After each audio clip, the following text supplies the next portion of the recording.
recording now. Hee hoo, no pressure at all. Alright, here we go. I'm gonna close my door. Feel the pressure. Alright, time to look at my bullet points. Although I'm not Audrey, I can't look at my notes. Okay, so, wow, this, I don't think I've done this before. Interesting. So, when we last left off, we defeated the bitch with the pointy stick, and we're like, the stick is mine now. I don't know what a tuning is. I guess I just stare at it for an hour. Something like that. Magic. Let's see. We found a way to get the people out that didn't involve walking them through all of those traps, because that would have been fucking awful. There was a portal. I don't know. Klaus hit something on the little mantle throne chair, and button hit, and I guess the portal ended up leading to the main temple. So we were deliberating on that, like, do we go through it? Are we gonna go through the front door? Or are we gonna go way around? But, I don't know, safety and being caught was an issue, but in the end, Varric and Scar went through the portal just to make sure that everyone was well. And, right, before that, disagreements have happened. You know, we did just have a big battle, and a lot of life and death situations happened. It's not fun. Klaus and Varric had a disagreement. Varric was trying to keep whatever sanity was left in him at the time, and we were figuring out how, were we going to leave the island? What were we going to do about his paintings? Luckily, Grimson was able to, talk some sense into him, and Varric wouldn't leave the party in the end. Though Klaus, it didn't look so great, and neither did Six, who was still unconscious this whole time. So she's right here, right now. She's getting a rest. God, that's right. We saw that ghostly figure of her again, and I don't know, I have a lot of thoughts on that, but that's something to be discussed for later. We ended up making it out. Varric and Scar escorted the people through, and they ended up going through the back door, and much to Varric's surprise, luckily for him, he met up with this librarian named Seth, was it? And the Archbishop had given him his painting back, along with the rather nice sounding note for someone who was doing something not great.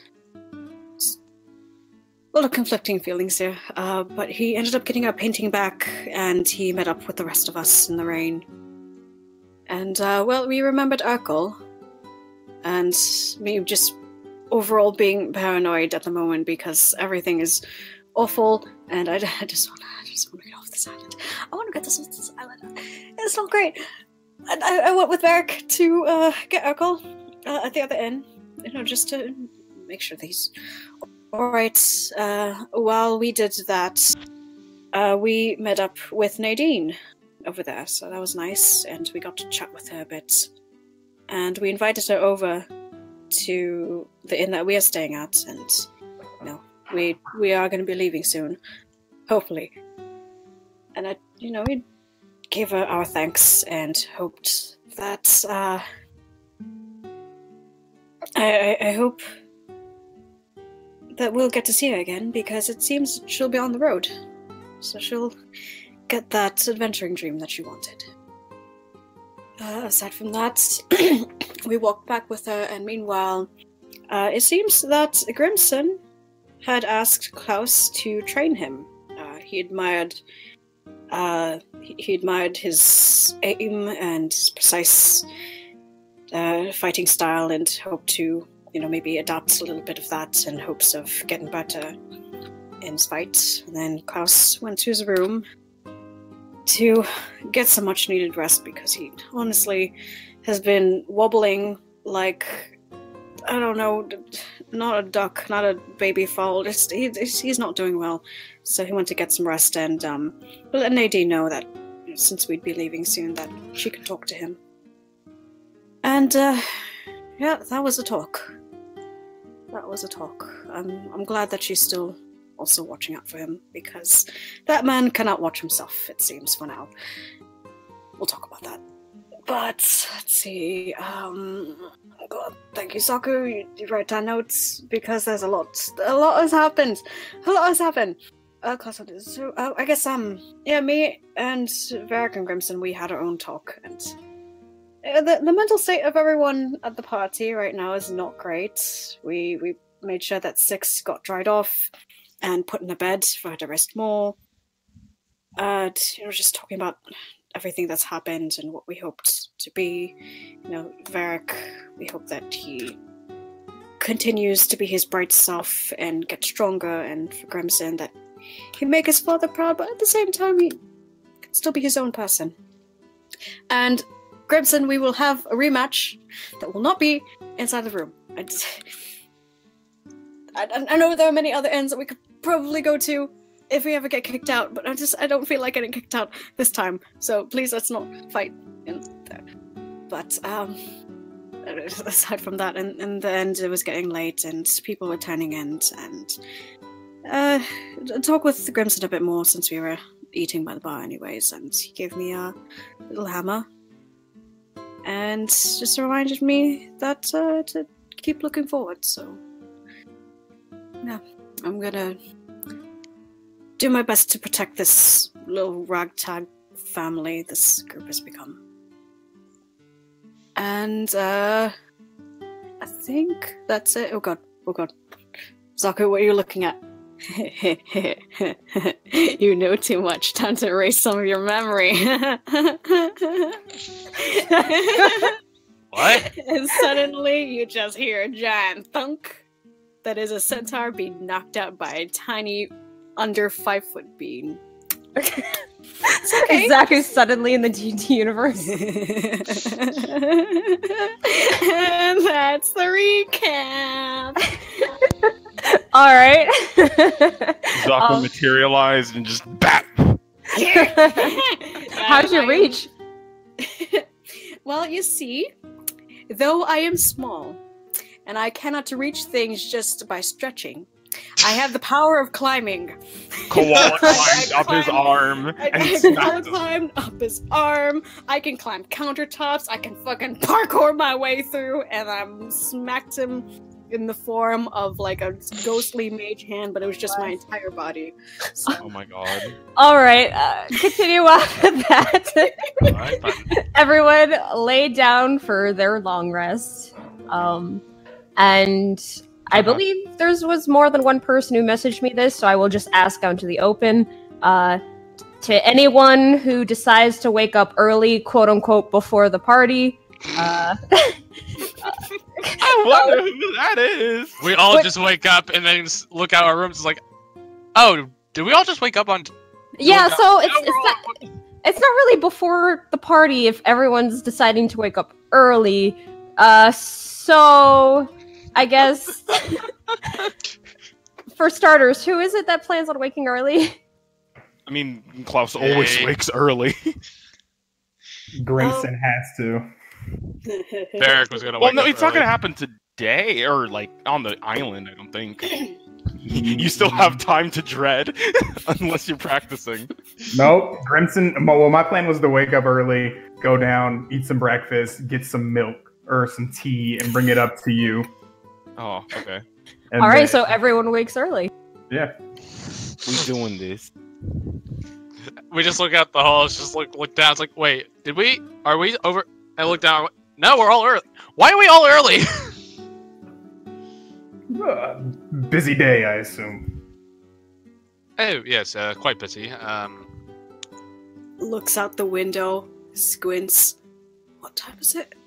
By my calculations, by the time we fell asleep, I think it is now, judging by the position of the moon and the sun, midnight. Wait, what? Oh yeah, Midnight? right. Oh, Because I wasn't we waking up did. midnight early. Well, actually, that's a good question, Nikki. We all went to bed at like midday yesterday. Yeah.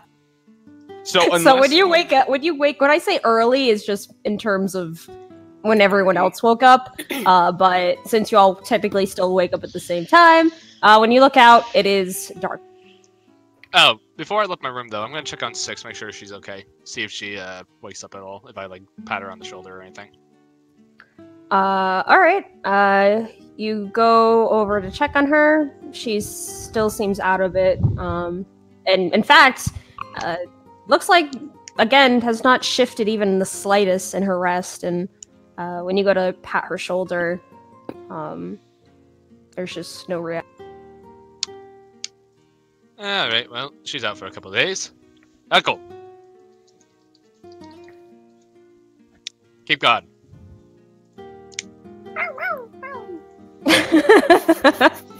Thank you for the Urkel noises. You're welcome. Love you too, little guy. Give him a good scratchy under the chin. You do see Urkel kind of fluff his feathers at that and then kind of nudge his beak under Six's chin and then make a chirping sound when there's no response. Oh, she'll be okay, little guy. She just needs to sleep a little bit more, that's all. Yeah, why don't you help keep her warm? I'll bring you some food a little later. I'll kind of lift the cover so he can get under. He crawls his way underneath. I'll just pat him on the head, just say, okay. Now it's your job to keep her safe. He tilts his head at you, just like, You're doing a great job. Give him another scratchy on the chin. Alright. I love this fucking bird, man. He's your baby now. He is. Listen, Varric is taking on a lot of responsibility. It'd be a shame if something were to happen to it. You do anything Don't to you that bird. dare. You do anything to that Don't bird, pull a I swear to fucking God. Alright. Varric, you leave the room you shared with Six. Yep. And the rest of you? Well, like I said, Grimson, eager to start training, would have gotten up early, gotten himself some breakfast. Knowing Klaus doesn't eat what Grimson eats, he grabs a couple drinks. Like I said, tea, milk, water, and then just in several cups, goes to Klaus's room, kind of kicks it with his foot to knock.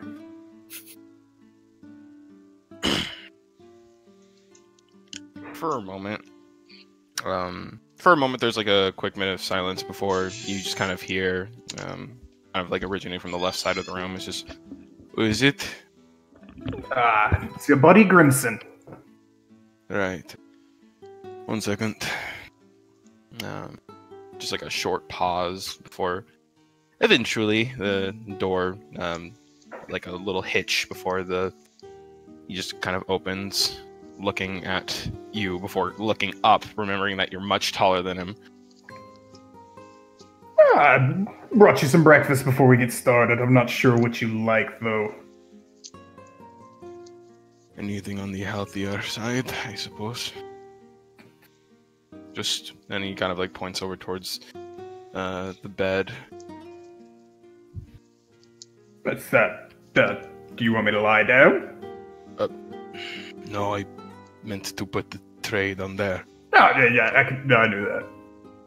And Grimson will set the tray with a few cups on it, on there. And it's like, so, when do we get started? Well, it's not a matter of when, it's a matter of where, which I don't think it could happen on this island. That being said. And why not? The rules were no violence, no... or bow to the dragon lady. We're not doing any of that. You're just showing me how to throw a knife. Oh, and no hunting, which is a bullshit rule. Well, Let me put it like this. I am not entirely sure that I want to extend the boundaries of where the rules are. So, as far as things go there, I'm not exactly sure if we could get away with it, unless maybe if we were to go to the forest from before. It was a little bit secluded. Oh, why not here? He raises his hands. This room isn't even much bigger than, 3 or 4 meters on all sides? Nah, it's a good start, then. You never know the places you're gonna fight, right? And Grimson will move over to the door and he'll close it and lock it. He goes, come on!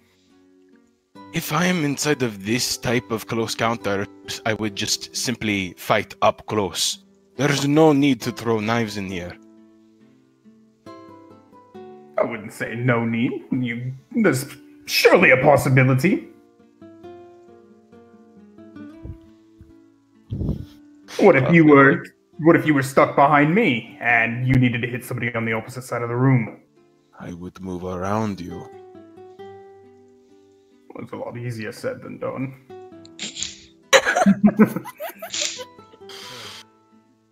He kind of like pinches the bridge of his nose for a moment, kind of looking up at Grimson before he just kind of takes the tea that he had brought him, just kind of sipping from it. We'll figure something out. Just sit and eat if you haven't already. Yeah, okay. And Grimson will get the bag of holding and pull out his pie. Oh my god. I forgot he had that. You're welcome. Fucking odd couple. Oh my god. No, screw every other ship. Klaus and Crimson. We shall see. Cousin. So, through mouthfuls of pie and goes, at the very least, I'm sure you're gonna do a lot of talking beforehand. Oh, you could get that out of the way now. A lot of talking. Right. Like instruction or something, right? Well, I didn't think that I was going to be directly doing anything, but I suppose I could start. So, as far as it goes, I'm not entirely sure if whether or not your axes or my knives would be something better for you to throw. Of course, we're going to have to get you some own, but for the meantime, he goes ahead and flicks his wrist, having the blade jet out into his open hand. He clenches onto it before he hands it to you slowly. Alright. Grimson can take the whole thing in his hand, which probably is just about like 2 fingers for him. Yeah. So definitely we are going to have to upsize. For you, a short sword is almost a dagger for me. But, let me think. First off, what you're going to have to do is get used to the very hold of it. It's not as big of a weapon as others, but that means that there's more finesse to be had. Finesse? The Greys are known for their finesse. He looks at the large hand axes that he has and whatnot. As you do, Grimson accidentally drops the knife. He's like, ding, ding. Oh, my bad.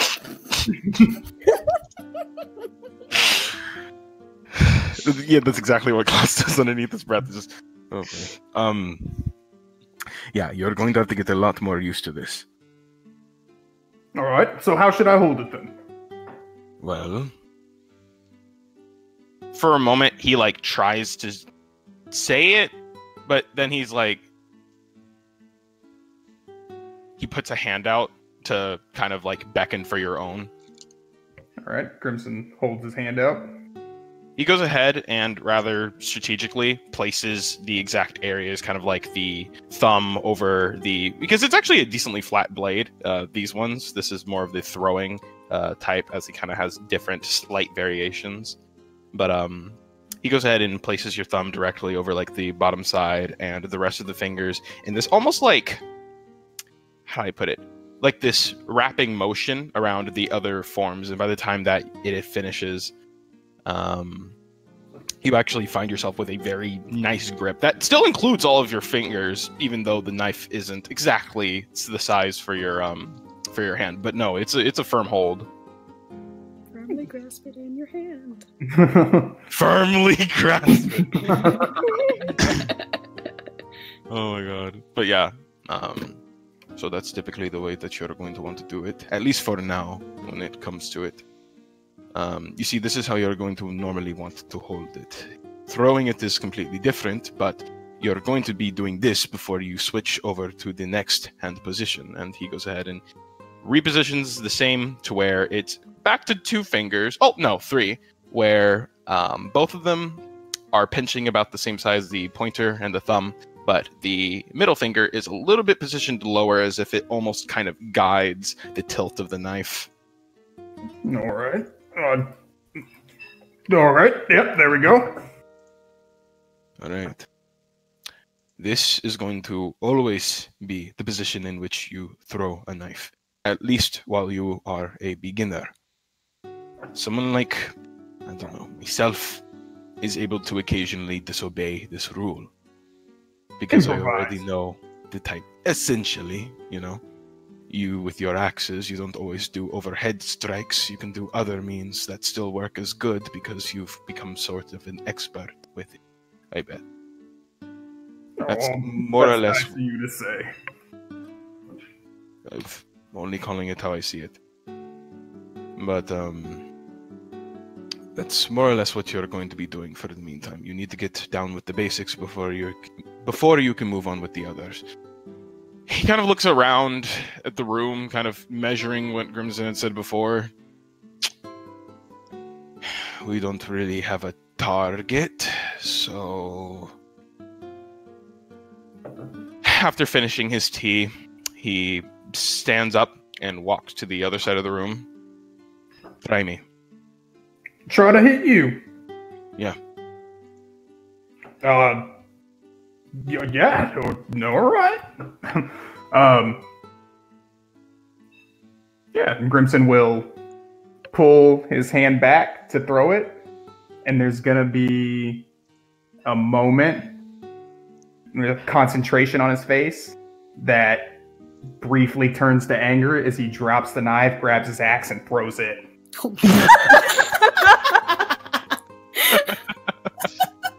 Oh boy. Oh my god. Wait, which axe are you throwing? Which one do you think? Yeah, it's the Berserker's axe. Yeah.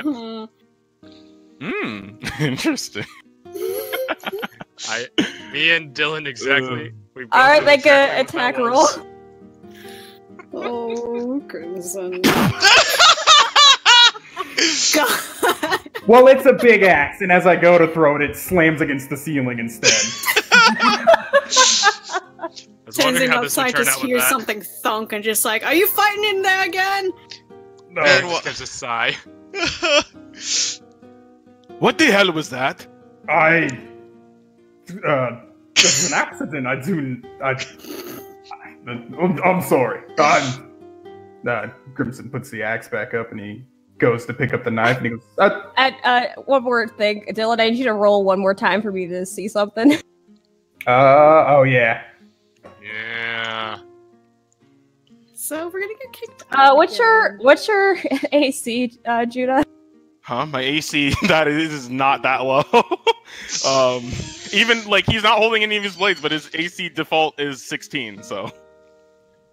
Oh boy. Okay, so, Dylan, as you said, you chuck it up, and it hits the ceiling, and along with the ceiling, you also hear a and when you look up, there is a crack in the axe. Yeah. You know what? Good lesson, Klaus. And I'll pick up the knife and toss it to you. And hurriedly leave the room. And I will spend whatever time needed repairing it with my smithy tools. Wait. Okay. Wait, hold on. Klaus isn't just gonna let him leave after that. Grimson's not gonna stop if you try to talk to him. Alright, so Klaus, you just saw Grimson try to throw an axe at your face and then just ran out of the room with Yeah, he's not sure what to. Can I inspect how he kind of just walked out there? Because it was either he just wanted to end the session or there was something upset. He was upset. Can insight check. Thank you. Fuck. Would he pass by the other party members too? Like, is he going out the hallway and... He said he's going to his room to fix it. I know Varric said he went up. You never mentioned if Tenzin got up early. I know what happened. Fuck. And, Crimson. Klaus, you get the sense that that's really weird. Grimson's a weird guy, but even for him, that's kind of weird. He seemed upset. I know what happened, I think, but Klaus doesn't. So he just kind of gives a perplexed look. He tried to reach out for him, but he was just moving, and he just kind of shakes his hand in that way, like he's still roaring for it, but he just kind of lets it go before he kind of looks back at the rest of the food and kind of absentmindedly he was like, "Thank you for the meal, I guess." And he kind of returns back to his bed before continuing to eat.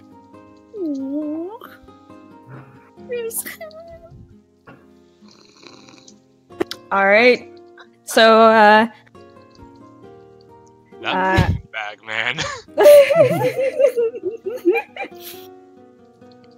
It would have been kind of funny if he managed to hit him, though. Just like, oh hey, no, I was prepared. And it was funny because I was in my mind, I was sitting there like, oh my god, what if a nat 20 happens? That'd be fucking great. But then he brought out the axe, and I was like, wait a fucking minute. And then he fucking missed, and I was like, wait a fucking minute. Also, Dylan, roll for your smith tools. What query roll? What do you want me to use with it?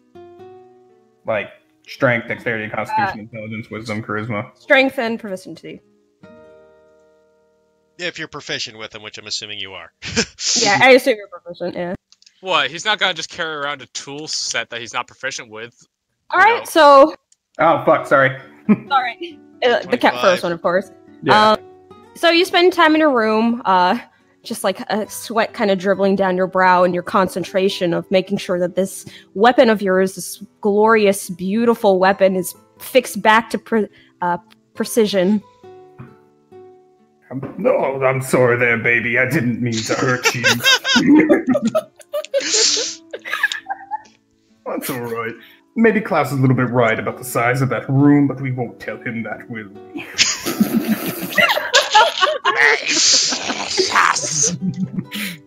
My precious. And with that roll, I'll say it just takes you about an hour to get the crack out of the way.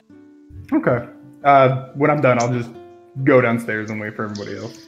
Upstairs. Or wait. Right, I forgot. I'll go. Are we upstairs yeah, or yeah. downstairs? You guys are in a subterranean basement, yeah. Yeah. Sorry. I will go upstairs and wait for everybody else. Alright, so Grimson, Scar, Varric, or actually first, Scar, Varric, Klaus, you guys see Grimson making his way back. I just have to have one buddy say one thing when everybody walks up. Goes, did any of you all hear like an earthquake about an hour ago? I could have sworn my feet vibrated. I may have tripped. Sorry about that. Klaus gives Grimson a worried look, but doesn't say anything as he moves back to the others. Grimson avoids any eye contact with Klaus. Oh, damn it. No, I know what's going on! Fuck! Well, alright then. Wait, so everybody is up, I guess? You never told me what Tenzin got up to. Right. It's okay. He's always a late riser anyways. So, he gets up, again is confused by the time of night because it's midnight, and he's just like, fuck, did I sleep that long? Did I sleep that long? Goes out of his room to peek out of his door, hear anybody. I would just like to, as I round the corner to see Tenzing, I would like to minor illusion a beard onto my face and make my hair look gray and just go like, "It's been 12 years, Tenzing." It's a minor illusion. It's not that powerful. Listen, all I have to do is make the beard appear in front of my face and just put like a little gray over my hair. If I'm very still, it could work. Make a deception with disadvantage. Give me a second to pull up my character sheet. Deception, you say at disadvantage? Yes. You still want it to be good. I still want it to be good. You and me both. We're getting it out now, it's good. Tenzing, regardless if it was gonna be good or not, though, has to make a face for a second because just like, oh, that is not one of your best. And he's just like, he looks at him for a second, makes a dramatic gasp, and just like, no, there was so much I had to do, so little time. You're not buying it, are you? No. Alright, I'll just drop the illusion. Alright. Wait, mate, what time is it? What?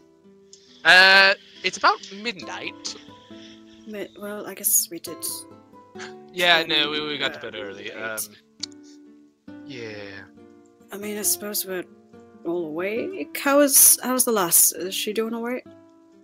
She's asleep. I left her with a most fierce guardian. Yeah. The most fierce guardian who is still maybe half the size of my leg. The most fierce guardian who gives the best snuggles. You know what? That's good enough. I'll take it. Good, comforting, right? Anyway. It's comforting. But yeah, how are you doing? You alright? I'm alright as can be expected. I think I need more time to process what's happened.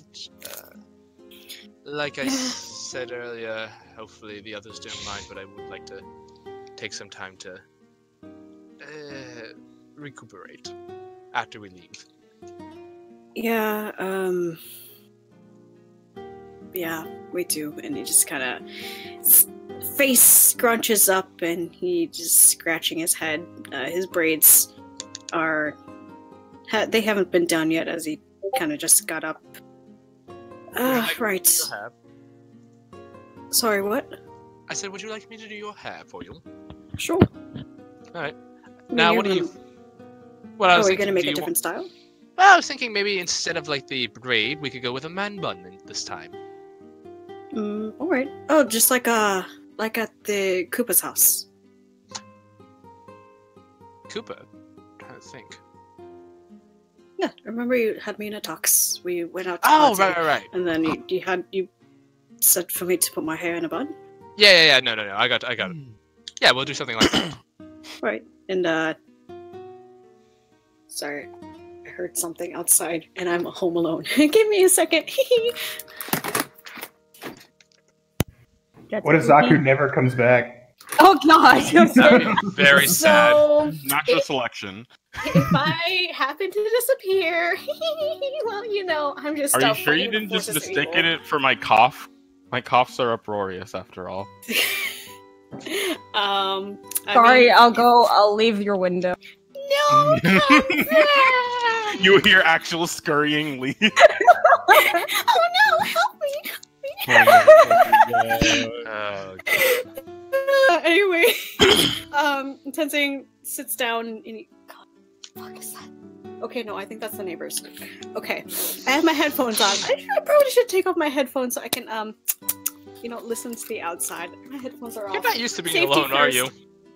But yeah. So Tenzing sits down and he leans forward, and he's just like, "Is this good? Can you reach?"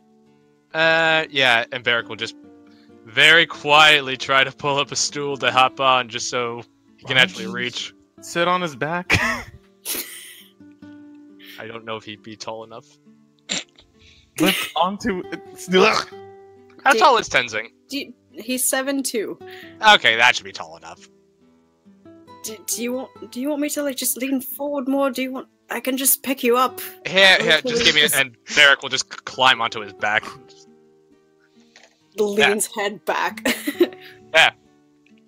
And Varric will tie Tenzing's hair into an immaculate bun. Well, this is a new feel. I haven't done that in a while. I can't see myself, but I'm assuming it looks good.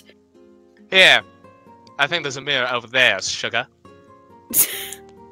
Alright. Sorry, that's how my old stylist used to talk when I was in college.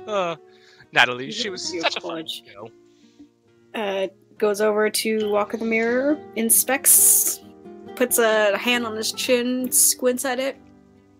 Mr. Varric, you have done wonderfully. I like to think I do my work well. Well, you're the artist after all. But, you're just saying that as Varric is like sort of, like the, oh no, do go on. Wow. does the gesture back at him, just like, I only speak the truth and you know it. Oh, you. Goes over to ruffle Varric's hair and say, I just did that! Yeah, it's fine. It adds a little character. But, for real, just don't strain yourself today, alright? Right, I'll try to keep in mind my limits. That reminds me, I do need to speak with Klaus. Have you seen him? I've not actually need to speak with him too, but I'm assuming he's either in his room or he's up. I mean... Oh, Varric, you would have seen him head upstairs after that whole Grimson debacle. Oh, hold on. My memory is now catching up with me, and I think I remember seeing him go upstairs. Did you now? Alright. Your old man brain caught up with you, so let's, Do you mind if I get a chance to speak with him? I do want to talk to him, kind of, privately. Yeah. We can talk later if it's really urgent.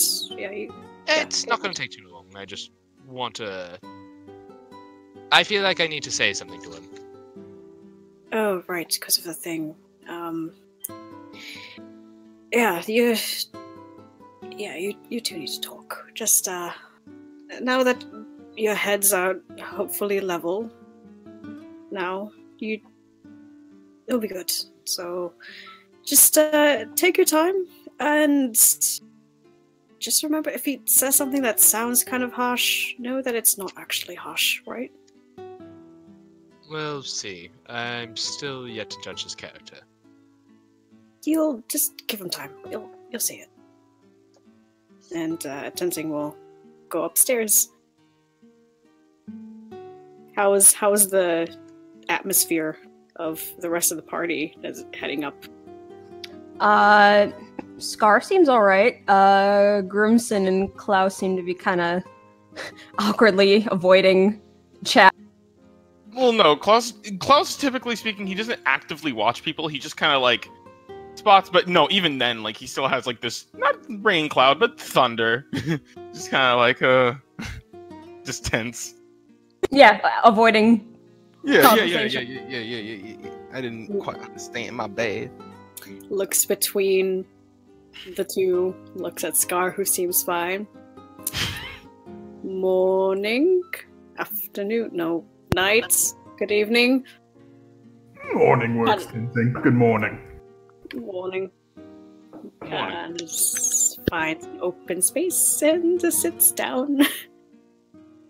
Well, I know the answer is gonna be no, but it's not gonna be great, but how's everyone doing? Oh, fine. Ready to move on, really. Similar. Yeah. Yes, well, hopefully we can conclude our business here shortly.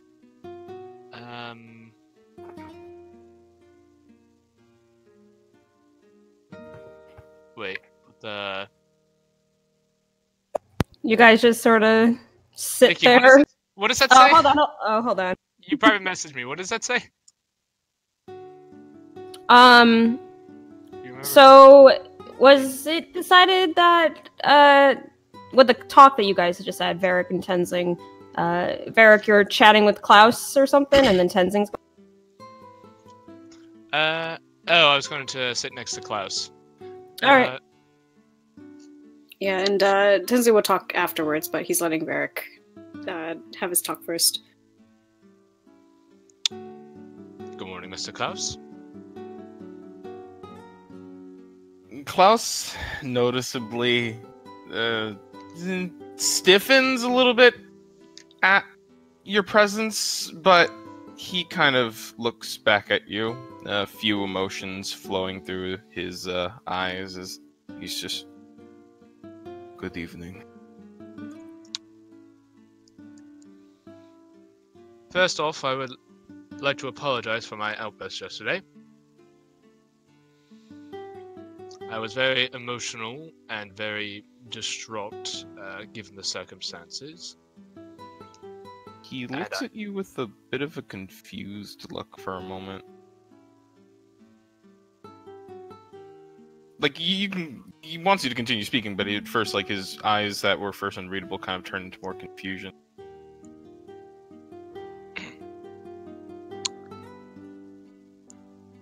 If I am to be completely honest, you and I both seem to have very different outlooks on how we view the world. I was very upset when you had tried to express yours. It is a perfectly legitimate way to view the world, though it is not the one I wish to view myself. I feel as though I had articulated that poorly, and I apologize.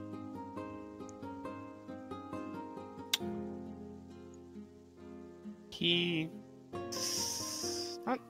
kind of like gazes at him for a little bit of time. Kind of eyes flickering back and forth as he tries to figure out what to say.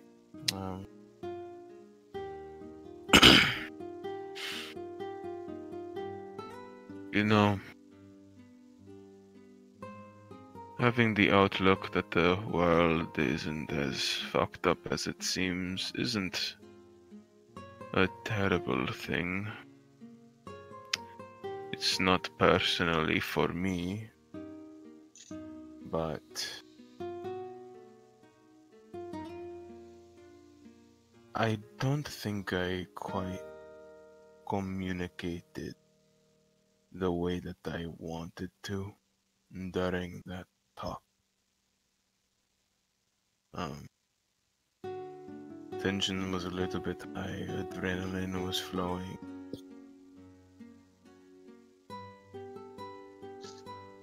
What I was trying to say was, because He looks like conflicted for a moment as he kind of take this conversation elsewhere. And with a bit of surprise, he nods semi-rapidly as he's just, yeah. Yeah, I'm fairly certain your room is empty. Yeah, just excuse the tray on the bed. All's well.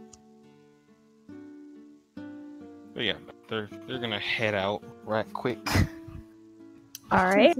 Just gonna watch them as they go, and then just they'll scoot up next to Grimson and Scar. Oh, they go. And gives Grimson a just a quick check before you guys start your talk. Just you doing all right? More than fine. Here, have some eggs. As Grimson will shovel the dozen scrambled eggs off of his plate in front of Tenzing. He's sharing. That's a sign. Yeah. Thanks. And he goes to eat some, and mumbles to him, ready to get this island or get off of this place as well. So. Yeah, you and me both. And let you guys have your talk. Alright. Klaus, Varric, You make your way down the steps, heading in the direction of Klaus's designated room, making your way inside. And stepping in, Varric, you do notice that there's an odd hole in the ceiling that you don't think that was there before. Do I smell like something happened last night? What? Oh. Gross. No, don't. Alright, make a perception check, I guess. God. What the fuck? Varric's first instinct, do I smell fuck in here? He is a bard through and through. God. Stepping in the room, nothing really smells off. There's maybe like a slight scent of medicine in the air, but No pheromones were spread in this night. The room does indeed not look like a Jackson Pollock painting. Varric would like to Varric, take out his little black light. Internally, very much internally, just a little bit of disappointment. Wow. Oh, I'll then turn to Klaus and just say, anyway, as you were saying. He, like, kind of puts a hand to his head as he kind of, like, thinks for a bit of time.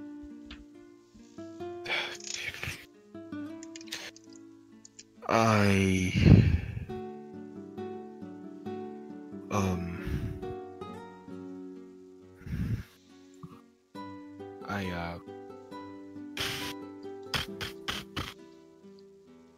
didn't mean... Hold on, someone's calling me. I'll be right back.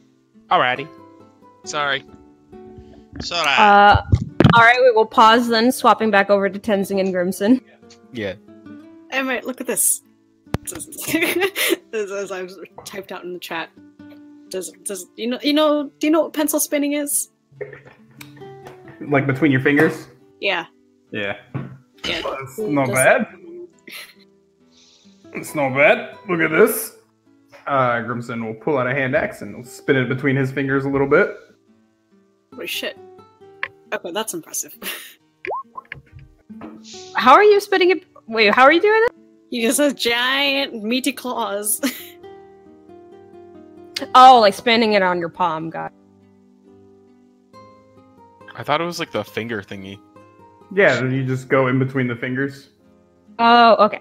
Actually, you can do that, like in the case of a heavier pen, but in this case, I guess he just has hand strength to do that with an axe. You probably can't go back up with it, but he can drop it down 4 fingers and grab it in a reverse grip. Nice. How's the new one? Sorry about that. Oh, welcome back. Yeah, sorry about that. Someone needed me for a second. You good? Alright, we'll pause your little chat, Tenzing Grimson. Sorry. Sorry. Don't worry about it. But no, continuing with Klaus's thing is, I didn't mean to go off like that.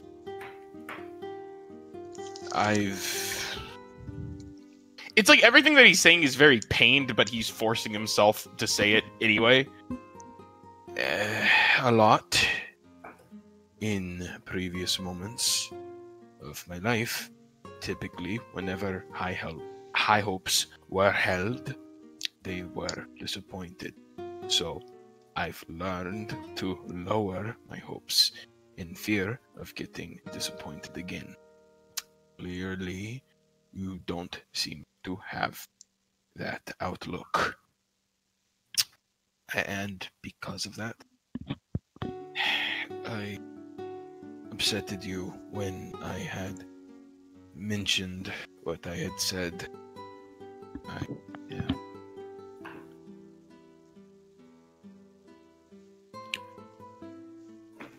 Sorry about that. Bear just gives you a very calm, acknowledging nod and just says, I forgive you. And I apologize if I did not take in your worldview and where that came from into consideration. It's just... Like I said, we can both agree that it was a very stressful situation. But Klaus, the reason I hold on to that worldview so tightly is not necessarily because of the experiences I've gained over the last couple of months here, being an adventurer, but because it's the one my father left me, and I'd rather much like to keep it. Can I ask you a question? Of course. I promise it's not intended to be malicious, but why do you care what your father had said?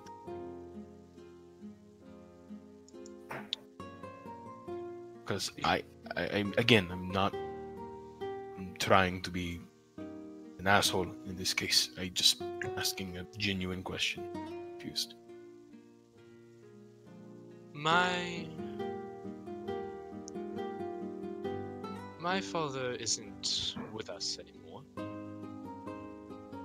and I'm out here trying to honor his legacy and make sure that it ends where it belongs, and that is not only through his paintings, but through his beliefs.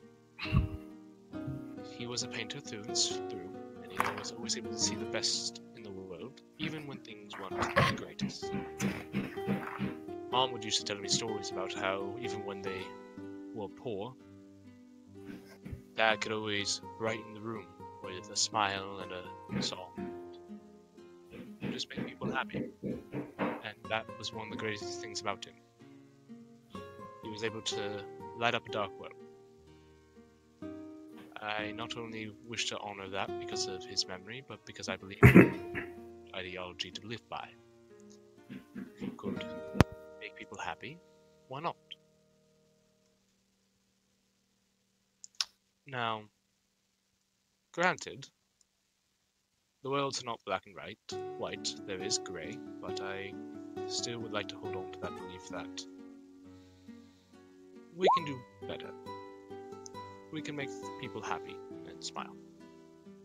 And we don't always have to assume the worst in everything. See the brighter side of the world. You know what I mean? And if your experiences have taught you otherwise, then I understand, but I will respect your world belief. It's... No, your father, he was a good man. Oh, one of the best I ever knew.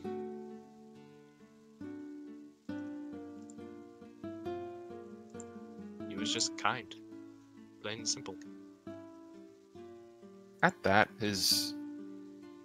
for a moment, his eyes kind of sadden. Right. Right. From now on, and he kind of stands up after he had been sitting down just a bit on the bed. I won't try to mess with your... How do I say this? I won't try to step on your way of living, for I was underneath a impression. I don't wish to make enemies here, so I should explain an aspect of why I even said what I said to begin with. In my case, the way that I have held my life... Huh?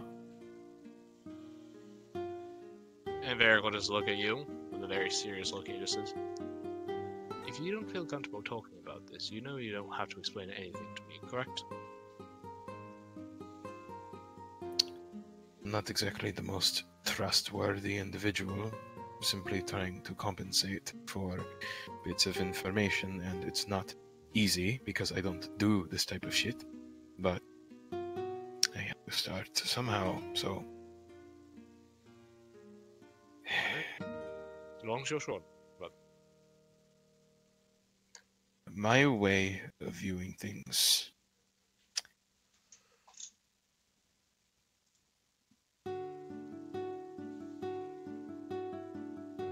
To where more careful others. When you were a bit upset before,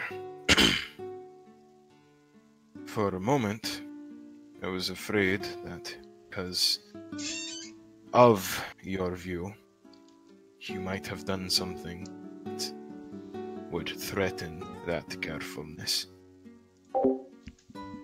I was just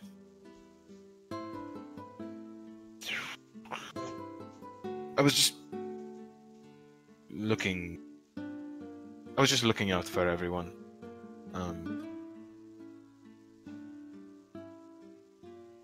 So yeah, I just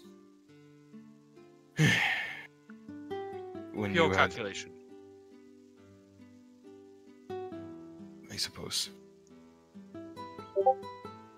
That is fair. As you may or may not have been able to tell, I'm not quite, shall I say, experienced in this field of work. I've never killed anyone, let alone really hurt anyone.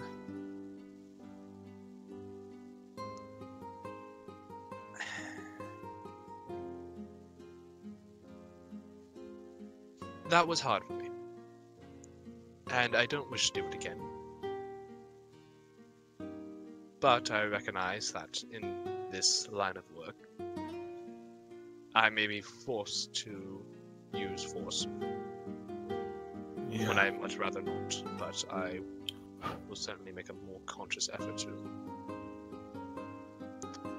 evaluate my surroundings more effectively to avoid any unnecessary injuries. Let me put it this way.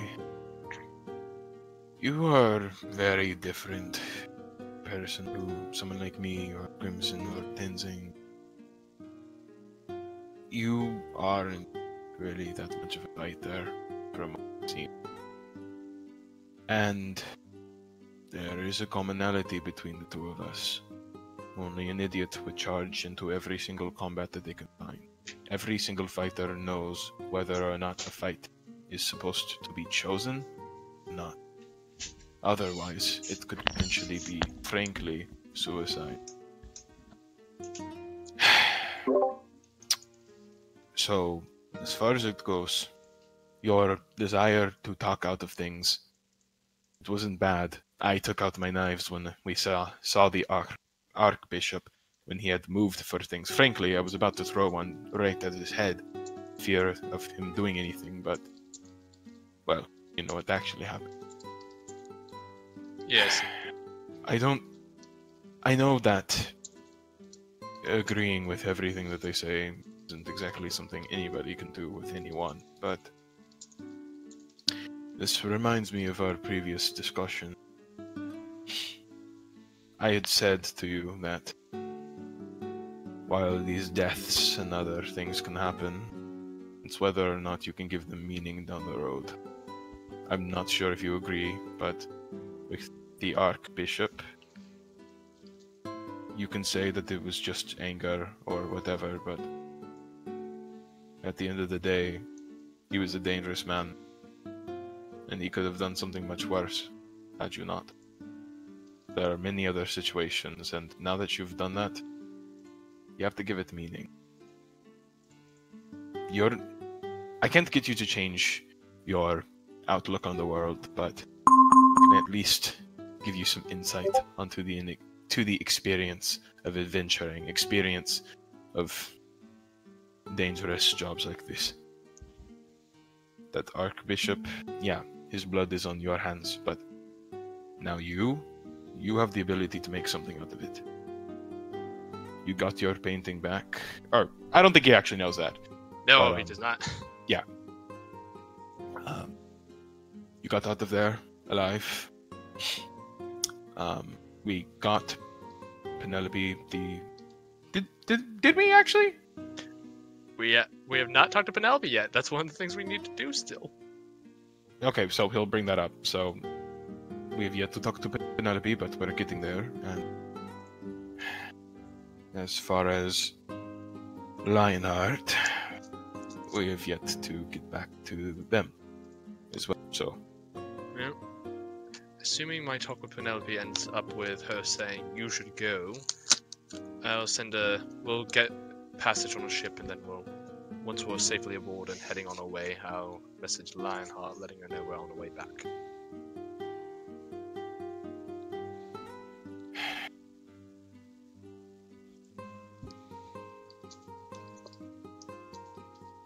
Right. Yes. Can I ask you something, Klaus? Sure. And feel free to not answer, as this may be a personal question. You had talked a bit about your experiences teaching you how to be skeptical of everything. It sounds like you grew up alone. No. No, I didn't.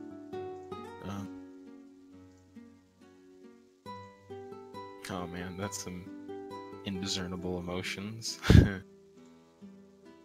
No, I had a nuclear family, actually. What is nuclear? That's right. That doesn't exist. Gunpowder family. Klaus. Rewind 5 Dark look in seconds. his eye as he explodes the entire island. Hiroshima. Oh man. Yes. No. But I had a big not a big family, but a complete one. You know, mom, dad, brother, sister. Yeah. No.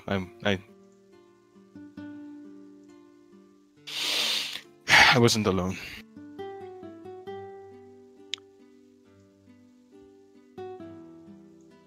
Varrick's kind of looking at Klaus, trying to gauge, like, what's he thinking at the moment.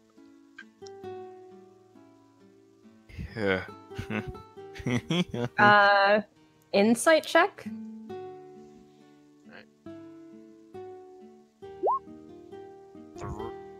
6. It's one of these difficult moments where I'm just like, is he actually? What is he doing? I mean, a 6 is not a good roll, so he wouldn't know either No, way. 6 is a great Yeah. roll. We're talking on a scale of 10. What spell? It's still only 60%. That's still good. Anyway, that's passing. Anyway. He just gives you a slight smirk. And it's just like, Yeah. But anyway, Did something I should- happen? a lot of things have happened in my life, and he begins to make his way for the door, clearly shutting himself off for further conversation. We Wait, should- can I show you something? his breathing at first was a little bit labored, but now, and that you say this, it kind of takes him out of it. What? Hold on. And Varrick will go for his bag and pull out what looks to be Klaus, probably the most beautiful painting you have ever seen in your life. The detail in this thing is immaculate, with every little inch of fiber being put to use. You see what looks to be a ranging mountain range in front of you. Snow-covered peaks with a golden sunrise, or sunset, I mean, over the ridge, where you see clouds just kind of, almost like a sea, beneath, near the bottom of the painting, with the mountaintops just peeking out ever so slightly. It is a beautiful painting that Varrick is presenting before you. He's caught off guard. Is the best description I can go for. And for a moment, Klaus's eyes go from like surprise to suspicion. What is this? This is my father's vision. This is how he saw the world. If I recall correctly, isn't that the one where you tried to capture Klaus smiling, I think? Nope, this is his father's painting that he got back. Father's painting. Oh, sorry. I had mistaken the description. My bad. Mountain ranges. Okay. Yeah, no, no. At first, no. It's because you said Klaus, and I remember that there was a painting that I think like that Nadine had mentioned about Klaus before. So. Okay. Yeah. No, at looking at it, it's a very similar look to how it was when he had spotted Varric's painting back on the boat, and he had like this moment of surprise. But you actually get to see it now as he just kind of looks, kind of scans the area, and for a moment, his mouth actually kind of like opens before he closes it again, and it's beautiful. And your father made this? This and many more like it. He wanted to bring a little light to the world, in the best way he knew he could. I hope to do the same. This journey is not merely for his sake, but mine as well.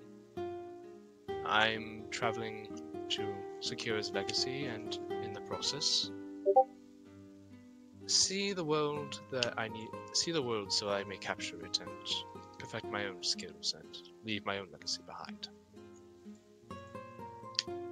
Well, this is how he saw the world. Ooh, hello. The tea was coming back up. Oh,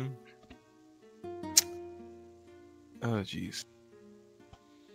He looks at it for just a bit more, kind of like a hand on his chin before he kind of... Well, this is definitely a shot near or above perfection, but I've seen some of the things that you've created before. I'm sure you can do it. Oh, I'm not anywhere near there yet. But one day, maybe. Well, like, yeah, this is like the culmination of a, I don't know, fucking glacier that is melted and turned into something perfect. But even then... This was about midway through his career, but one day. I understand, but you're acting like this. What you've drawn so far is no big... Oh, it's really not. There are far more talented artists than I. But... I know that my advice giving isn't... It's more or less a hit or miss with you, but... Take it from someone who is practicing their own craft. You're allowed to be proud in the work that you make, while also wanting to shoot for higher. You should practice that instead of deflecting compliments. Bear just kind of gives you a look for a second. Okay. Wait, what craft are you perfecting? Are you a smith like Mr. Scar? He flicks the knife into his two fingers. It's not exactly an artistic craft, but this is what I'm trying to perfect. And he returns it back to the strap. And Varric's gonna put away the painting now. And, when he finishes that, he's gonna say, and don't take this the wrong way, but I think you would probably benefit from finding a artistic way to express yourself. If you want, I could teach you how to, say, draw or paint.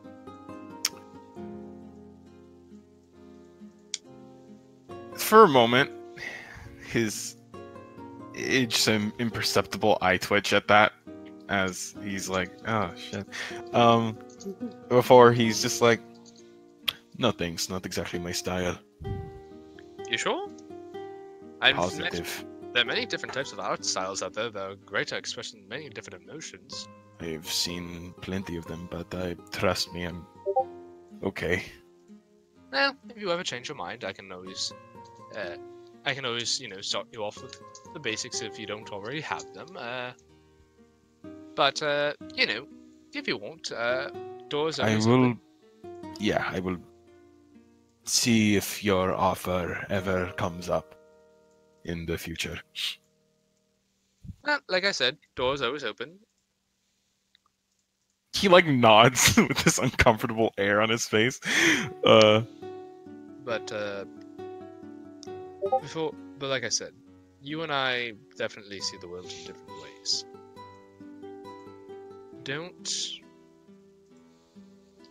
But we can both agree that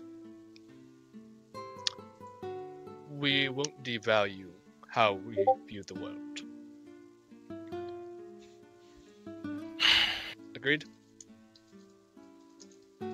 Like I said, I only said what I said because I was afraid that you weren't going to be careful, so yeah. Alright. I do apologize again for how I acted before. Water under the bridge. Alright.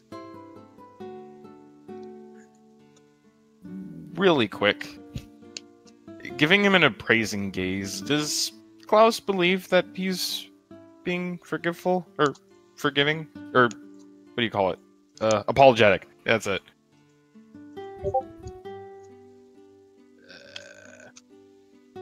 Nikki? Sure. I mean, that's up to you, Michael. Or is Varric? Varric is giving a... Like, he's had time to think about this sort of thing, and he's not, like, in the heat of the moment, but he does kind of feel bad about what happened to a degree. So he is kind of being apologetic. He is giving you a sincere apologetic look when speaking. Yeah, again, it's that same twinkle of confusion in his eye, but he nods and it's just like, well, of course, it's all fine. We should, and he kind of nods his head over towards the door. Yes, we shouldn't keep the others waiting for too long. Oh, and by the way, when we get out there, I'm going to say something, and I just want you to go, yes, I see. It'll be funny. Trust me. He squints. We'll see, depending on what it is that you're going to say. Oh, don't worry. I always got to have something. He like shakes his head with a not exasperated sigh, but a humored sigh as he begins to walk out. All right. You guys make your way up. During this period of time, Grimson and Tenzing, were you chatting or anything?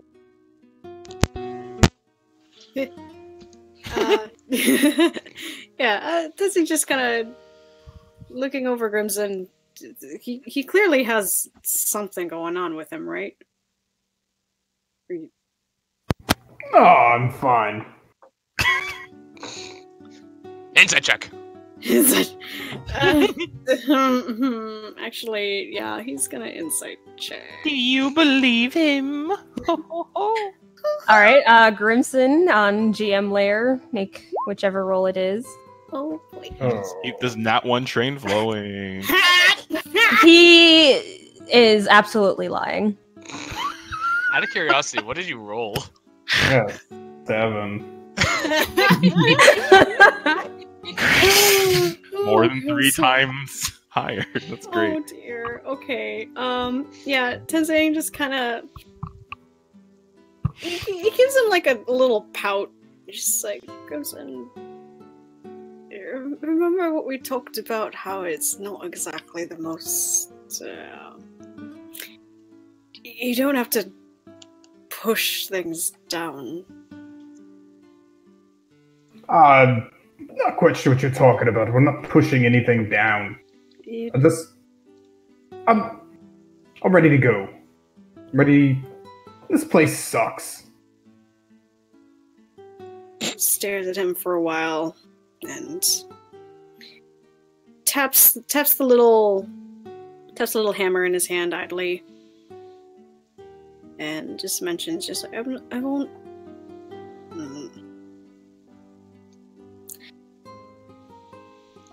I won't force you to talk about it, but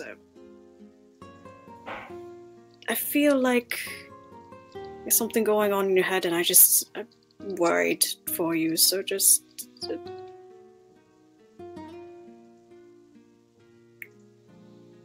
I'm here, and if you're not comfortable talking about it now, you can come to me later. It wouldn't matter what the context is. You could just say, "Hey, Tenzing, get the fuck over here, and I need to tell you something." And then I'll be like, "Yeah, go ahead." But yeah, if something ever comes up like that, Tenzing, I'll talk to you. Yeah, just and not everything in your head needs to be solved through monster hunting alone. Do you know what I'm saying? Sure.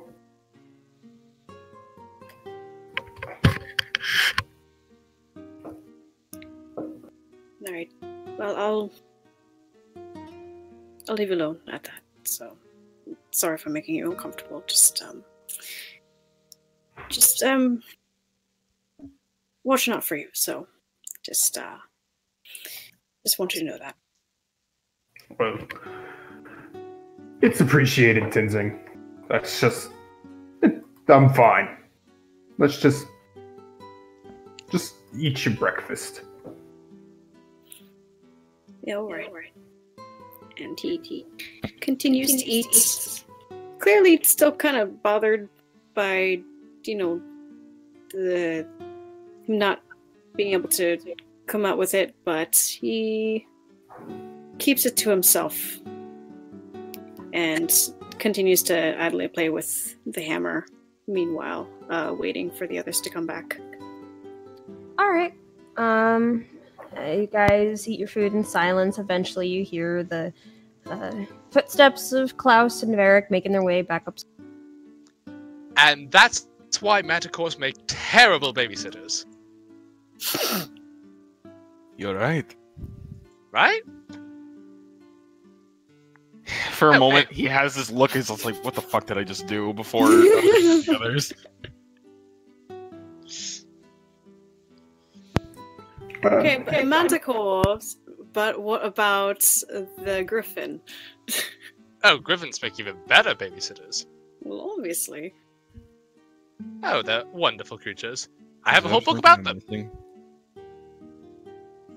Alright. So, what's next? Well... Oh, I'm sorry, I was... Go on. Oh, sorry.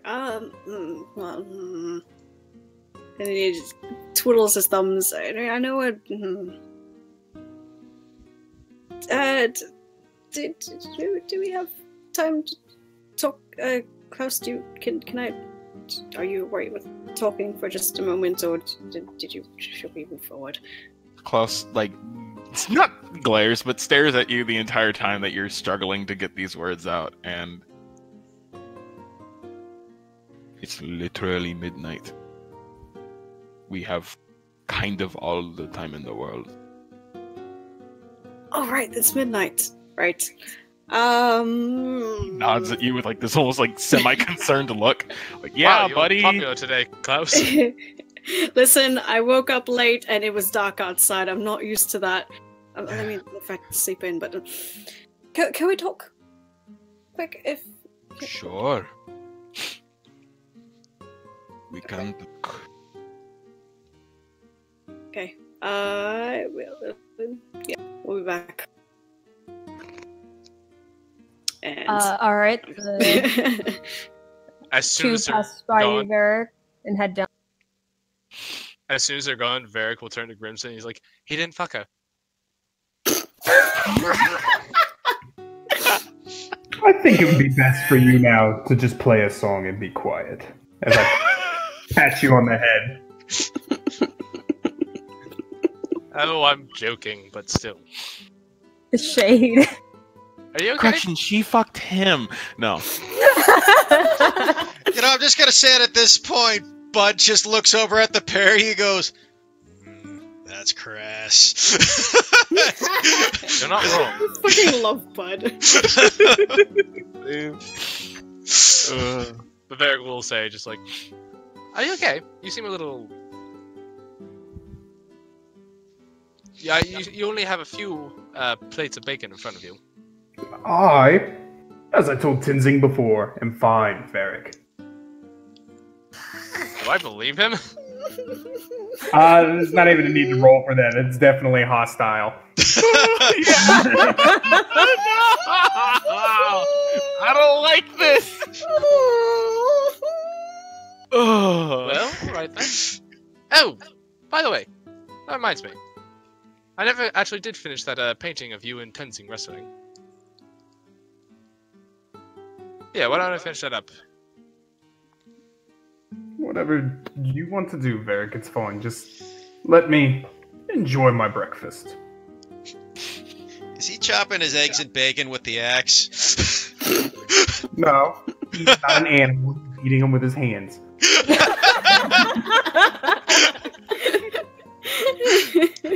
Well, that's concerning. All right, Klaus and Tenzing, you make your way back downstairs again. Alright.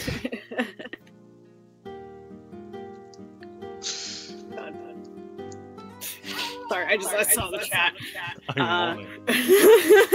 Me too. But Tenzing, he walking down, scratches his head. Or it made you walk up and down. Okay. I mean, sorry, I'm just being weird just because you look exhausted, and if you don't feel like, if you don't want to talk about it right now, it's fine. But he's... Oh, damn it. He's clearly struggling for words. He's not quite sure where to start, but he's just kind of gauging what Klaus's energy is at the moment. I mean, you were right about him being tired. He had the same dark eyes from before that you've seen him. In fact, actually, I want to say they're a little bit worse. Oh dear. Dude. Yeah, they're definitely a little bit worse.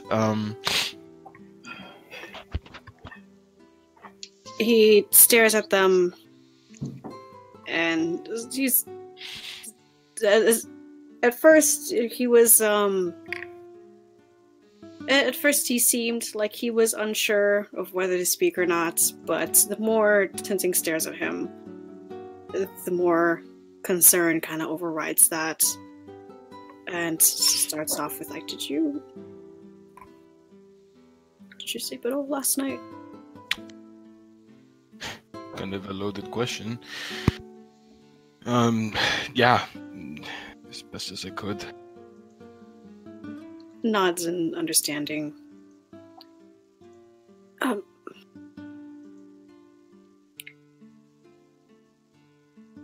Because I'm concerned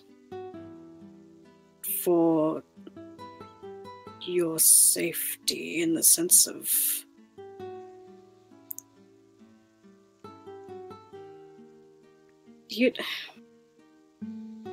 I'll be honest, just watching you walk around with all these wounds on you, and you're trying to carry your own, and even though you're clearly having a hard time, and I understand that in certain situations you kind of have to, which I get it, but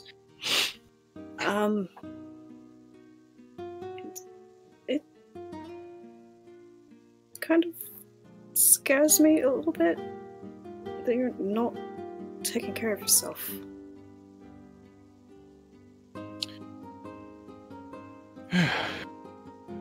Alright.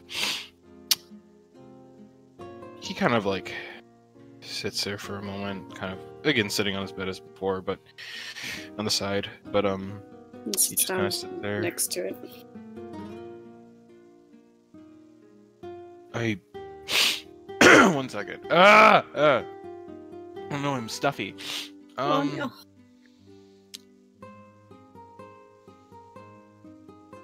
This type of the type of stuff that I do said that this line of work, it's not exactly something that's rare. I simply carry myself through, and if I wasn't able to handle anything, I wouldn't do it. I feel like you're kind of walking that fine line of able to and not able to. And As long as I can still keep moving, I'm going to continue moving. Tenzing starts idly braiding at his hair, unbraiding it. It's okay to keep moving in a metaphorical sense, but physically, for the past couple days since the inn burned,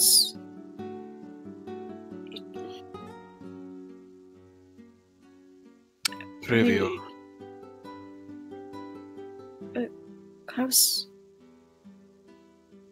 How you...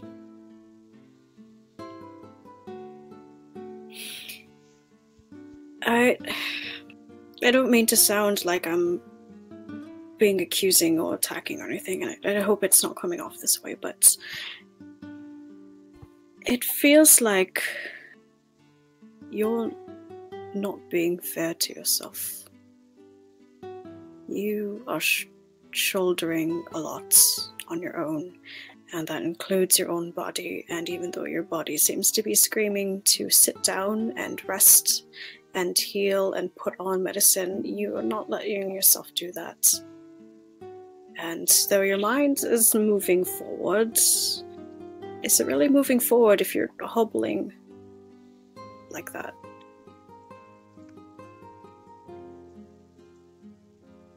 I've had to deal with a lot worse. His eyes kind of go into a bit of a distant look for a moment.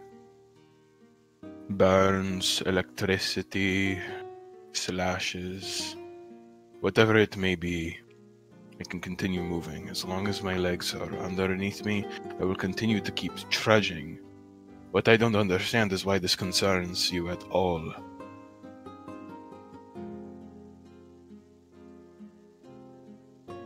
Because I care. Indeed. Why? Why shouldn't I? Because you could clearly take care of yourself. I mean, again, I don't know if you noticed, but you almost died like 3 times during that fight. Makes a bit of a face at that, wincing.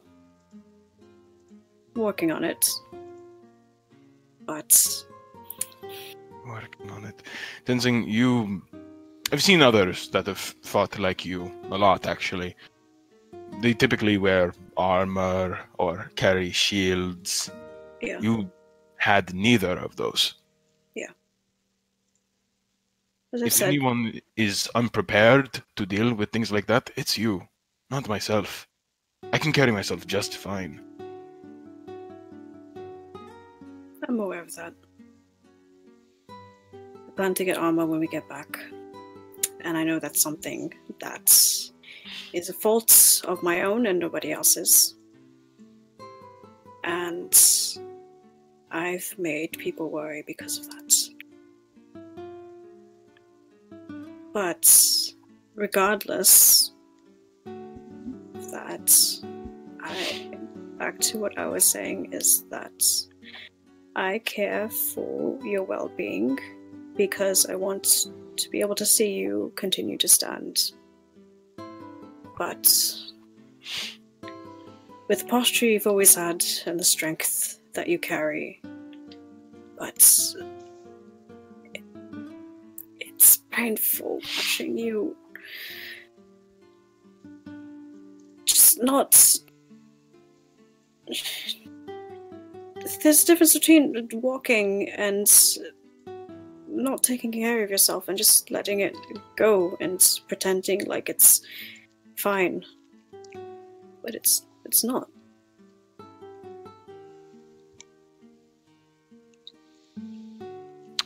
And I know you're used to working alone. I know that, and it's fine. But, well, actually, I don't know that if you've been working alone or not. But you are allowed to ask for help as well. You don't have to continue to shoulder everything to yourself. And whether or not I've been working alone doesn't matter. It's a matter of survival. I've brought this up to you before. In my case, in my life, in everything that I've ever known, trudging along is exactly how I get past everything. Trudging along is exactly how I can get past anything. I don't care if I were to lose a leg one day or something else, there's nothing that's going to stop me from continuing to soldier on. Even if I were inside of your situation with a Vinalil, that wouldn't faze me. You may see it as recklessness or whatever, but I know my limits. I've been brought down before. I'm not invincible. But as long as I can keep on moving, I will. And I don't need help.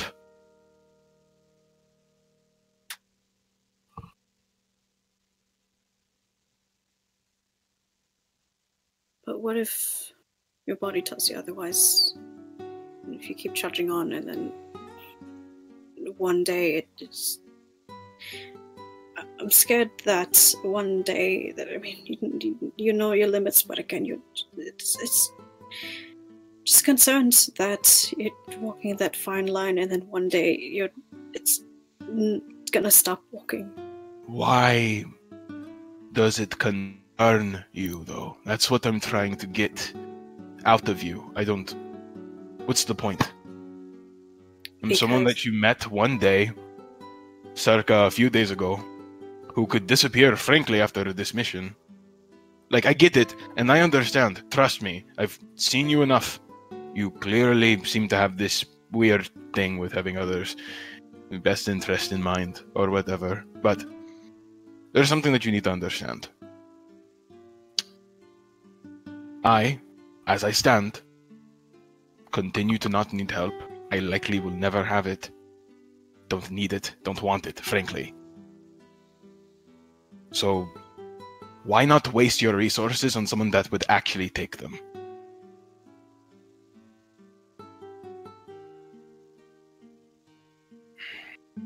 His eyes are... a mix. He stares at him with extremely sad eyes. And it's hard to look at him, but stubbornly keeps eye contact.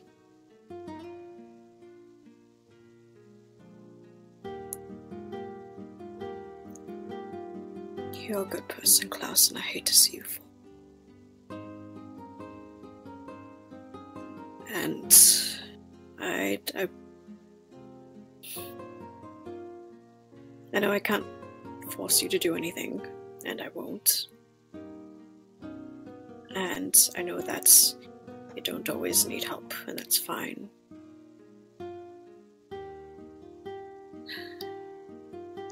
Just...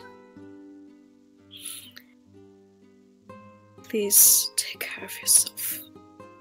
If I were a good person, a large amount of the things that have happened in my life would not have occurred. Things in the past have happened. And maybe that was the case, that if you weren't a good person, then that doesn't mean you can't be a good person now, and even good people do bad things. You've made a bigger impact here than you think you have. And if anything, you've helped me quite a lot. And he sits there, pausing for a moment, his hands kind of clenching and unclenching, and looks out the window, distracting himself. We had a grab bamboo. There's an arrow. Oh yeah, that's not me though. Looks at the wall then, distracting himself. And eventually looks back at him. When you look back at him, I should mention that his eyes have left your face and are now kind of scanning the floor, also kind of looking for a distraction. You know, Klaus, before I met you, I was still in a world of grief. And I was still struggling to move forward and see my own good doings. And after our talk, I've started thinking differently. Which is something I haven't done for years. And then he looks to his wrist for a moment. Is the bracelet there?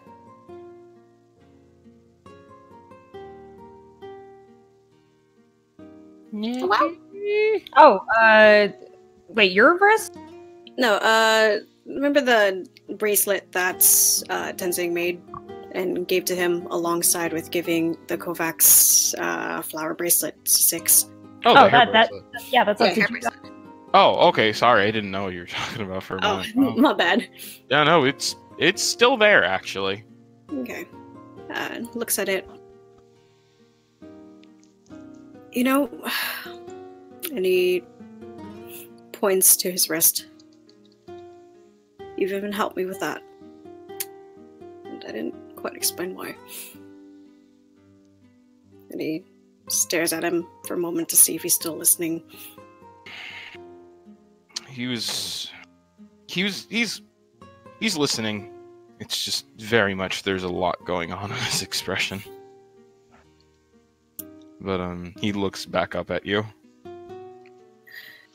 Klaus, do you know why my hair is long? I assumed for cultural reasons. Yeah. But for something very specific.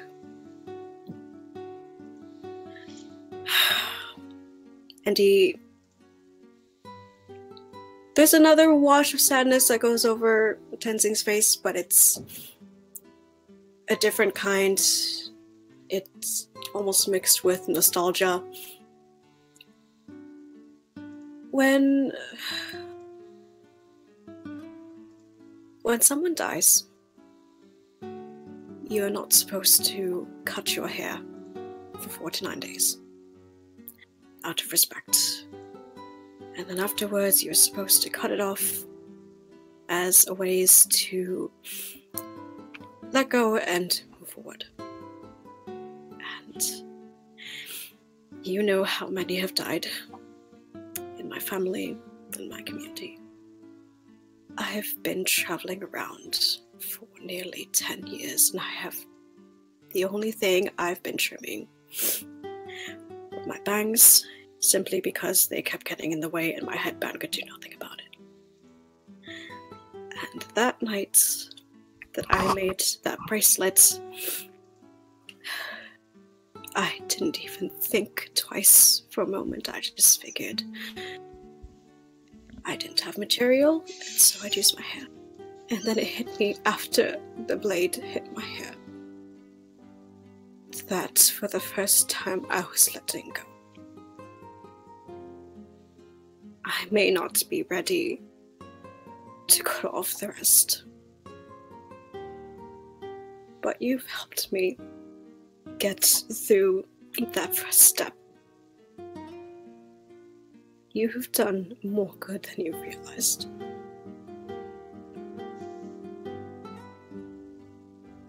So, if anything,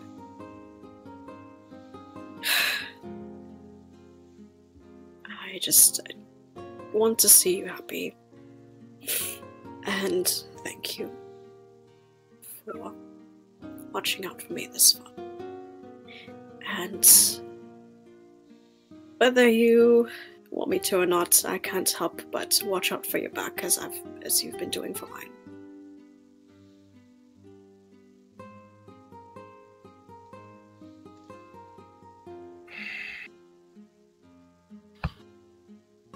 So, that's what it is. It's a trade.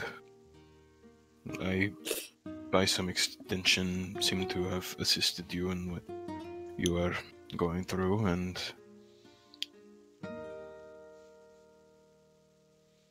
you realize that you don't have an obligation or anything to do anything for me, right? If it were simply a trade, then my work would have been done long ago. I'm not sure why you don't quite understand the idea of caring for someone simply for caring, for wanting to see them happy, but... Because people always do things for their own benefit at the end of the day. I see you clearly have some strong connection with your past and your people, but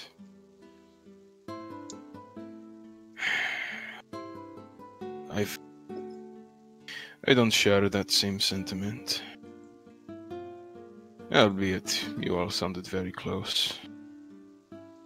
But for someone like me who's never been around things that are similar, it's kind of difficult to understand. So when you're walking around saying that I helped, assisted you in whatever, it's strange, to say the least. Well, I suppose it's, in a sense, a weird anomaly. I'm not entirely sure how to explain it well. But it's kind of like I said. If this were a trade, for example, my friendship with Varric, sure, making him feel better could keep the party happy in a sense. Whatever. It's one way to look at it, but at the same time, it's so a level of empathy. He's struggling to work through what he's going through. And me being with him long enough to see more the ins and outs of his personality, I've grown to want to make sure that he also stays happy and healthy and sees his goals come through. And his goals, like his father's paintings, they don't concern me at all. Hell, whether I helped or not, in the end he's either gonna complete his task or he won't. And I believe he will. He's already started. But in the end, what am I to gain from that?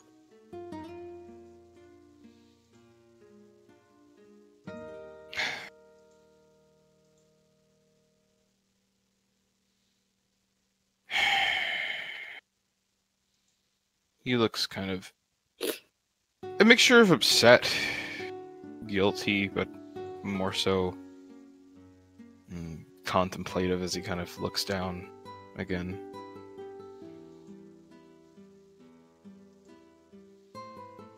Well,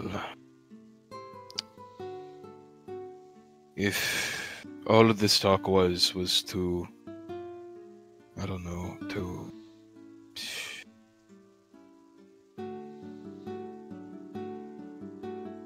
get me to take it easier or something, I don't know what the hell this is, frankly, because again, I don't understand. Or if there's anything to understand to begin with. I don't know, I'm lost. But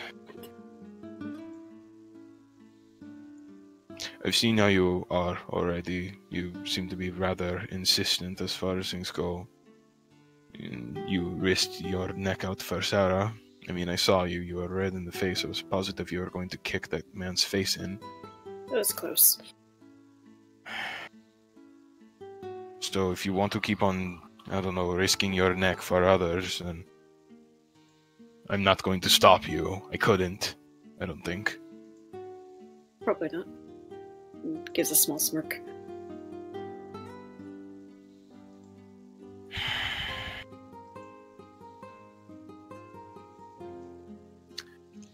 Could you just answer me one thing? Truthfully. Yeah.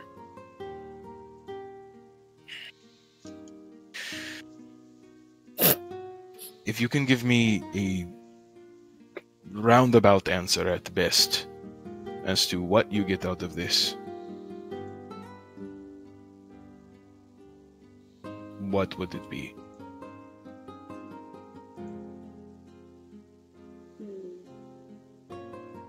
Tenzing thinks for a moment, tilts his head up, figuring out the best wording that he can muster up.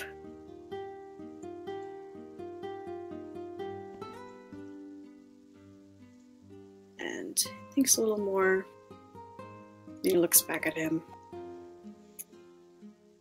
I suppose it's a little redundant. But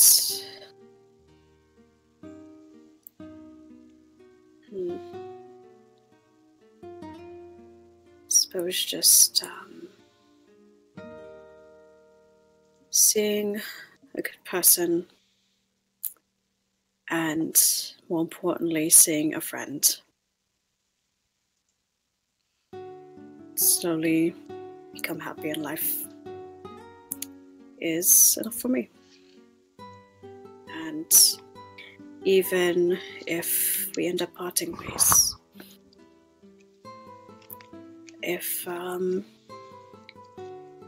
guess if I know that you're doing well, then that's it. Not really getting much out of it if you're talking about trade or I don't know. It's not even much it's not really even an emotional trade. It's just I just want to see you happy. As I do that I want Grimson to also be happy. And I want Varric and Six and Scar. Just for them to see them just self-actualized and content with life. Things with better. So that's all.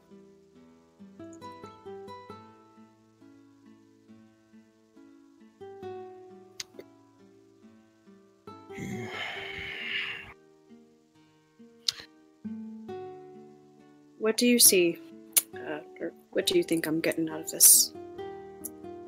So I'll ask you that before I get out of your hair. I wouldn't be asking you my question if I absolutely knew. Do you hope for anything? You confuse me. That's the only way I can put it. You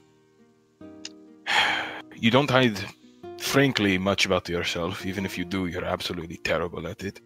You wear your heart on your sleeve. You don't covet. You can barely lie. Or at least if you had, I didn't even notice.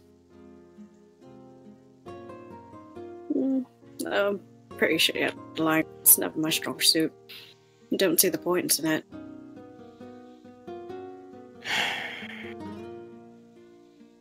If anything, I'd hope that over time, if you decide to stay with us longer, that maybe I'd confuse you less. Maybe explain everything a bit better, or show it. Maybe.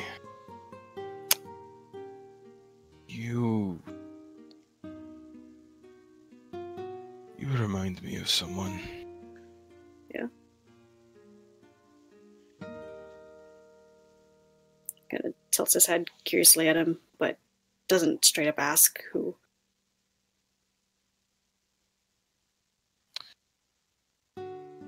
Kind of similar. Believes in the better of people.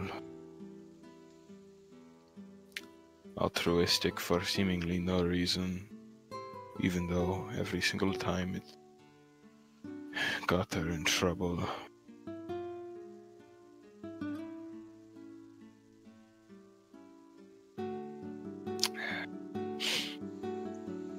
Well, I don't know what you want to do. Continue doing it if you so desire. Just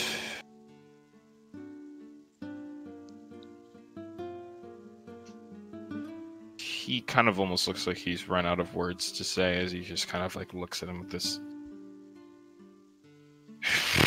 uneasy, not necessarily uncomfortable, but dazed look almost.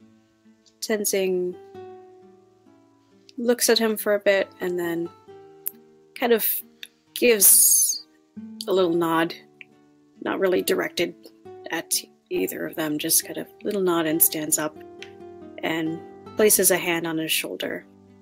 Said, all right. But I guess if anything, please do try to take it a little bit easier. And he starts to walk to the door. Whenever you're ready, we'll be outside. Are you kidding me? No, I want to get off this fucking island. Same. Alright, let's go. And leads back to upstairs. Alright. During this time, Grimson and Varric, you guys are eating your meal, was it? Or Yeah, for the most part. Alright. Eventually you hear Klaus and Tenzing make their way back up.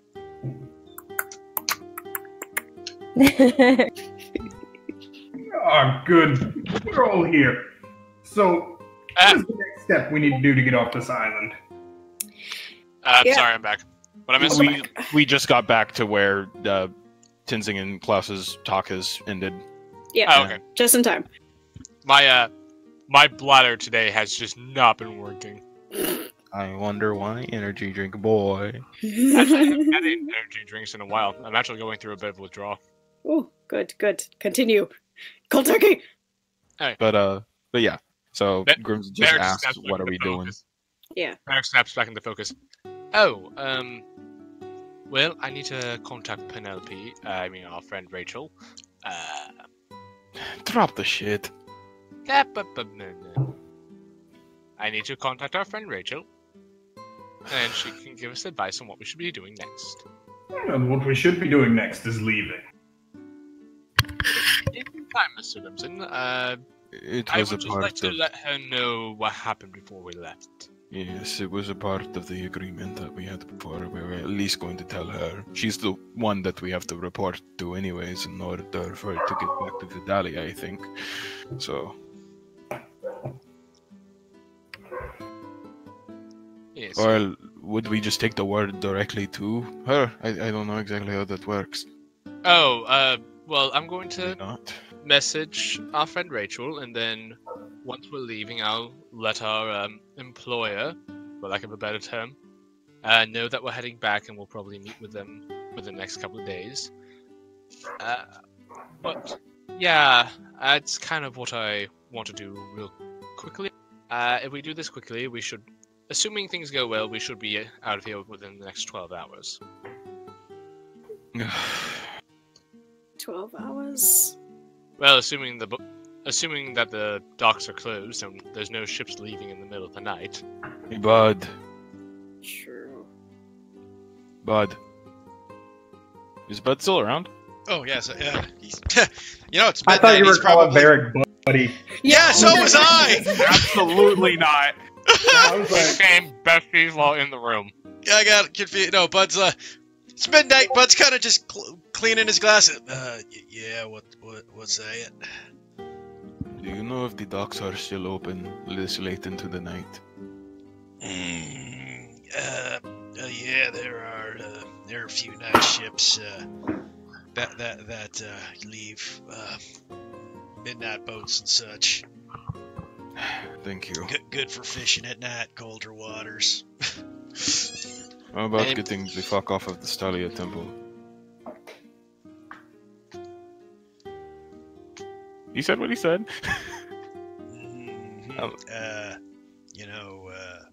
This is my home. Yeah, that's quite rude of you. it doesn't make it any less of a shit place.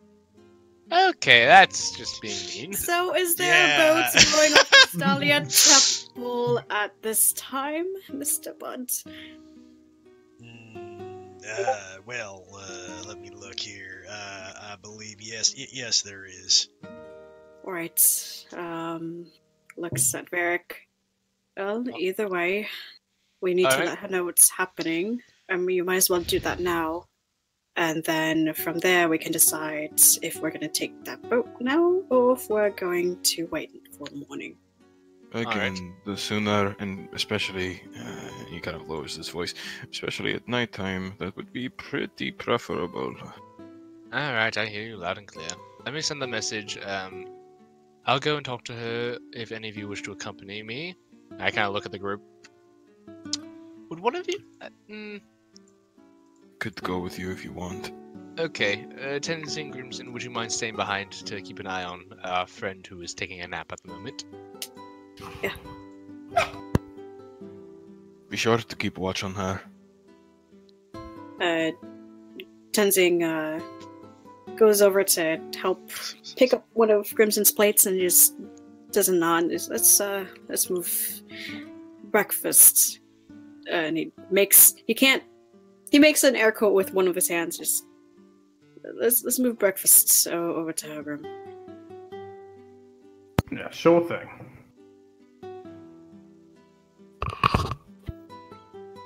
Alright, so... Varric and Klaus, was it? Yep. Varric will clear his throat, and then very quietly, in the corner, just start whispering and going, and he will start casting. Where is it? There it is. Sending. I was gonna cry. It's like, oh no, I didn't prepare sending tonight. Oh. Listen, I'm a bard. I learn spells. I don't prepare shit. Oh yeah, right. Alright. And I will say, it's Varric. Need to speak urgent. Please give time and place. I will be in white robe. Respond quickly.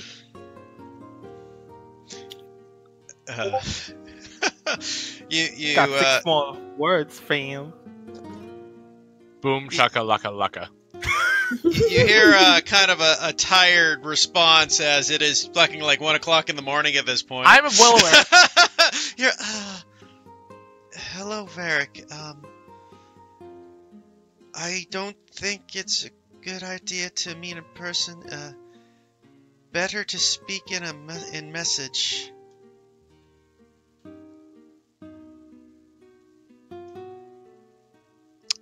You just see this look on Varric's face as he does not get the response he was looking for.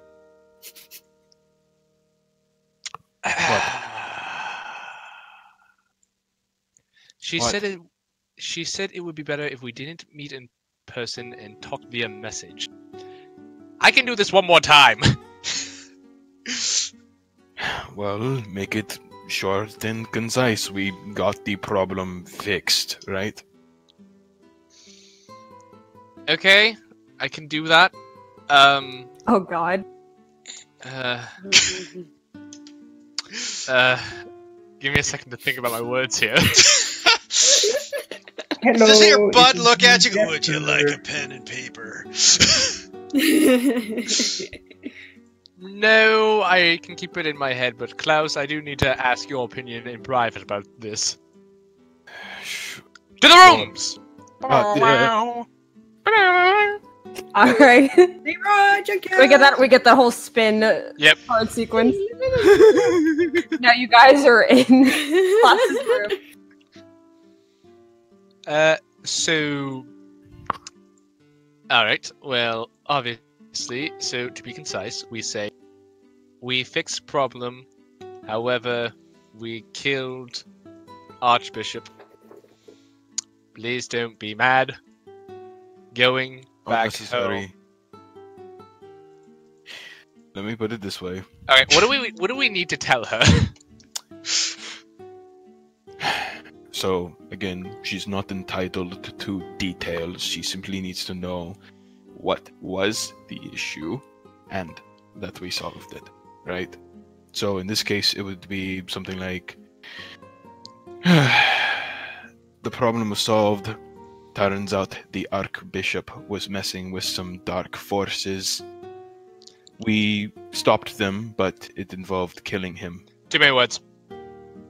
Too many words? I can only get 25 out. 25. This is why we need to think this through. Okay. So, Right. problem solved. Archbishop kidnapped people for... Archbishop kidnapped people. Dark ritual. Kill him and Avanalil. Not necessary. Just say... I don't think people should know about the Vanillil.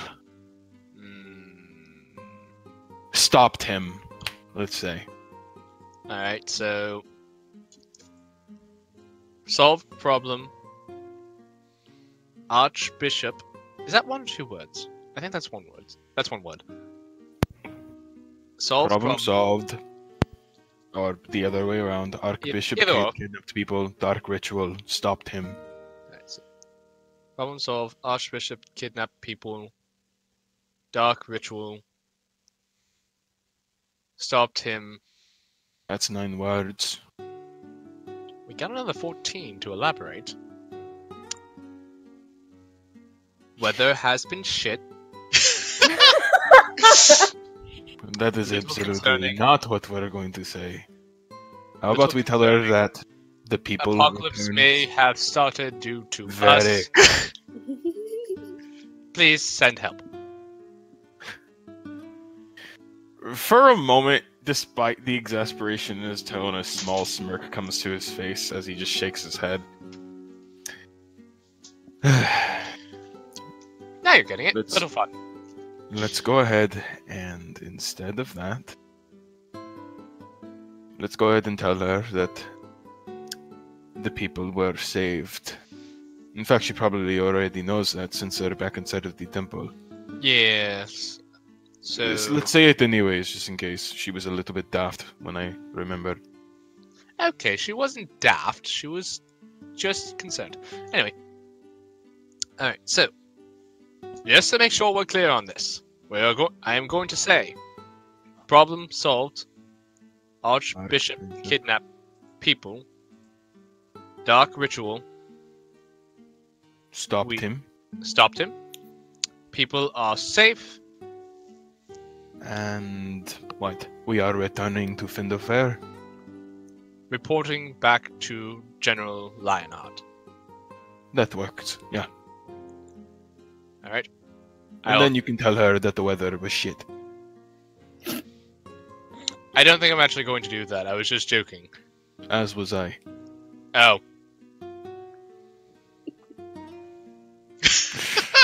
I will cast sending and basically tell her our refined version of that. Plus, I will, since I have a few extra words, I will say, please don't be mad. Okay, so you say that and you hear a reply, that's good. Don't tell anyone. I'll tell others the same. Report to the general. Give my thanks. cool beans, brah. No, she doesn't fuck it up on her own end. She knows the environment. She got our attention without anyone noticing. Besides, people around here don't really seem suspicious about people. Which is not good practice, but yeah. Well, You're living on a holy island where, you know, a god supposedly is present. You let your guard down, I suppose. Alright, I suppose we should tell the others. Now, we do have one last problem to solve, though. And that is, how are we getting 6 aboard the ship without anyone questioning it? Are we gonna, like, have to fortnight at Bartholomew's estate her? Like, is that what we're doing? the duckling hat. Can it work on unconscious people? We'll find out! The answer is yes, because Kovacs was unconscious whenever y'all. I believe it. Wait, a memory is surging forth from my subconscious. Yes, I believe it will work. Thank you, Ghost of Kovacs. You're welcome. Meow. Yeah. I really want that. I really, if nothing else, I want Kovacs to come back as a fucking cat. Did you all just hear something? We must have been... Oh my fuck!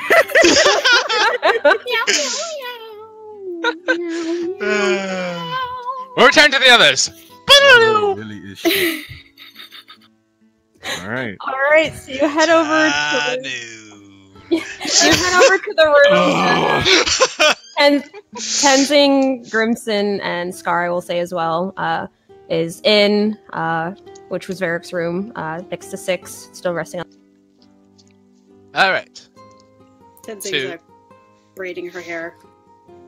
Tenzing, make a perception check. Oh. Okay. Oh. Okay. Perception, you say? Hey. All right. Since you were spending your time braiding her hair, which involved you having to kind of like adjust where your body was and then carefully leaning over to reach, etc., etc. He's doing his best. In doing so, you kind of realize, you know, for a sleeping person, it's a little strange. Doesn't seem like her chest has really been rising and falling. Oh my god, she's actually dead. He freaks out for a second, just like, wait. He puts his head. He puts his head to her chest. She's been dead the whole time. No! He puts his ear to her chest to see if she's breathing or like her heartbeat is going. Make an medicine or perception. I'll let you choose. Let's see which one's higher. Who? Oh we no, just they're walk back both in the the room. same. Tenzing is crying. God, 12. You listen in very carefully, and you're not hearing the loudness of a heartbeat, but you feel like very, very distantly there's a slight bump, possibly. It's not very... Tenzing starting to freak out a bit visually. Just like Grimson, Scott Grimson kind of puts his head up and he's waving them over. What seems to be the problem? Her heartbeat is kind of weak, and her chest isn't rising and falling. Is she breathing? Can you make sure that she's actually alive, please? Since you have Scar with you, I'll have him come over. Continue while I have him roll. Okay. You said that happened before, didn't it? But not like this. I mean, she's been out, but it's just like she's sleeping. But this case, she's just not... She hasn't been moving ever since we got back. She was on my back for a while, and she didn't shift at all. She hasn't changed her position all night, and we're the ones who put her to bed. Scar just comes over, just looks at you in the face, is like, she's fine. God. God. No, Star comes over. You see him do the same, resting his head against her chest, and then checking her pulse and opening her eyes, etc., trying a couple of different things that he picked up during his time in Glucksburg when working alongside the church, the cleric over there. And after a moment, insert me trying his voice. It's not gonna go. I believe in you. Would you just like to type out something for me to say? No, it's alright. Strangely enough, she's not breathing, but she has a pulse. It's very faint, though. So she's alive?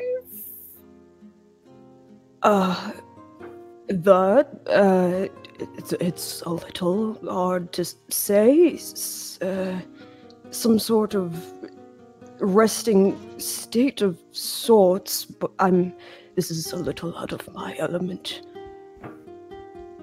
He's clearly worried about this, and just like, well, should we look to another healer or something? Or no, we need to leave. I mean, where do we? Where should we go? She has catatonic bitch face.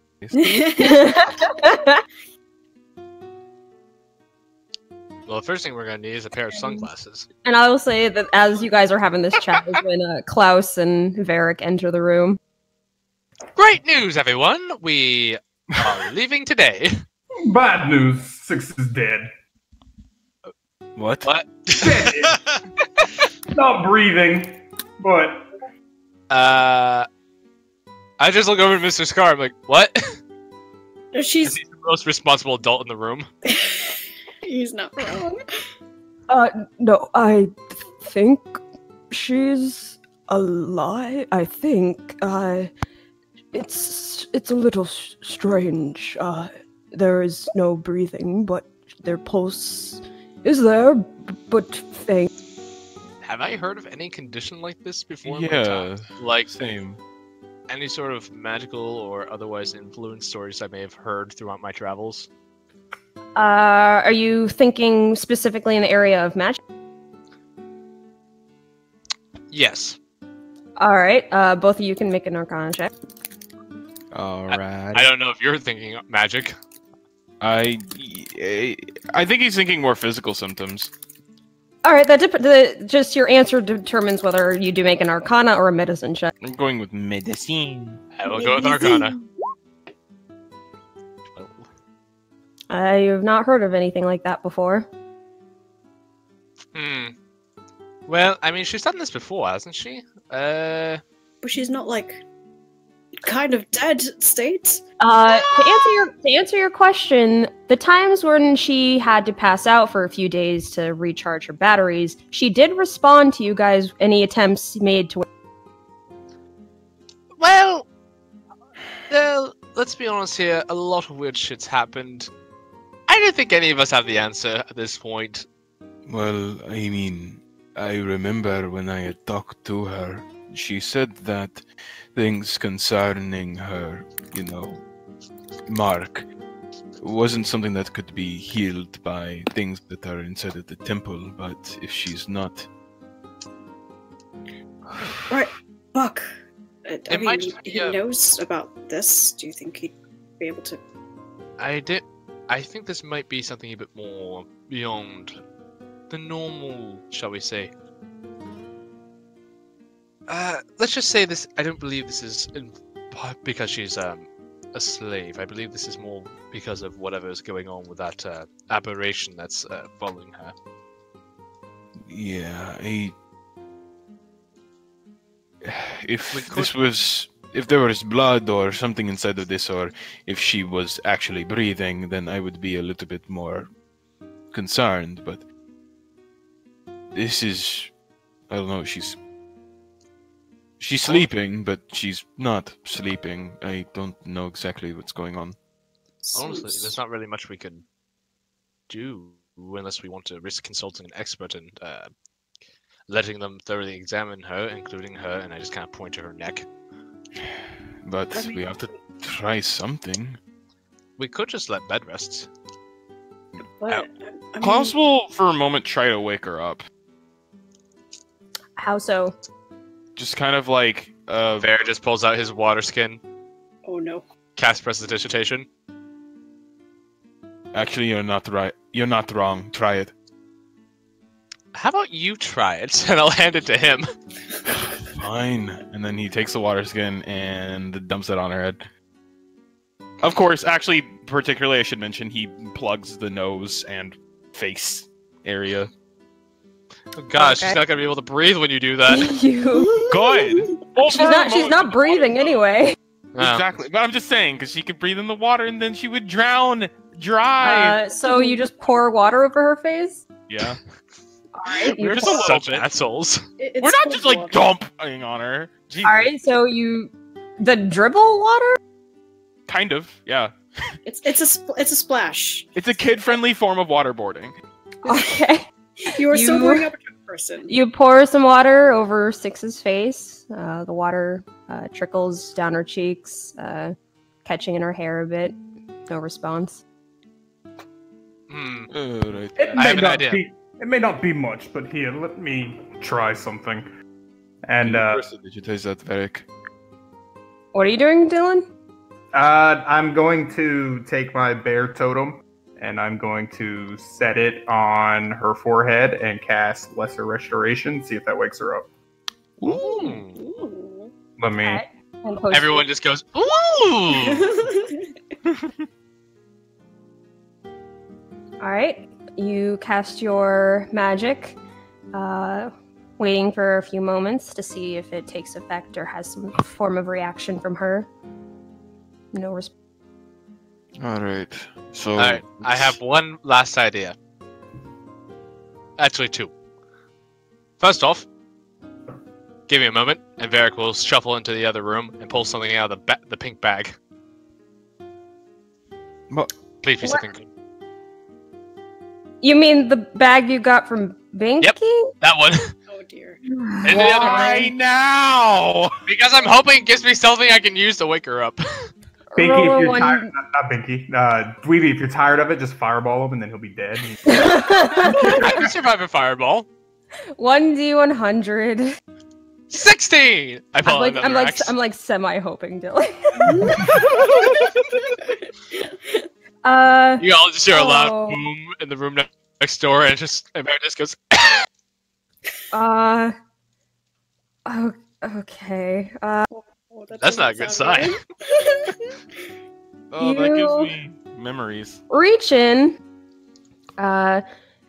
Your hand touches something kind of cool to the touch and a little fleshy. And for a second, you're like, what the heck is this? And you grab it, and you feel like you're grabbing a wrist as you pull. God. And you pull what seems to be a half-elf with What? dark brown hair. Their eyes are closed, and they're wearing what looks to be studded leather armor. Are they alive? Are they Oh my alive? God. Make a. Well, you're holding them, so looking them over, they seem to be They seem to be what? dead. What the fuck? Put it back! Put it back! Put it back! Put it back!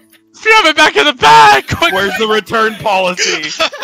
It's been over 30 days! So you guys are now just have a dead body in a random inn, by the way. The unobservant eye, we technically have 2 dead bodies. Yep. You are in a room. So can I quickly just like put it back in the bag and just go, that's something I gotta ask about later? Alright, so you go to push the body back in and like close it up, like thinking to yourself, okay, that was not what you expected out of all the things that you pulled out of here.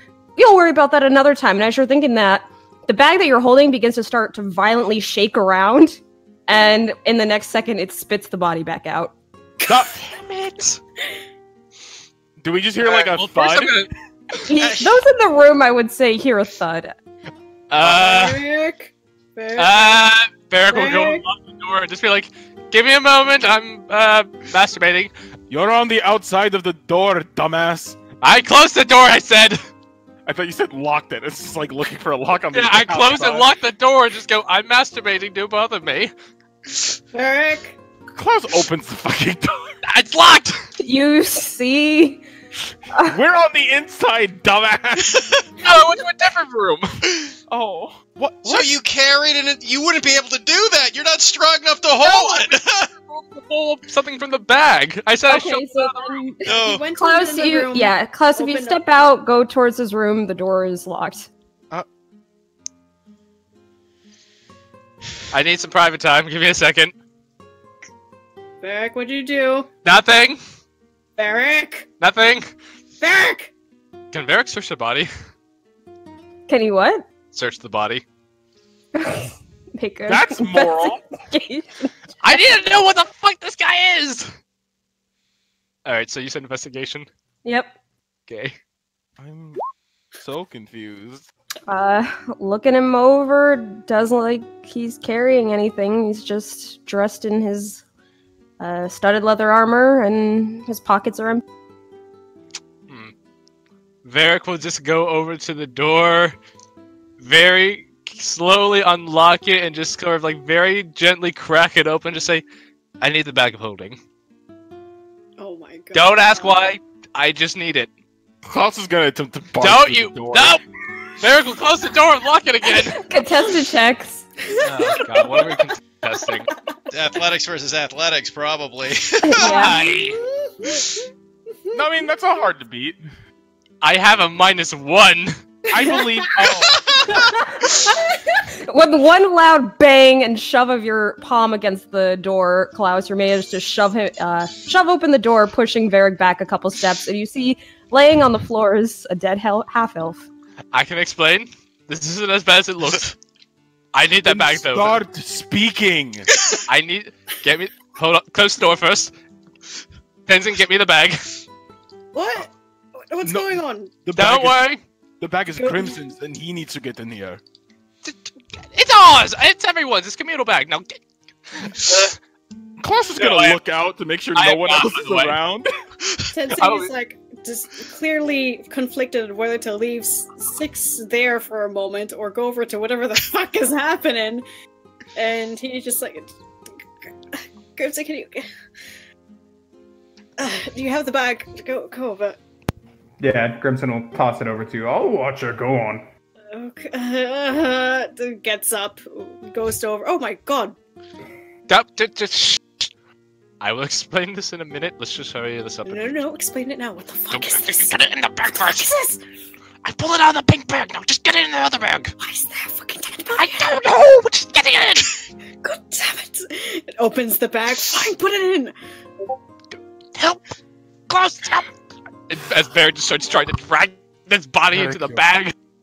Varric, you're fucking insufferable. I swear to God. It's not my fault. Helps him put the body Yes, it in is. the bag.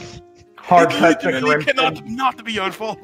Hard cut to Grimson just eating a peppermint, unwrapping one and popping it in his mouth and looking at God. patting her on the head. Ah, God, it smells like Just dead. patting things on the head, you said. Tenzin, can you draw this?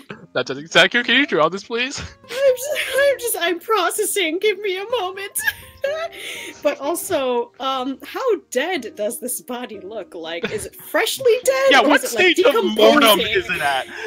Like, is it rigor mortis? Is it already? It looks like it's in rigor mortis, Oh, but it's not rotting yet. yeah, it's Get it in the bag, get it in the bag. it's just. I don't know, just. You and I have seen worse, and you know this. Get it in the bag. This doesn't Just- make this any better. Klaus will attempt to pick up the body, like near retching, just like at the fucking stench. Alright, you lift it up, toss it into the bag of holding. We Oh fold my. up the legs, fold up his arms. I'm so sorry. We are dumping this off into the ocean. when I no agree one's- wholeheartedly. Now let's leave. Now let's get back to what we were doing before and agree not to speak of this ever again. I hate this place. Let's please leave. Let's please leave. We will leave in a minute. Back to 6. Goes back to 6. You guys walk into the room, see Grimson eating a peppermint and petting the top of 6. By the way, Nikki, I have not learned jack shit from this, except that was hilarious. I hated that. Welcome to the group. This isn't the first time we put a body in a bag. It's really not. First time it was a child. The second time it was just wrapped up in the tarp and Tenzin, I know we just agreed never to speak of that again, but did you want the armor, or you're getting heavier stuff when we get back into town, yes? He just stares at him really hard. I didn't think so! Eric, I'm going to break your hand. We're talking about this later. Do you have my permission to break his hand? He can heal it later. Hey, listen, my hands are very useful tools. I'd rather you not break them. Anyway, so back to the situation. Talking about it. I'm going back to the 6. Now, that's 6, so... I have a bag of flour. What does it have to do with anything? I don't know. I'm trying to think of what we can do with the things I have in my possession. I mean, we could go to Buck. You mentioned something about her sealed, or did she just tell you about it?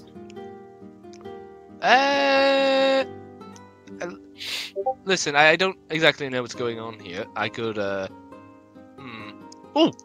I'll pull out one of the fine needles I got from a sewing kit. You're not gonna poke her, are you? I was going to poke her, yes. You know, just a thought, but, depending if the other in Eldath is still... I remember Nadina told me that Felicity is something of a medicine expert. Maybe she would know something to do with this. I'm not exactly sure if I trust the officials in the temple, but... I mean, she does medicine, but there's something that looks like magic. I think if we look... Well, yeah, but none of us are experts except for Scar, really. Well, honestly, I think at this point, if we just let it run its course, I think she'll be fine. Hopefully, potentially, maybe. We'll see. I don't think there's really anything we can do at this point. Well, we haven't really tried anything. Oh, I have an idea. Did you try to heal her, or...? Yeah. She's not physically hurt, it's the problem. Well... Oh, I do have an idea, though. And I'll look over to 6. 6, can you please wake up? You're starting to scare us. Make a persuasion check. Wait a fucking minute.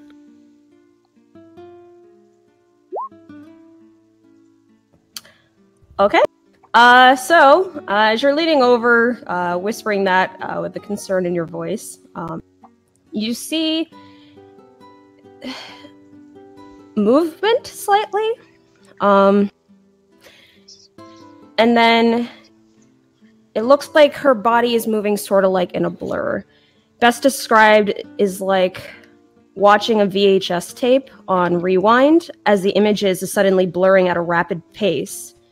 And as you were watching this, you see the black dye that she's been traveling with in her hair start to very slowly fade out, the white overtaking it, her head turning ever so slightly in this blurred motion that just looks very unnatural.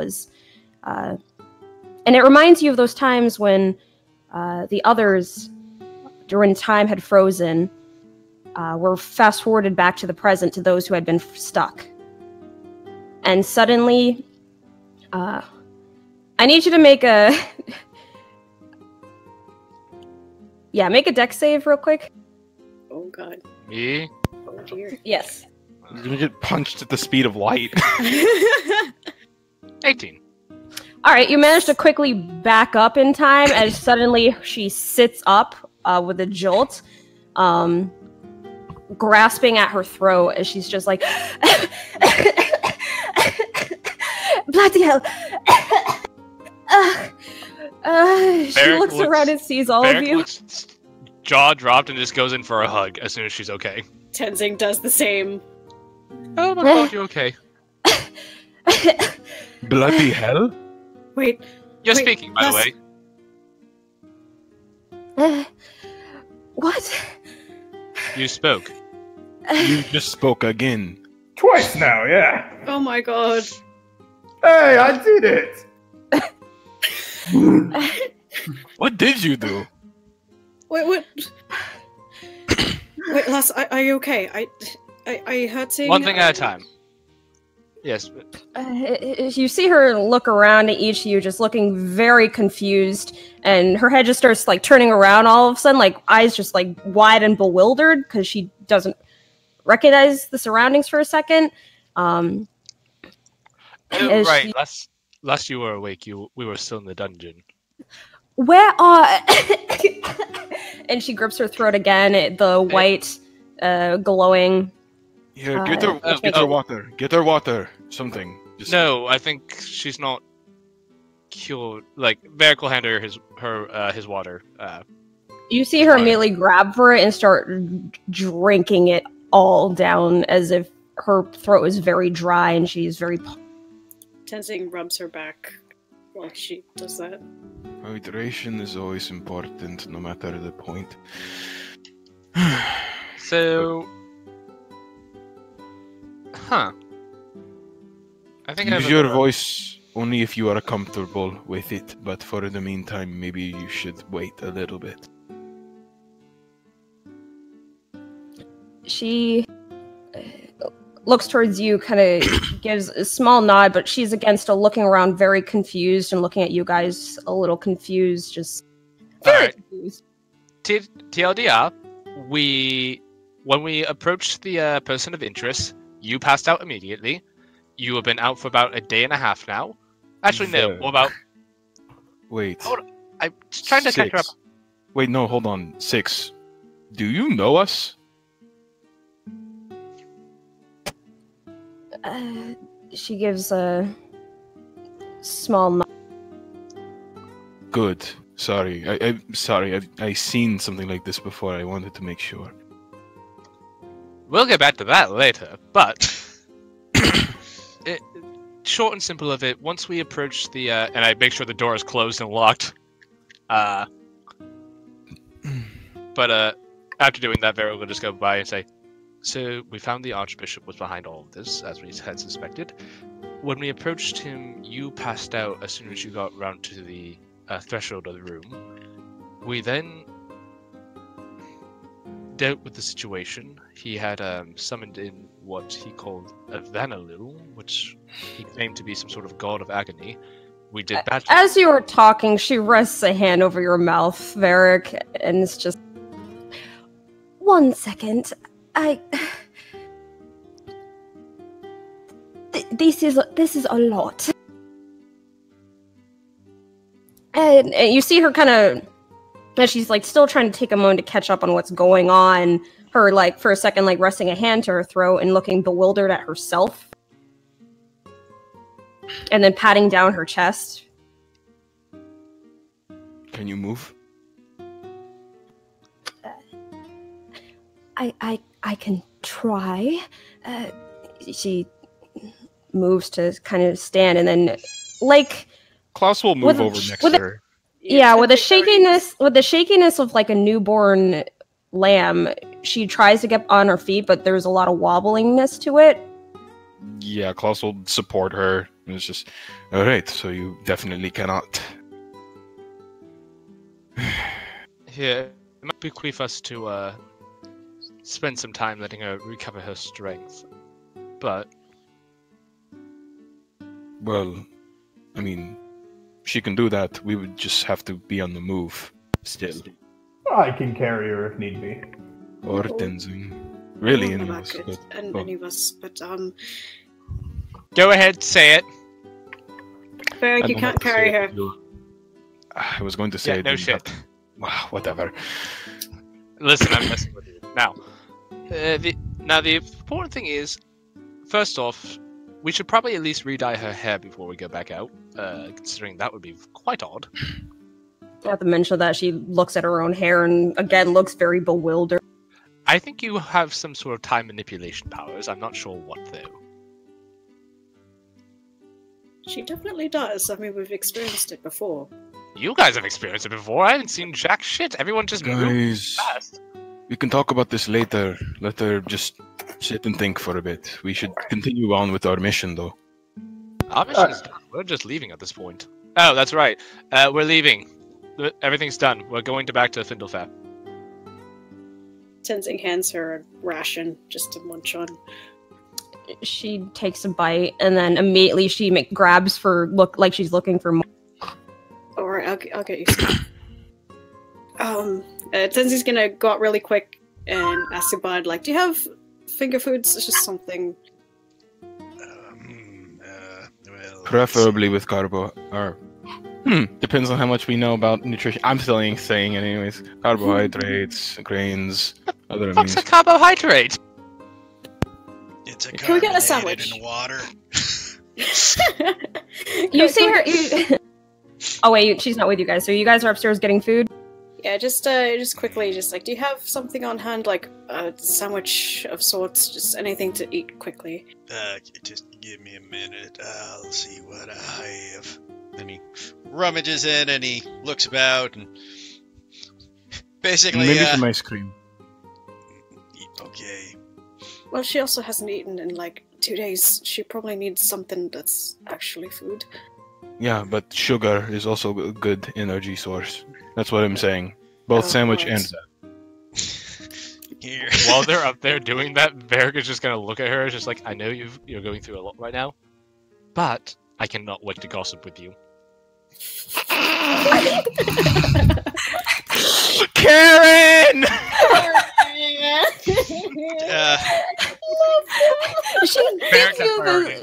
She gives you this look, Varric, of just like, I'm half fed up with you, but also this is just like you. And she gives like a small, like tired, but like still like a look of someone who's trying to catch up on what's going on, but still like a small, yes, fond, exasperated smile. She's just like, Glad to see while I was unconscious that you know the time and place for things. Oh, of course. Don't I? I'm a master of such situations. Oh, of course. Oh, do you want to see the thing we fought after you passed out? No, it's probably not the time. Forget about me. Let's worry about what is most important at this moment. God, it feels crazy to be able to speak like this. Sorry, focus. Where did the others go? I was sort of trying to get my bearings. They're getting you ice cream and a sandwich, I believe. We're back! Hey, do you have the ice cream and the sandwich? Here. He lifts the bowl. immediately grab your hands for bowl. You better eat. Not. Wait, actually, no. Immediately, he's just like, nope. Sandwich first. What are you, my mom? Fine. Hey, that's my Mom, job. please just eat. She takes a bite of the sandwich and looks at you, and just like, There's nothing wrong with having two moms. No, literally, it's just like, oh, Varric, mom's just like, oh, sweetie, you can have whatever you have, and now you better eat your damn greens, or you ain't getting none of this dessert. Oh my god. as she's chewing, as she finishes swallowing, you see her like suddenly take up a piece of her hair to like sniff it, and then squints for a moment. She's like, And why does my hair smell like pepper? Looks over at Crimson. Oh, that's my bad. I've got an extra if you want one. Oh, that would be lovely. Yep, there you go. Sensei just like collapsed on the bed next to her, but just like sighing in relief. I'm just glad you're alive. I'm glad you're alive. I was so worried about you. By the sounds of it, I was out for a bit of a while. About 18 hours.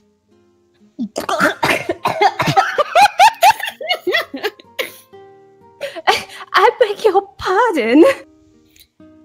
Well, judging by the position of the moon and the stars this time, as it is now night, you've been out for about 18 hours. And barely, not even breathing, barely moving. We were worried that maybe you weren't even alive, but you were in a weird dormant state, and then Varric asked you to wake up, and then you actually did, and it was... Yes, thank you for doing that, by the way. It sounds like a completely normal nap time. Oh, of course. Completely normal. Absolutely! I don't even know why we're discussing this at this point. even though she's making jokes, you can see the look of like, I am holding off the panic because now is not the time. Oh, Varric recognizes that look immediately. So, based off of what I was hearing, there is something that we were all getting up to. Getting the fuck off of this island. Which is good. It'll give you time to rest on the boat. Yeah. But based off of what I'm hearing, I've been resting this whole entire time. But sure, I could always use for another nap. Well, I Just mean, make sure it's not 18 hours like the other one. Ah, darn, and I was thinking about going for 18. Very well, 16 it. she's got a good point. Oh, that reminds me. Someone did keep an eye on you though while you were out, and I pick up Urkel. I'm just like, well, this little guy right here was always by your side. Oh, well, thank you very much, Urkel, for watching over me when I was in it.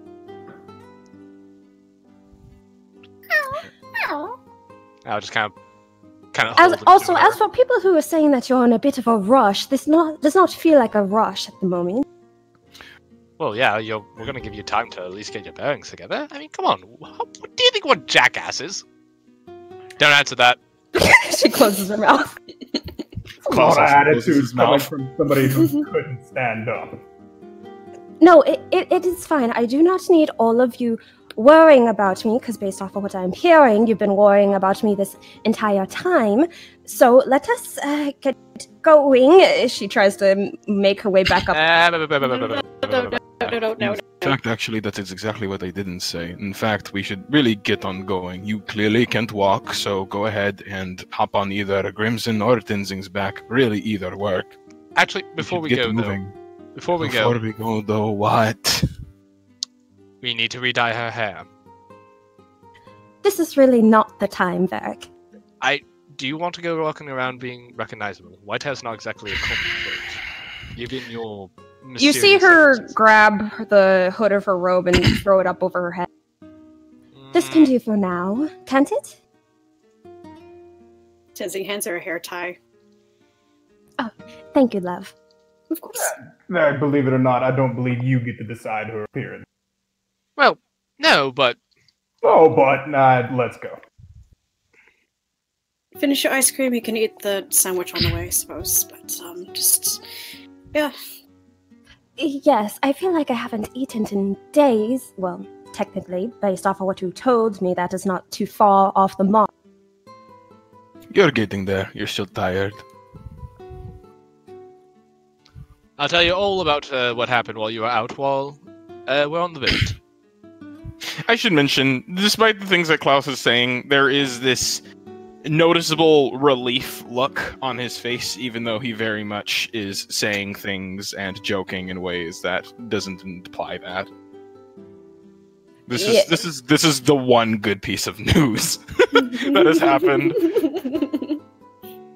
Yeah, she's been bouncing off of his jokes and sarcasm with her own, despite the clear, I am panicking look in her eyes.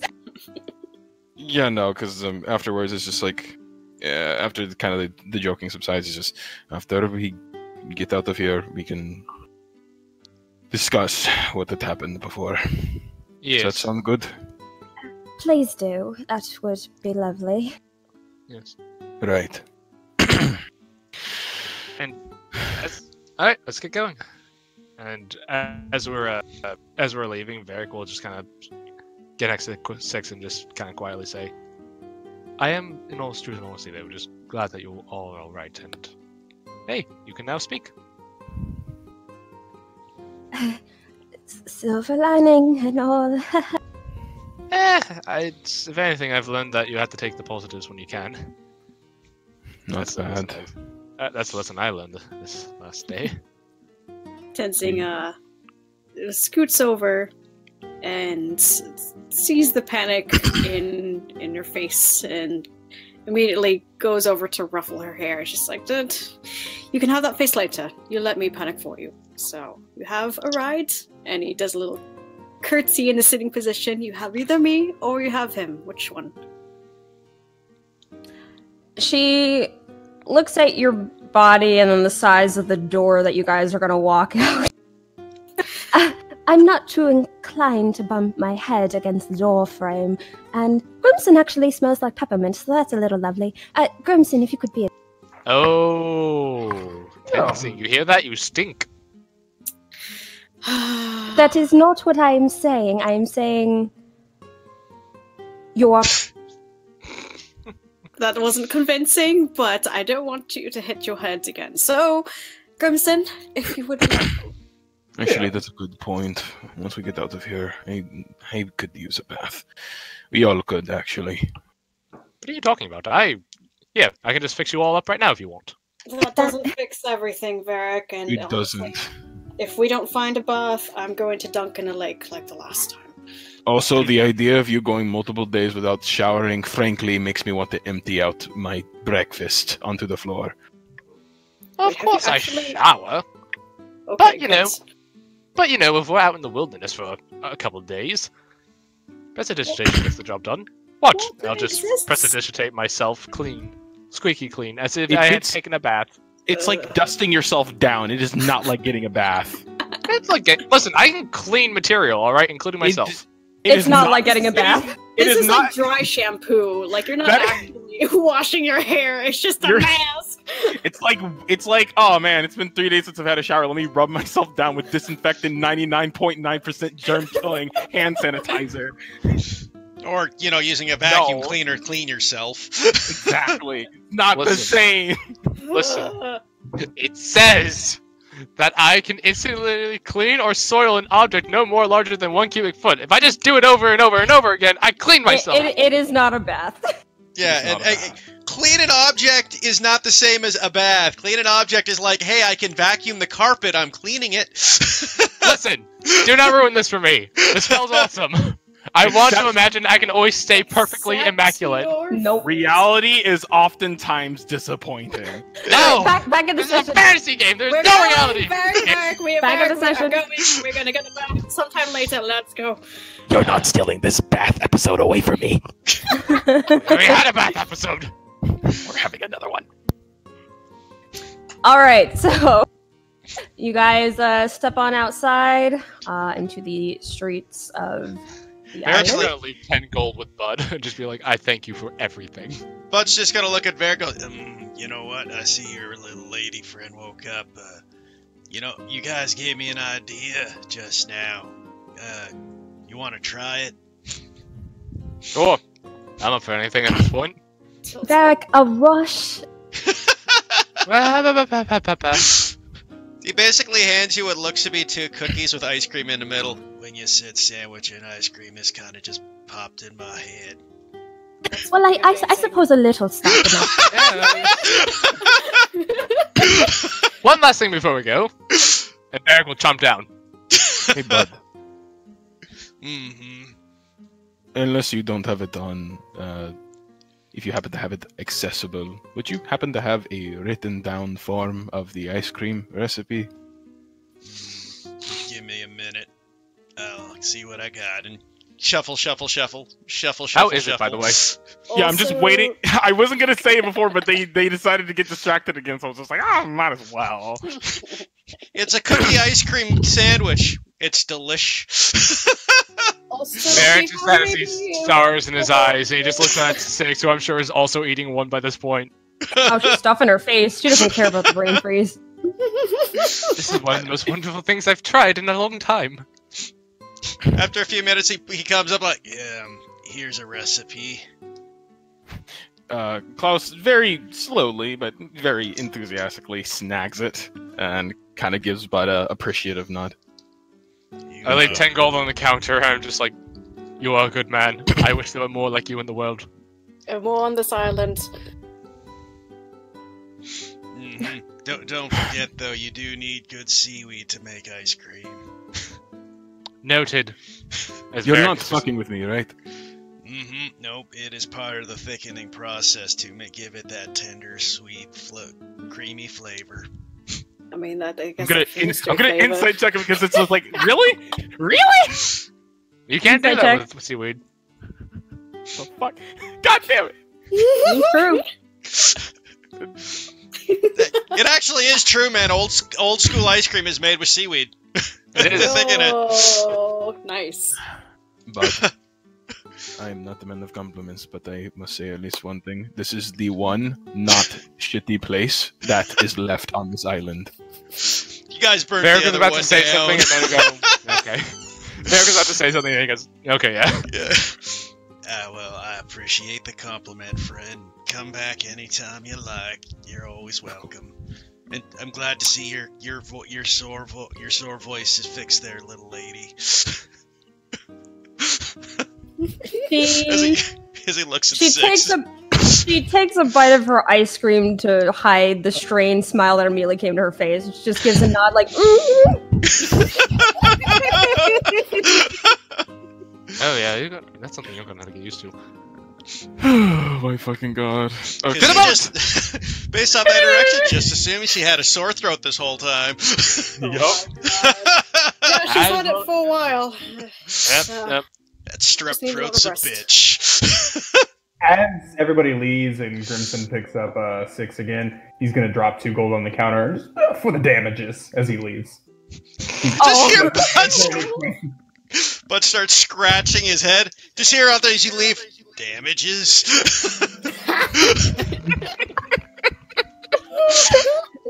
Six is, well, actually, how are you helping out Six? Well, I can Piggyback? just throw her over my shoulder. Just a flour sack style. Could just piggyback as well. Yeah. He's kind of big, like she'd starfish on his back, man. I Oh, have yeah, you're spoken.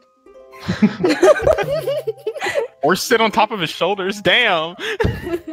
Seeing all that, Six, she can't even complain. She's got ice cream right now. It just kind of speaks to you, Grimson, while you're walking. It's just like, what did you mean by, damages?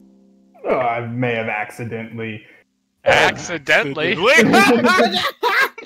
Michael, no. Assaulted one of the doors and left a hole in one of the ceilings. Simple stuff. It happens. It happens. Why'd you do that? Eager. Sometimes I can be a bit rowdy. Klaus is listening in, but at the same time doesn't say anything. I mean, I know you're sort of a big fellow, but I didn't take you for the sort for property damage. It tends to happen every once in a while. It's not the first time. Most likely won't be the last. I can be a bit aggressive and not mindful of my surroundings. She kind of makes a face like, really? At aggressive? But she doesn't say anything and continues. You're not aggressive, you're just excitable. That's all. Alright, where are you guys headed? To the ducks! To the docks! Thank you, Zach. It's very dark out at this time, since it's very late at night. The streets, for the most part, are fairly empty. You still see the occasional Holy Guard stationed along the streets, what you assume is their posts. Passing by, for a second, you can't... They're so still, you momentarily wonder if maybe they're statues, but then there's like a small shift that makes you realize, no, they are still very much being very attentive. They are just very proper with their job. And you guys make your way down the hilly steps of the street, heading towards the docks, and as you get closer, the wind picks up just a little bit more. You do see one ship seems to be, a much smaller ship seems to be readied at the dock. There's only a couple of people wandering around. I will just go up to the dock. I will just go up to whoever seems to be running the ship. A middle-aged man turns to look at you. Is just like, hello. Hello, good sir. And you said it's like a smaller ship, but it should get us to Findlefair, right? Yeah, you get the sense it could fit all of you.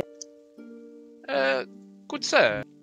Wait, does it look like we'd have enough privacy to dump a body?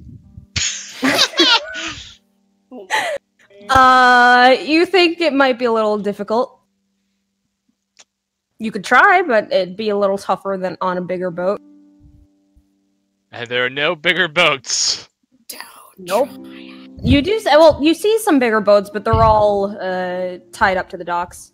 Got it. Excuse me, sir. Is your boat for hire? Well, if you are looking to get off the island, that is no issue. If you have the papers that you had in order to get here, you should be okay.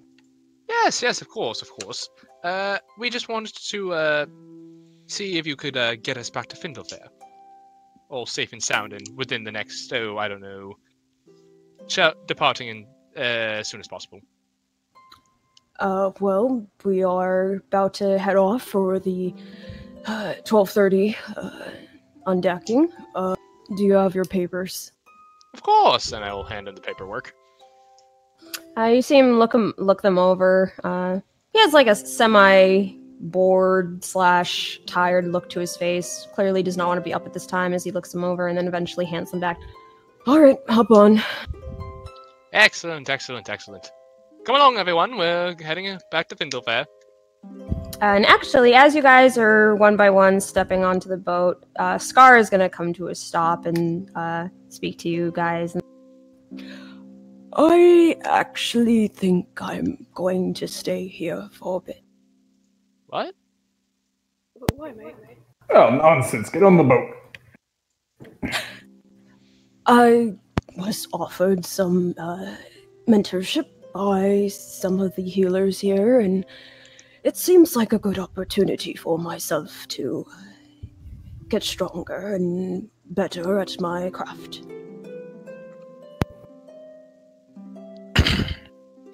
Whatever you feel you need to do.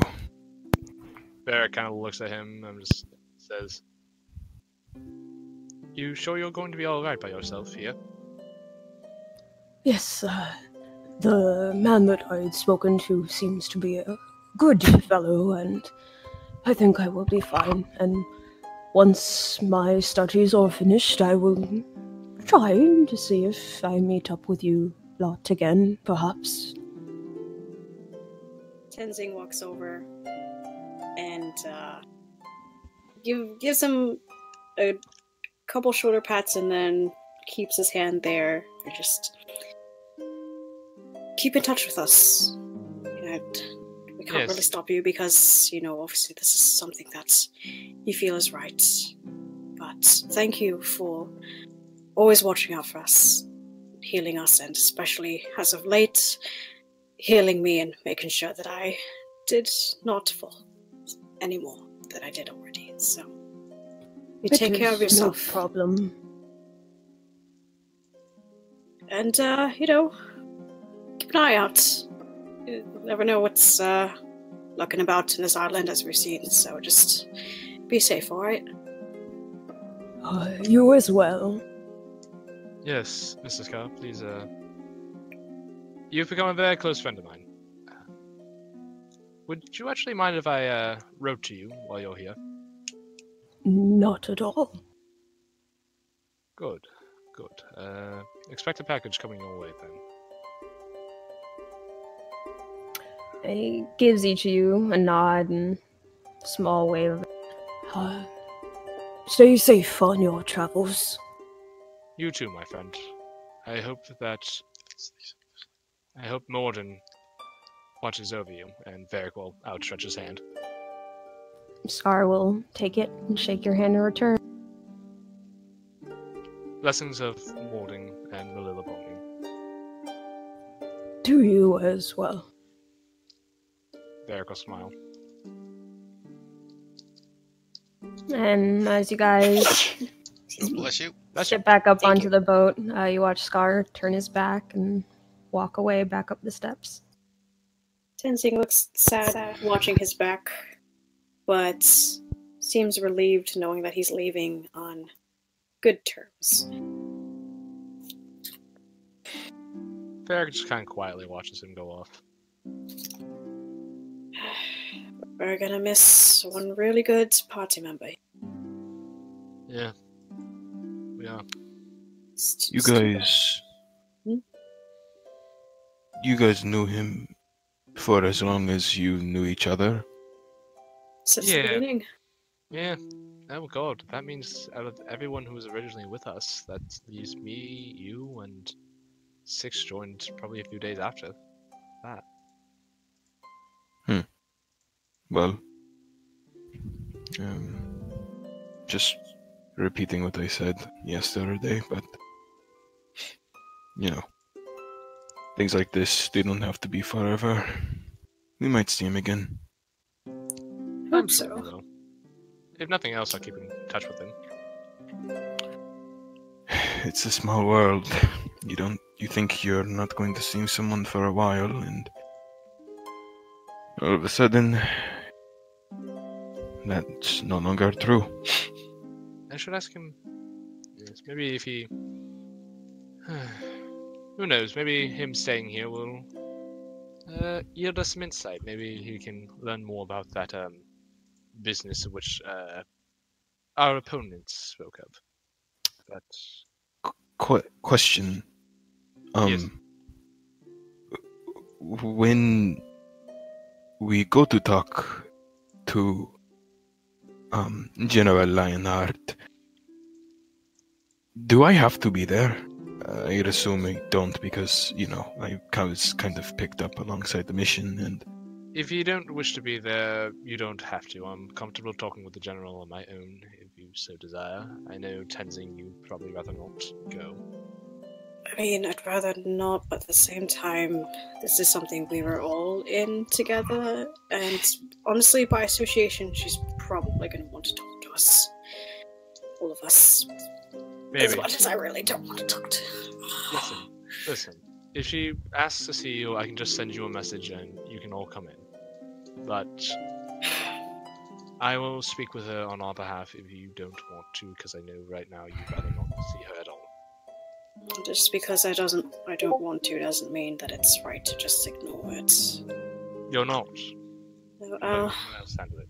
no, it's alright. Well, I mean, you don't like the Lionheart, so I don't think you owe her anything. No, and like I said, we don't need to spark any more aggression. I'm just worried about you as well. I mean, I trust you with the words and all that and talking to her because you're much better at doing that than I ever will be, but, Dylan, you fucking magnificent bastard! God damn it! How do you get these? Oh my god!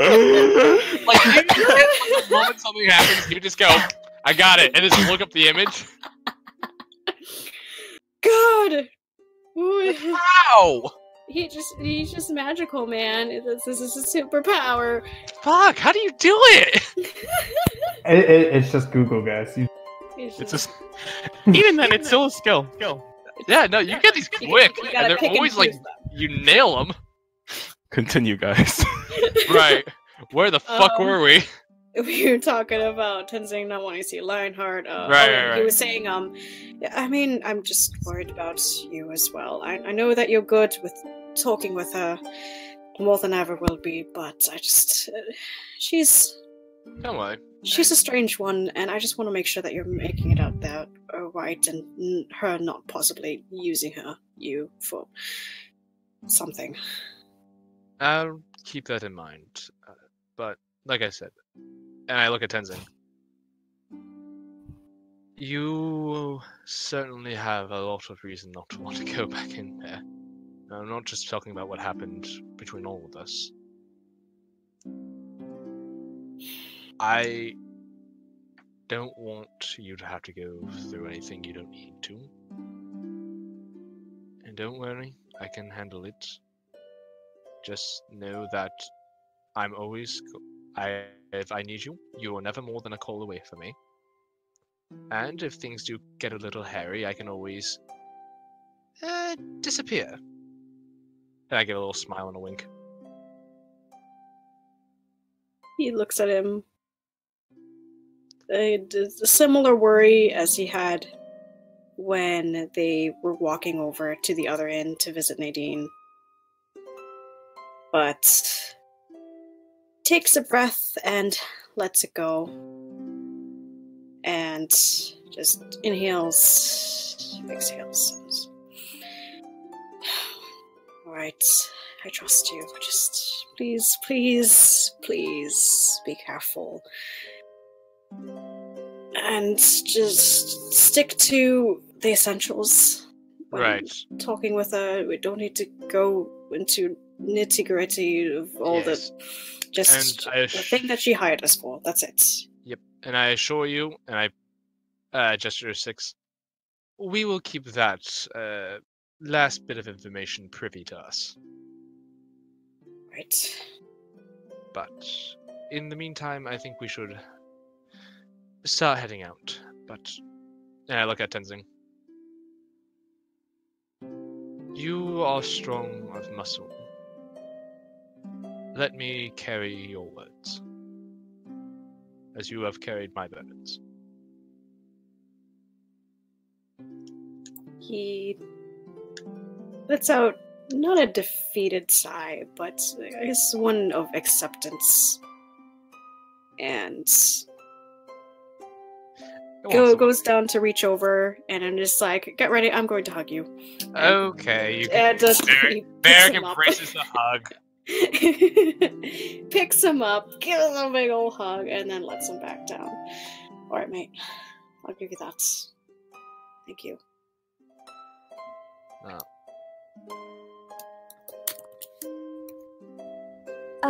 Sorry to interrupt this, but Crimson, can you put me down now?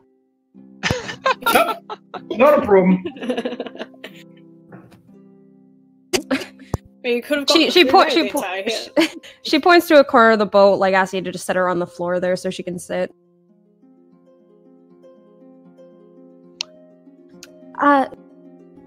If I'm... Correct me if I'm hearing this wrong, but... Vag, do you intend to speak with her on your own? I look kind of at the rest of the group. Yes, I believe that, unless anyone has any objections, and I kind of just look at everyone. I do. Would you like to come along then? She makes a complicated face. It's just, I don't think that I am idea. smart. Yeah. But I do not think that you on your own is a very smart idea either. Yeah, I guess I have to agree a bit, because even though I may not end up being there, the whole thing of splitting up. Yeah, maybe Trouble before. Well, I can go. Well, I was going to just say, what are you worried about, 6?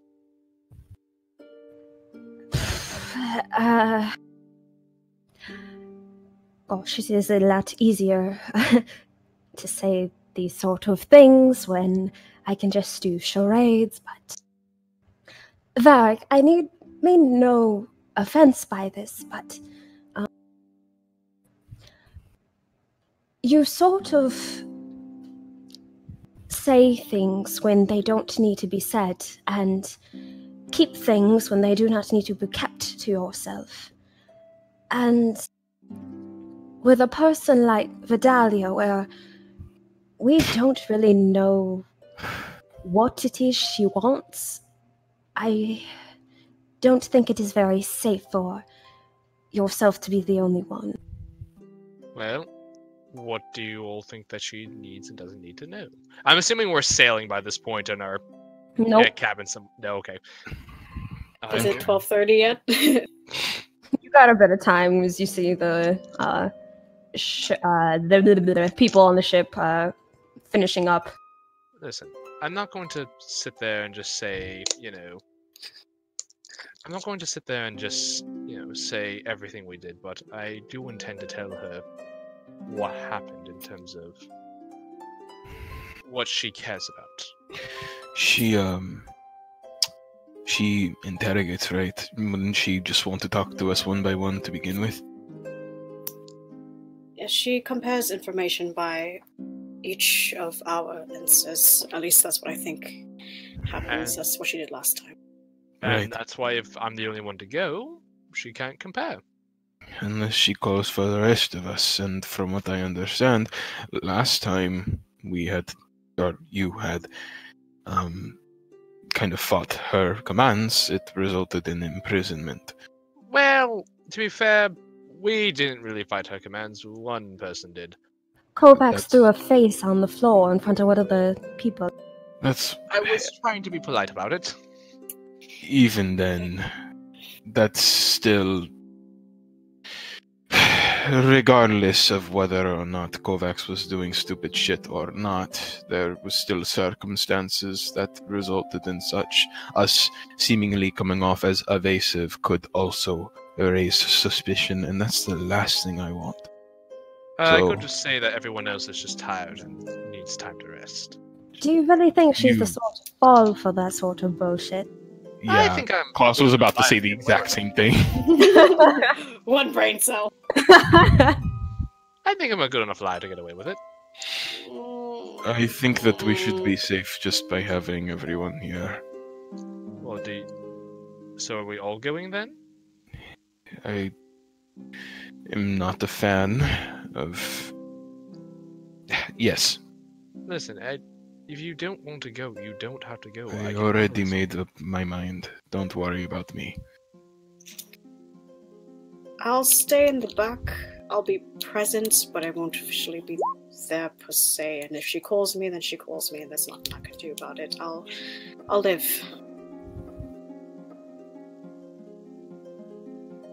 Crimson, what about you? None of these are quite my strong suit. So, about like Tidzing, I will just be in the back. All right then. Uh, Let's. So I guess we'll all go, and then I guess I can lead if you want, Zaya.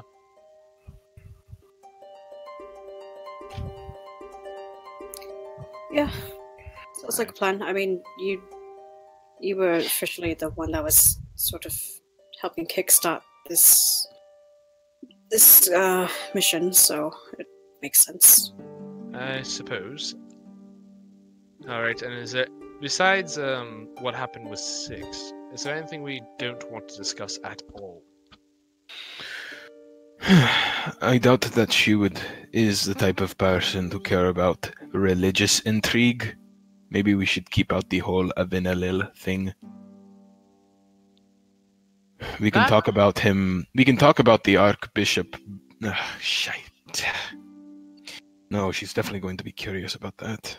And I don't think that we can disclose anything from. Alright, let me put it this way.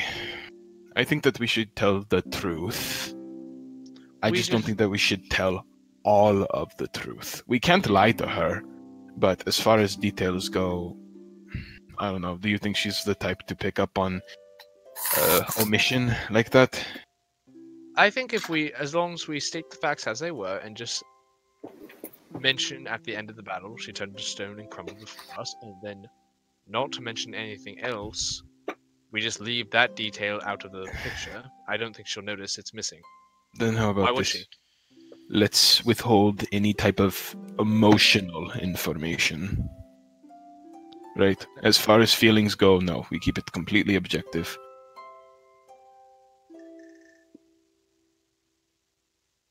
Just no mentions about the talks that we've had. Just keep it concise and clear, you know. The Archbishop, and he kind of like for a second, where are we talking about this right now? Because Klaus just wants to make sure he's keeping his voice low, but he doesn't want to talk about one of the fucking captains there or yeah. something. Yeah, we're assuming we're whispering. Yeah. Oh, okay. Kill. Fuck. Bless you. Thank you. No.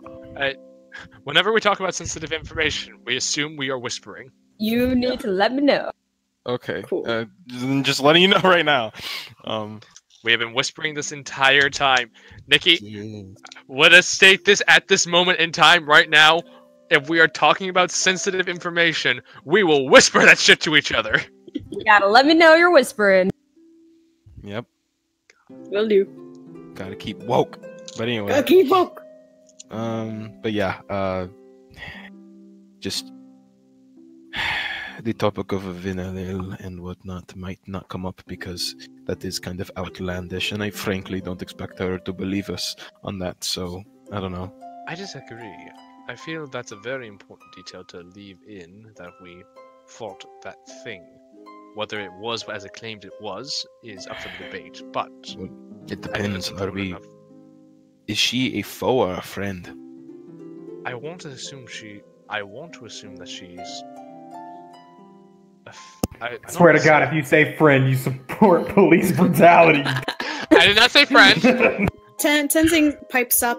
As of the moment, her interests are in the people, and if we are not within that interest, then she will discard us. So, as of the moment, we are helping, and as soon as she deems us unhelpful, then it's sort of...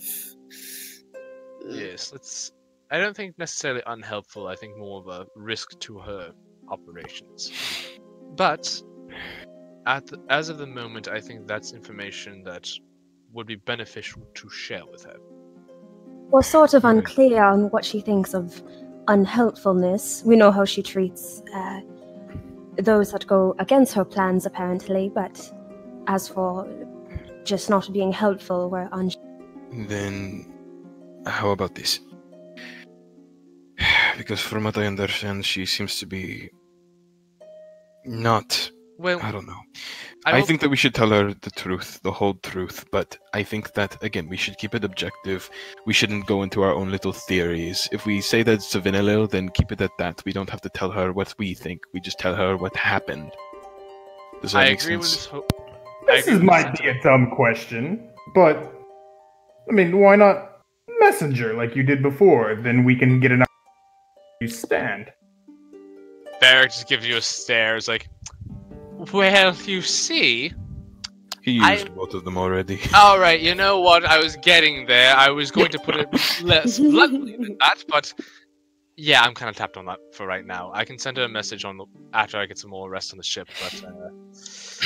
I'll get her sort of input once we're getting back. I don't think she's necessarily an enemy. I think she's something to be cautious of. But I think if we have similar aligned interests, and I quite frankly am inclined to believe we do, or at least she cares. I think she's trying to do right by just people, and I think what happened with Kovacs was... I don't like it. I don't agree with it at all. But I think that was her way of trying to protect people, because as I understand it, Kovacs threatened people. I don't agree with what she did. Don't ever mistake that, but I think her motivations are clear enough to see. Alright, then hopefully there's something for us to worry about. Truthful and concise. Yep, and like I said, we leave out the last detail. We don't mention it, we do not allude to it, we just state the facts as they are, forget that one, and then we move on. Klaus gets a little bit closer to Varric's ear. You're talking about the erasure, right? I was talking about the figure that came after the battle. Right, the ghost. That part I want to leave out. Everything else so can stay in. Alright. But if she asks, we might have to fork up that information in fear of her getting suspicious of us. Last time she didn't trust one of you guys. Kovacs happened. Well, from my understanding, Kovacs did point blank threaten her. Again, that's one of many situations. I understand that it was extreme, but it cannot be counted out of it. There's potential, and that's exactly what I'm afraid of. Yes. Honestly, I think we'll be fine. I think if we just keep our story straight, and let's just make sure we all have our stories straight. We got on the island, we can go into detail about everything we've done. It's just once we get to the point where she passes out, we gloss over that.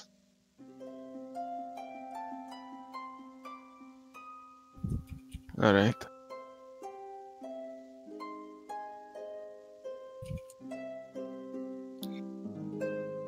Well, And as you guys are finishing up your talk,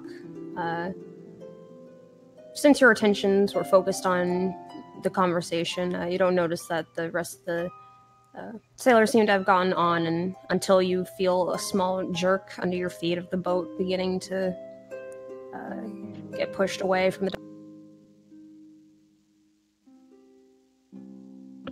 All right, let's be off.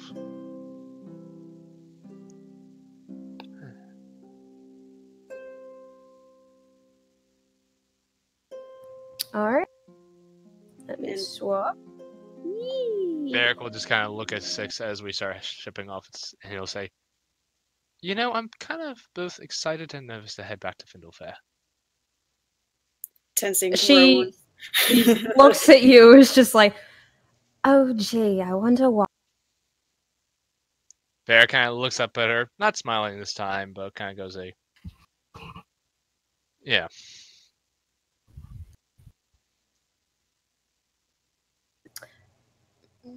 Her brow furrows a little bit before she speaks again. Is everything all right? Well, right, you didn't see. Did you see this? I can't remember. Well, when the Archbishop was talking, or when our suspect was talking to us, as we're whispering. Want to make this clear. Okay. When our suspect started talking about his plans, it made me feel angrier and angrier, and eventually he turned around and he summoned I feared he was starting to summon some sort of terrible creature. So in a momentary reaction, both emotion and calculation, I suppose, I cast a damaging spell upon him, and it did not have the results I expected.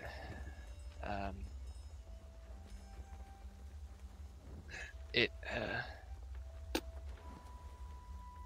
killed him outright. And I'm trying not to dwell on it, but I've never done that before. And I don't know how I'm going to explain that to someone. I don't know how I'm going to explain that to a few people I know.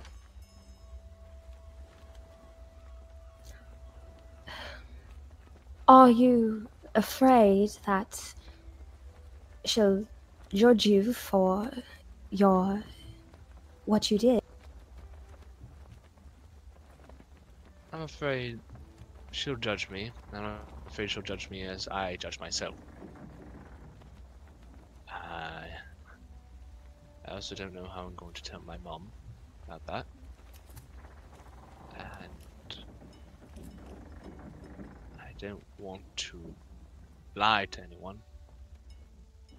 And in this case, keeping something like that would be lying, almost. You see Six pat the area on the deck next to her, where she's sitting. Eric will go over and sit down. Kind of hold Urkel. I know you'll... I'm sorry, I just want to say I know you're going through a lot right now. I think at this point, we all are. No. It's fine. You know, Varric, I think that people tend to be the worst critics of themselves more than how others perceive them, especially for certain individuals, and especially for yourself, based off of what I've seen traveling with you.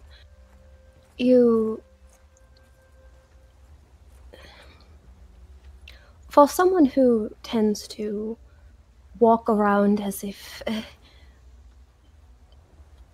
they like to believe that they have everything in their life under control, and their own thoughts and feelings under control.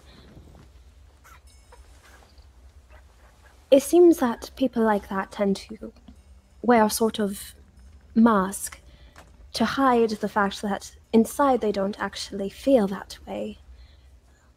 And you see her kind of bring her knees up to her chest to rest her arms over them. I get the sense that you're like that too, Vac. You judge yourself a lot and criticize yourself, and very rarely do you genuinely say good things or believe when people tell you good things about yourself. And I obviously have not spoken to her as much as you have, but Binky seems like a very sweet person. I don't think I've seen someone who smiles as much as she does. And Oh, high five. There goes a smile as he says that.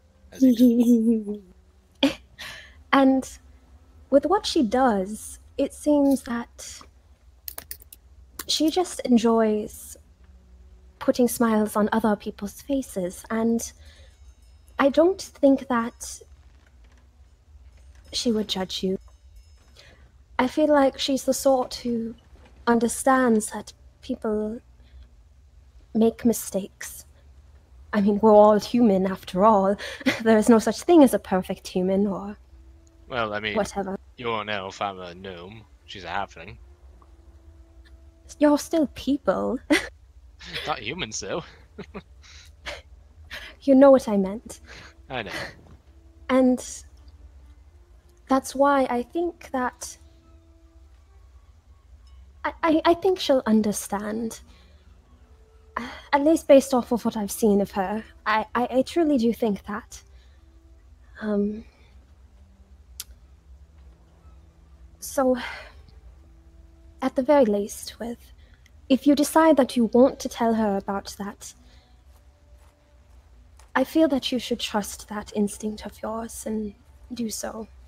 And, I mean, look at her. She's already mentioned before off of that, what was it, that crystal or whatever it was that's embedded in her chest, that she, as brilliant as she tells people that she is, makes mistakes too.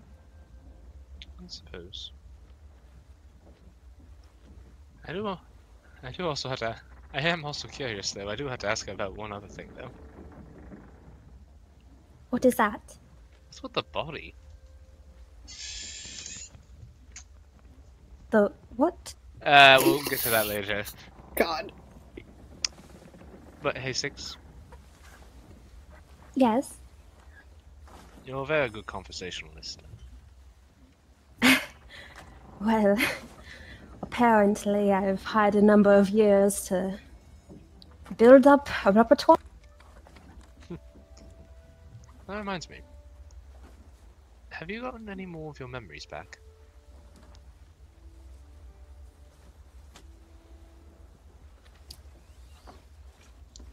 I... If you don't want to talk about it, it's fine. Six, I like you rather a lot. You're quite a good friend. Honestly, I kind of imagine this is honestly what I imagine having a little sister's like. You know, it is very likely that I'm older than you. But you can't remember it all, so I'd like to think I keep the title of oldest. No, I'm clearly the oldest one. Oh, pish posh. I like to think I have a good head on my shoulders. That of an elder sibling, of course.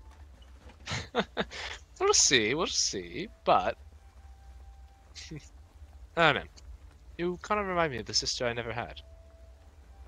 I was an only child growing up, and I don't know. You kind of remind me of you kind of make me feel like this might be what siblings are like.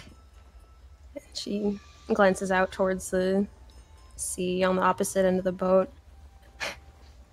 I, of course, have no way of knowing if I had siblings myself or not, but Yes, I'm sure this must have been what it would have been like if I had. And Ver, can I say something? Of course.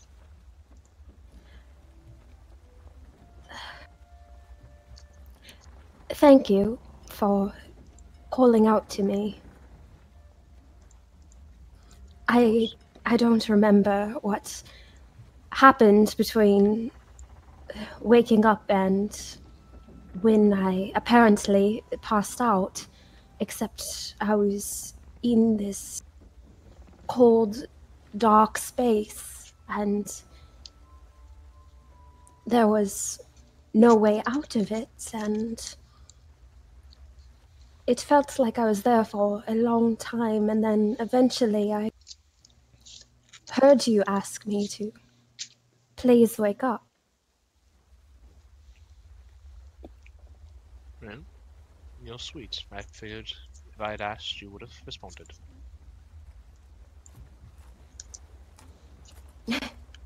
Still, thank you. I very much appreciate it. Hey, like I said, you are kind of like a sister to me. Of course I'm going to be there for you, want what's best for you. And I know I can be a little overbearing sometimes. Only a little. I know. I'm sorry. I'm sure I'm gonna hear more about it as time goes on, but I do care. Like I said, I've had a long time to build up on the things I've wanted to say. Well, I'll be there to listen, but like I said, I do care about you. And I just kind of like look down at Urkel, like, you know, I came from a good, stable family, but we were always moving around, so we never really set down roots anywhere. So my mother and my father were really the only people I had in my life that were kind of there for a good long while. And I certainly have never done battle with them. But no. I appreciate your kindness. And I want to say thank you. And I promise you, when you're ready, whenever you're ready to take the next step and I just kind of tap the neck. My neck, and I just go, I'll be there to stand by your side. And whether you pursue that or not, you and I are always going to have friends in each other.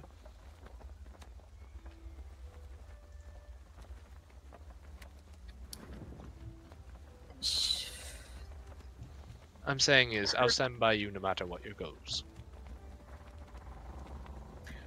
Her hand clenches momentarily before relaxing again, and she gives you a small. Right. Are you okay? Did I say something wrong? No, I'm fine. Listen, if you ever want to talk about anything, or don't want to talk about anything, let me know. I just have to get my thoughts sorted out.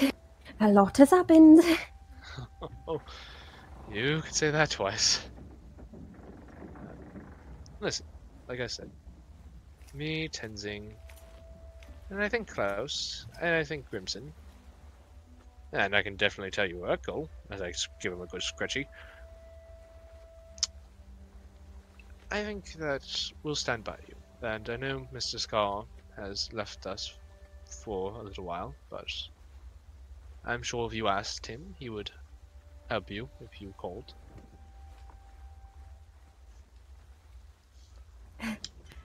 I'm sure. But it is late. You must be very tired, and especially after what you've told me that has happened, It is best you get your rest. Oh no, we just rested. We're not. We're gonna be up for a little bit. So your sleeping is going to be a lot of work. Oh, fucked up, yeah. Very well. I think I'm going to stay up myself. Actually, do you want a portrait of yourself in the pale moonlight over the waves? While the scenery is here? Perhaps another time. Alright. But again, I'm glad you're safe, and if ever you're like that again, I promise I'll call out for you. A momentary strained look comes to her expression, but eventually she nods her head. Of course.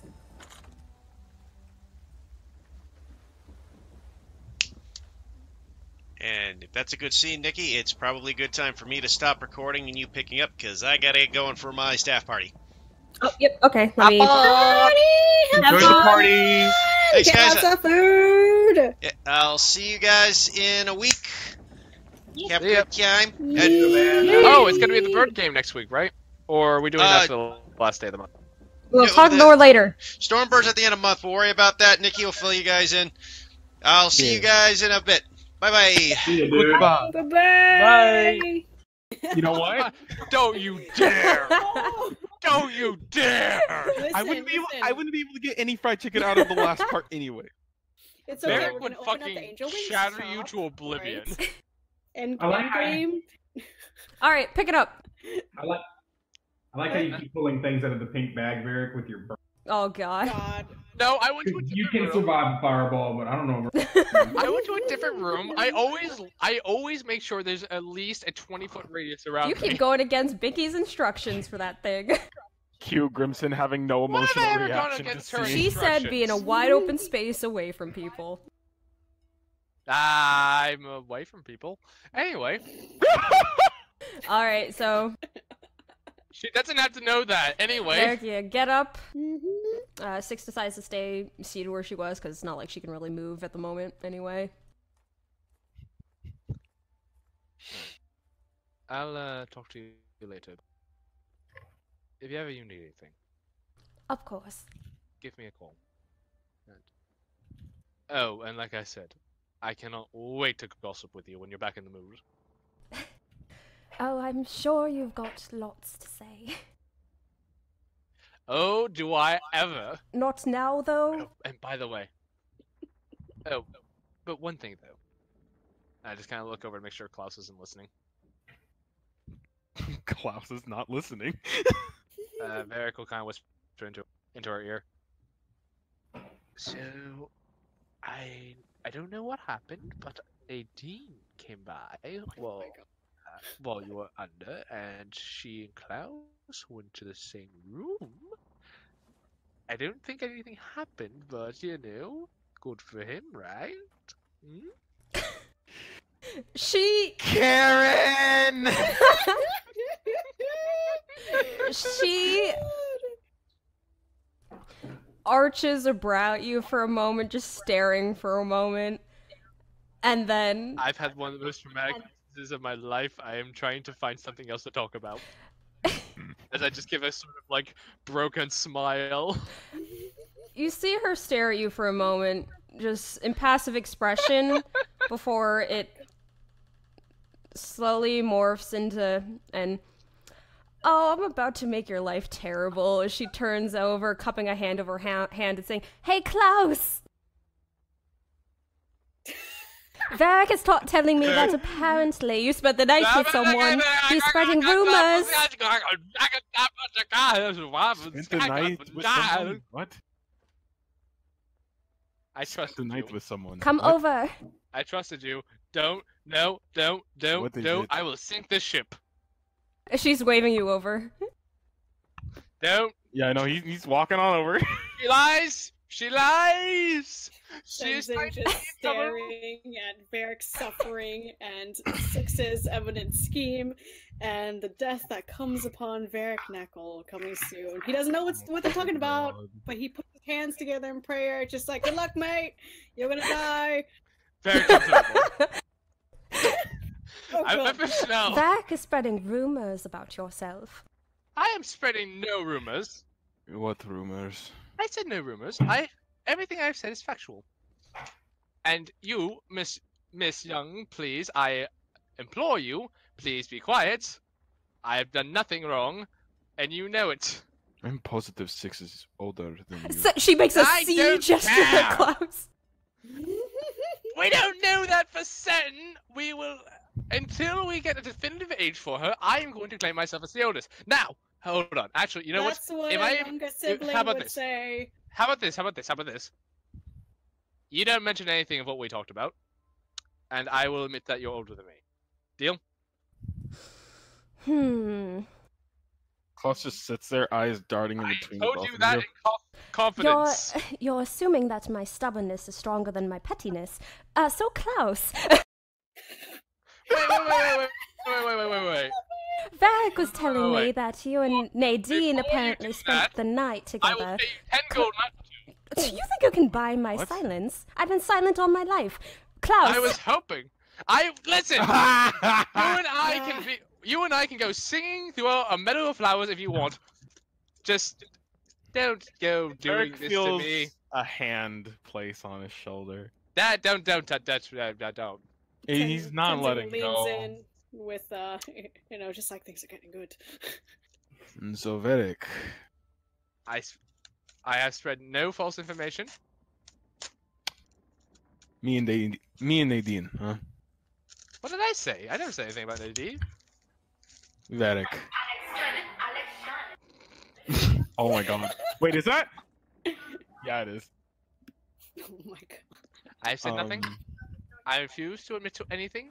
I plead the fifth. To the amendments Varric. we don't have. Varric. I'm not going to, hit you or something. I find that hard to believe, but go on.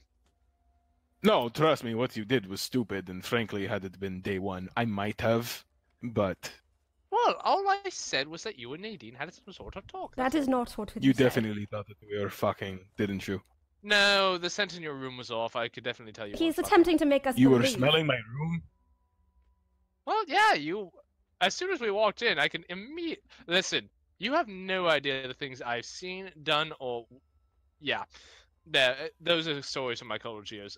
He lifts his hand off of his shoulder and dusts it against his shoulder pad. Listen, Right. listen. I've been clean for at least 3 months now.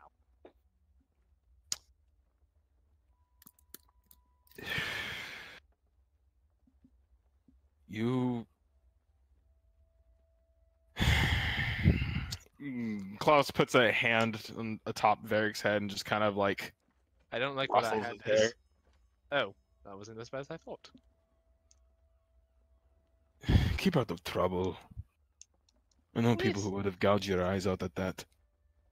Well, listen. All I was saying is, yes, something happened, and I don't know what happened. All I was assuming is that you and Wait I... a minute. Why did she go over there? Wait, who go over where? She doesn't... She's never checked up on me randomly before. Did you have a hand in that? No, I was just saying. Yeah, we told her that we were probably leaving soon. She wanted to say bye. It doesn't matter whether or not I believe in you or not. I just... Whatever. Again, just... Don't get hit. And I'm not saying it's from me necessarily either. I do want to ask though, what is your relationship with her? My relationship with her? She's... what? Well, I'm just saying she seems to take rather keenly to you. I'm not sure if you reciprocate that Rather emotion. nosy, aren't you? Listen, I want to talk about literally anything else. Well... she's not a bad individual, from what I can tell. That's high praise. Well, he like kind of like thinks about it for a decent bit of time as he's like trying to just wrap up how exactly he feels and having difficulty. As he's thinking, Varric will just say to him, "Mate, I think she likes you. And I'm not just saying likes you, I think she likes you. You shouldn't throw that away. At least consider how that would make you feel if she did." I don't think that's quite possible. Why not? I mean, what? She's known me for only a little bit. Maybe she finds me attractive. She made that especially clear. Listen, As did Felicity, but... Listen, as a man who has experienced this himself, there are things as love at first sight. Right. It's not... No, there fucking isn't. Okay, first off, you're wrong. There's Second such off, thing as lust at first sight. No, I can assure you that's not true. Listen, all I'm saying is, you have something in front of you. I would think about how that makes you feel, and then act on it, as you see fit. Here's my thing. I doubt that she actually likes me. I don't know why she would. And I would much rather continue on pretending as if whatever may be starting underneath the surface that I don't know of, and ignoring it rather than whatever the fuck that means. Listen, all I'm saying is, why not try to look for... how do I phrase this? It's a lot harder to walk forward by yourself when you could have someone to help carry you and you carry them in return. The road to improvement you'll find stretches far farther when you travel with someone else. Sorry to interrupt, but I don't exactly think that you can force feelings onto people, Varric. Oh, no, you can't. I'm just saying, consider your feelings and then pursue your feelings and see how that goes. See how the other person feels. If they reciprocate, then you found something good. If they don't, then at least you tried and you know for certain. I am not interested in whatever that potential might be. The little bit that I do know of any type of love, and he kind of like says that with almost like an implied air quote, is that it takes time, takes patience, practice. I don't know whatever she saw in me. I definitely don't, but I don't even know why I'm talking about this right now, to be honest. Because it's something I think you want. I just don't think you realize or admit that you want it. Like I said, search your feelings deep for this. Trust me, I'm an expert at these sorts of things. Bullshit! I am. Sorry, I had a cough. I see that. Are you okay? Oh no, I'm fine. It is just this. Klaus's eye. Okay, Dylan, that's actually not cool. Klaus's eyes just No, have it's love. this- You just don't know you want it. Oh my god. What were you saying, Judah? No! Okay, first Klaus's off, eyes just have no. this amused twinkle at her quote unquote cough, as he's just like, yeah, well,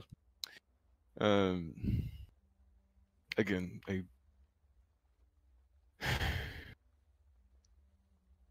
relying on others and whatnot. I understand the entire idea of iron sharpens iron, but I don't need any girlfriend or whatever in order to do that. If you're certain, like I said, I'm not going to force my worldview upon you. I just want to present a different line of thinking. Great. But if you wish so, I'll drop the matter. Preferably. All right. But long story short, Varric, keep my fucking name out of your mouth. Well, 6, thanks for looking out. Gives you a thumbs up and nod. I look at 6. I'm just like, I trust you. That was your mistake, not mine. I see that. She just has this shit-eating grin on her face. Last time I trust you for gossip. Jeez Louise. It depends what we're gossiping about. Oh, shit. Continue. And Tenzing, if you're going to sit over there and continue hearing in, you can join the conversation now. As he just looks over to Yeah, I was him, gonna. probably not so discreetly. Yeah, I figured it'd be better to respond to you, Zaku, in RP rather than in text.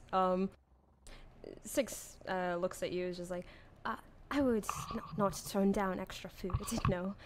also, you're muted. Fuck! Yeah, sorry. Yeah, he just wanted to give her a ration, really, and just say hi, but he wasn't gonna be in a conversation. Oh, no, he already was. Never mind, he's a nosy bitch too, so... She chews on her food. And... Yeah, and Zerd also kind of munches on half of one. Out of curiosity, though, since you said that Nadine stopped by, what was there a reason, or? She's more or less saying goodbye and letting us know that she was going traveling. Shh. And I don't know, were you asking what she told to me? Yes, I'm rather curious, actually. Oh, well, now it's okay to gossip. Well, I'm speaking with the person it's about. That's just fun. It's more fun to speculate. Let your imagination run wild. Your imagination runs a little too wild, though, mate. I'd already ruled out the... Yeah. God fucking damn it. I'm trying so hard to keep Klaus's normal straight face, but I can't. Oh, me particularly. Alright, welcome. Shut up. But, no. Klaus just kind of like... kind of looking back and forth for a moment. She just... wanted to check up on me is all. Well, that's good. It's good that you got yourself another friend. He kind of like tenses up at that word, friend, before kind of...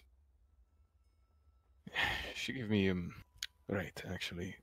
And, he kind of like pats like the small little, like, pockets that he kind of has for, feeling like the small, I assume it's almost like a spherical object of like what the ointment was in. He kind of pats it, feels it, and kind of like sighs. Yeah, she just checked in, and well, we actually might come across her at some point. She's apparently doing this whole thing with I don't know, being a pianist. yes, her performing. She's traveling. Yeah. Oh, and she said her first stop's going to be in Findlefair. So we might actually see her there. Yeah, we'll see. Didn't know she was a pianist. I didn't either. We didn't get to see her perform, so this would be our chance. Oh, and her and I are going to do a duet at some point. If you can keep up. Oh, she's the one who's going to have to keep up with me, let me tell you that much. By the way, would you all like a painting? As us as a group.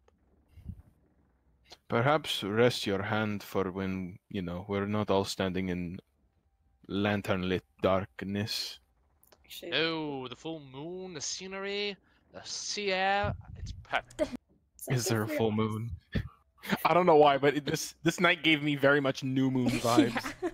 This is the night. Varric, are you... Like we can all barely see each other. Varric, are you saying that in all this time that we've traveled together, you haven't painted a single group picture of us? I have. Actually, I've recently painted the battle we had just partook in, and something else was What's requested that, of me Zaya? earlier, and Oh, sorry, I interrupted. Keep going. oh, okay. I was just gonna say, someone did request painting earlier, and Varric will pull out the a painting of them all sitting around a campfire. Klaus, if you look at your own image, you do see you are smiling. A natural looking one, since you rolled pretty well on that. Yep. Damn. Damn. When did you do that one? About looking down at his watch, 9 hours ago. Nadine, when she visited, before she went to talk to Klaus. After? Oh no, it was afterwards, yeah. Before she left, she asked, Varric asked for a commission, if she wanted to do one, or just paint, I don't remember.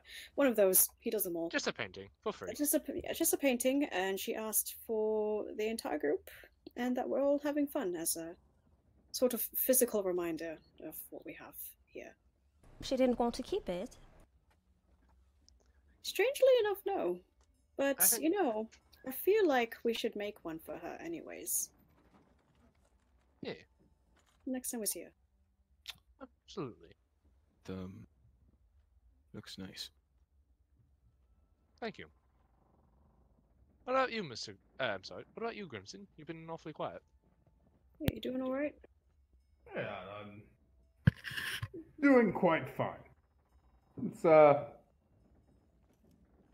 actually, before I answer this is important. Is it new moon or full moon? New moon. New moon. All right, never mind.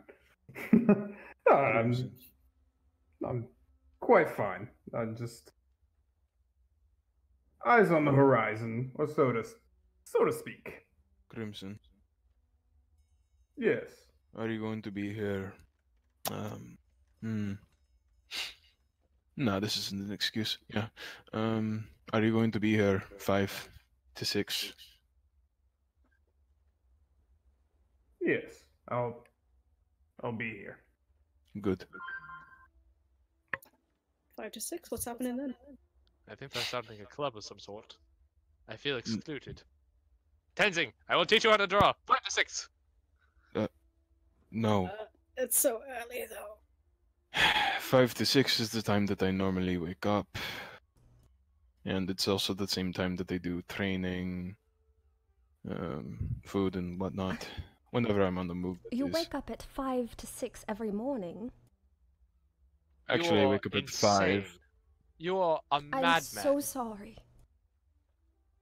I too am very sorry. That reminds me. 6, would you like to learn how to draw? Have you already forgotten the masterpiece that I made earlier? Oh, I'm so sorry. I completely forgot about that. You know, it seems like I could learn a thing or two from you. Could you teach me your skills? That's the way to ask. Not to mention 6, I don't want to hear your belly aching. Last time I checked, you were interested in my training. Or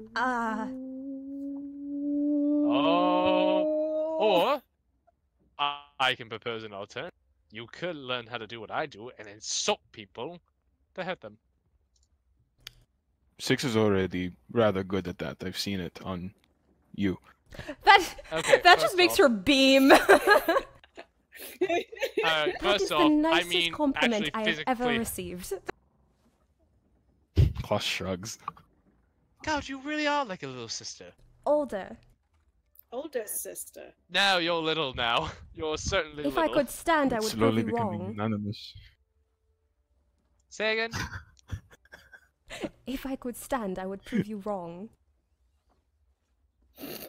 Oh, yeah, make fun of me because I'm short. Very original. Now, my question still stands, though. Would you like me to show you how to paint? Or to, do as I do and physically bring pain upon others. Well, not pain really, but... You are pretty good at that as well, But- each time you open your mouth. fuck. Why must you do this? She opens her arms for a hug, just like, you can't stay mad at this face. Varric looks like he's resisting it, and then goes, and just goes over to the back. She'll hug him tight and pat his back. She's like, it's okay, Vac. As you said, I am here to prove when you are wrong.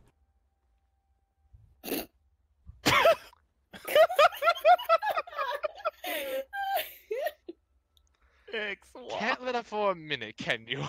I am on quite a roll today, aren't I? She'll release you from the hug, patting the top of your head. You know, just I said because what I you said. can speak doesn't mean you always have to do it to hurt my feelings. Well, I mean, before I just had to keep it to myself. I was still hurting your feelings in my head. Do you delight in that sort of thing? She's just grinning ear to ear. Klaus's amused smirk is right back.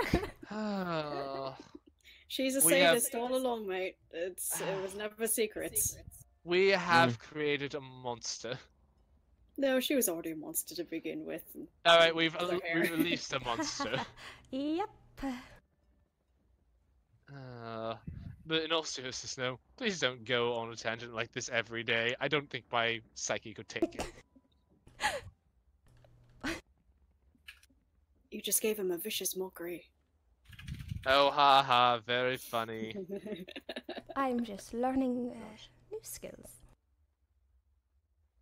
But in all seriousness, though, I would actually like to teach you my craft at some point. I feel like that's something you would be good at. As tempted as I am, Goodness. I am a little curious to be able to actually hit things and it hurting. She looks at you, Klaus, with a slight wince. Does it actually have to happen so early in the morning? Yes, it does. It's a complete transformation of both your physical and mental state. Fuck that, I go with Tenzing's training.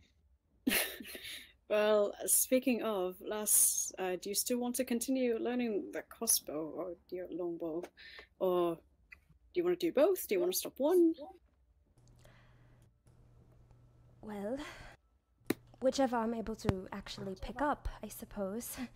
I've proven time and time again I'm not very good at it. You don't have Just to a be. little practice, that's all you need. It really is just practice. You gather the muscle memory each time you draw back the string, and you gain a better eye, and a lot of it is also just figuring out your own weapon, and since you've got your own now, you're going to know the ins and outs of that bow. So Practice makes perfect. Oh, sorry. Knew you were gonna finish. Oh, no, that's it. Oh, okay. Well, he was just saying, practice makes perfect, yes, but it also depends on how we're going to go ahead and enhance on your strengths. I don't know exactly how good your eye is, but it depends. You can either go for something on the range, or I don't know why. This is just an observation, but I've made. But something tells me that you'd be a lot more satisfied up close than from afar. She punched a window with a bare hand. Really? Oh yeah, that was the whole thing, Pretty wasn't cool. it? Well, if I hadn't, She, Kovacs would have... Well, you know. Back then. But just a fun little story. So we went into this haunted house. It was actually haunted. It was kind of scary. But we went to this house. It was haunted. We were on the case of another murder mystery, missing people's case. And, well, Kovacs happened to get stuck. And, well, I couldn't do shit. Still mad about it. Because it was an old rickety house with woods, so I couldn't get up the stairs, and everyone was having a hard time with the door. I don't know, I think it was magic on it that kept them from opening it, and so... Yep, magic, definitely that. Yeah, it was magic, and Kovacs had knocked out, and Six and I were trying from the outside to figure out how to get him out, and so she told me to throw her up to the roof, like close by it, and she punched through the window because there was no other way to open it, and she dragged his body out. She It broke his fall. I'm sorry, I didn't catch you. I figured there was a chance that you might not catch us, which is why I used myself. Yeah, she's overall just really fucking badass. So Yeah, With an appraising look, Klaus will walk up the 6 and lift his lean over and kind of lift his leg as he takes one of the blades that was strapped to his calf and hands it to her. Tell me how this feels in your hand. She looks a little surprised for a moment, but she'll slowly take it into her hand and look it over. Lightly tap the tip of her finger against the tip of it, which draws a tiny, tiny bit of blood, which she'll look at. Very sharp. I like it. All right. Well, just for the sake of the measure, give yourself, from what you've seen. No, you haven't. Never mind. Give your best slash. It could be in the air. Give yourself the best slash you can throw. I want to gauge your progress. Just a slash in the air? Yeah. Oh. Throw it at me. Either one works, to be honest. Alright,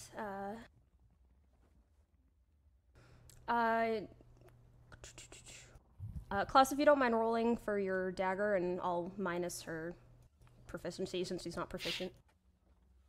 Yep. Or yeah, minus your proficiency. What is that? Wait, Right. minus Yeah, my what is your proficiency? proficiency? Well, my dagger is +6. Okay. So, Oof. She attempts to make a swipe, but it's clearly very, her arms and body seems still very weak, and it shows in the way that it very weakly moves through the air. hollow, non-committal, your posture was off, and your hand was off. I am sitting. Okay. I am sitting, after all. Why the fuck were you I sitting? can't stand. because she can't stand. why don't you guys continue this lesson when she can actually move properly? No, this was good. This tells me exactly what I need to do. Alright. Does it? Yeah, it does. Alright then. Yeah, Can't like you tell this. from the strokes of your brush that something is off? I can, but Then it's if just like something's that. off, if something's that off, then it's usually I go, oh, wait, my brush isn't. My brush has started to what's the word I'm looking for? It's been such a long day. Oh, the hairs of my brush are starting to splinter. I need to get a new one. Whatnot. It's a poor carpenter that blames his tool. Okay, first off, Yeah, she scowls at you, Varric, and You- she's like, Jay, I'm glad to say you have so much confidence in myself. Okay, first off, you're twisting my words and you know it. Second off, what I'm trying to say is, if there's an obvious problem, you fix that problem first before you can actually get a real analysis of what's going on.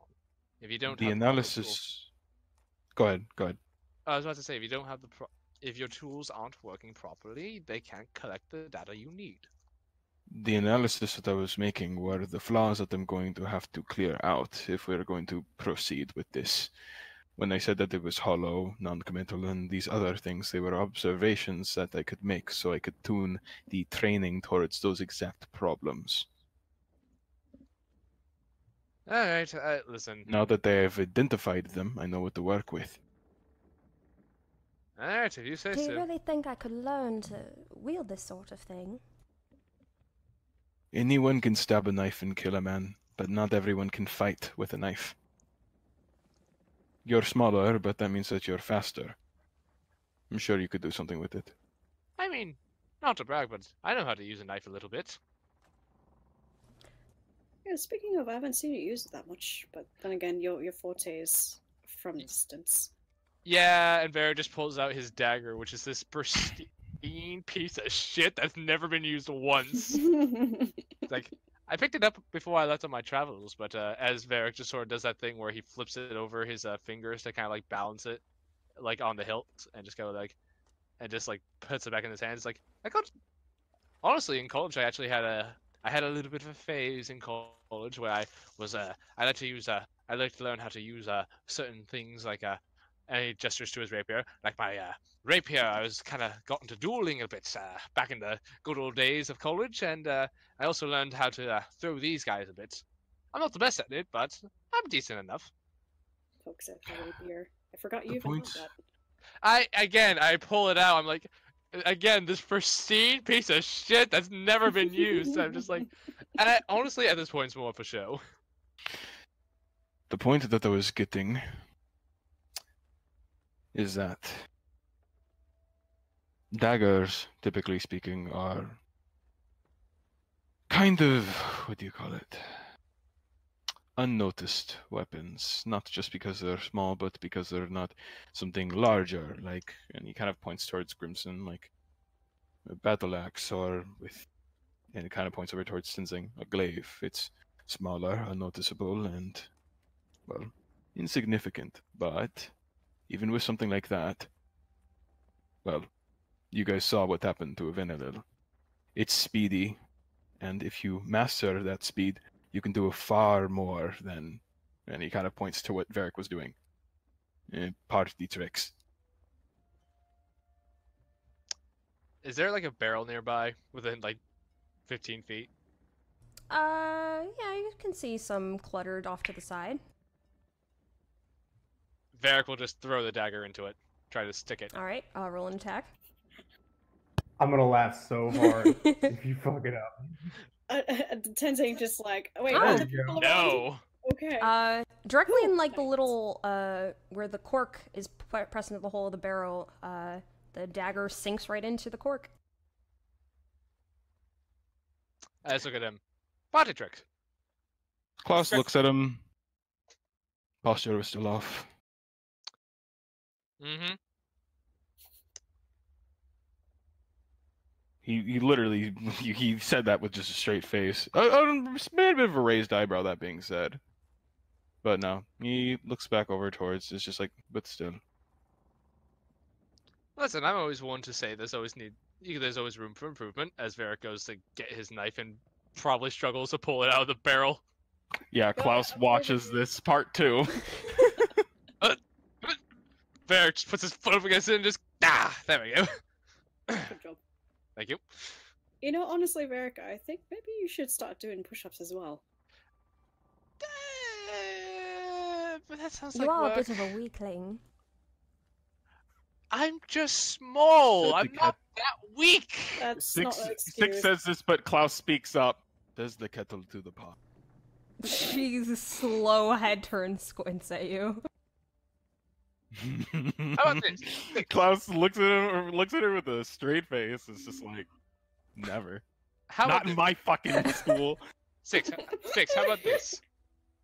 You and I. We get a morning workout routine. All right. We'll start off kind of light. We'll do like say 10 push-ups and like 15 squats, and then like say 15 jumping jacks. But then the next day, we increase each of those by 1. And we keep doing it over and over and over and over again until we're like super ripped, and then like we'll probably add like a kilometer run at the beginning of every morning.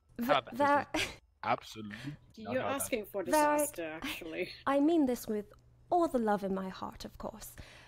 But daily, it takes quite a bit of my patience to sort of hold conversations with yourself. The idea of waking up at kill me o'clock in the morning and listening, it is not going to happen without me smacking you, at least once. I acknowledge and accept that risk. Also, am I really that insufferable? A little bit. Only when you don't know when to stop talking. You are all touching my feelings. I mean it with all the love in my heart, though, of course. Vera just looks at her. Does she mean Insight it? check.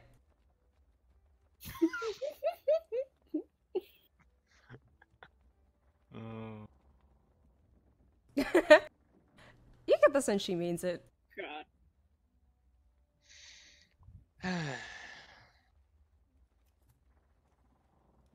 I apologize. Don't take it personally. I can listen to half of you when it comes to anything else, but typically, at least before, in the mornings, I would want to kill every single bird that made a sound. Wait, you said half of us. Which of us follows on that half?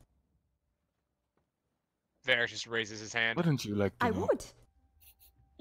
Actually, She would. rests her hands on What? her hips, just staring at you. Wake up at 5 a.m. and find out. Fuck. Damn.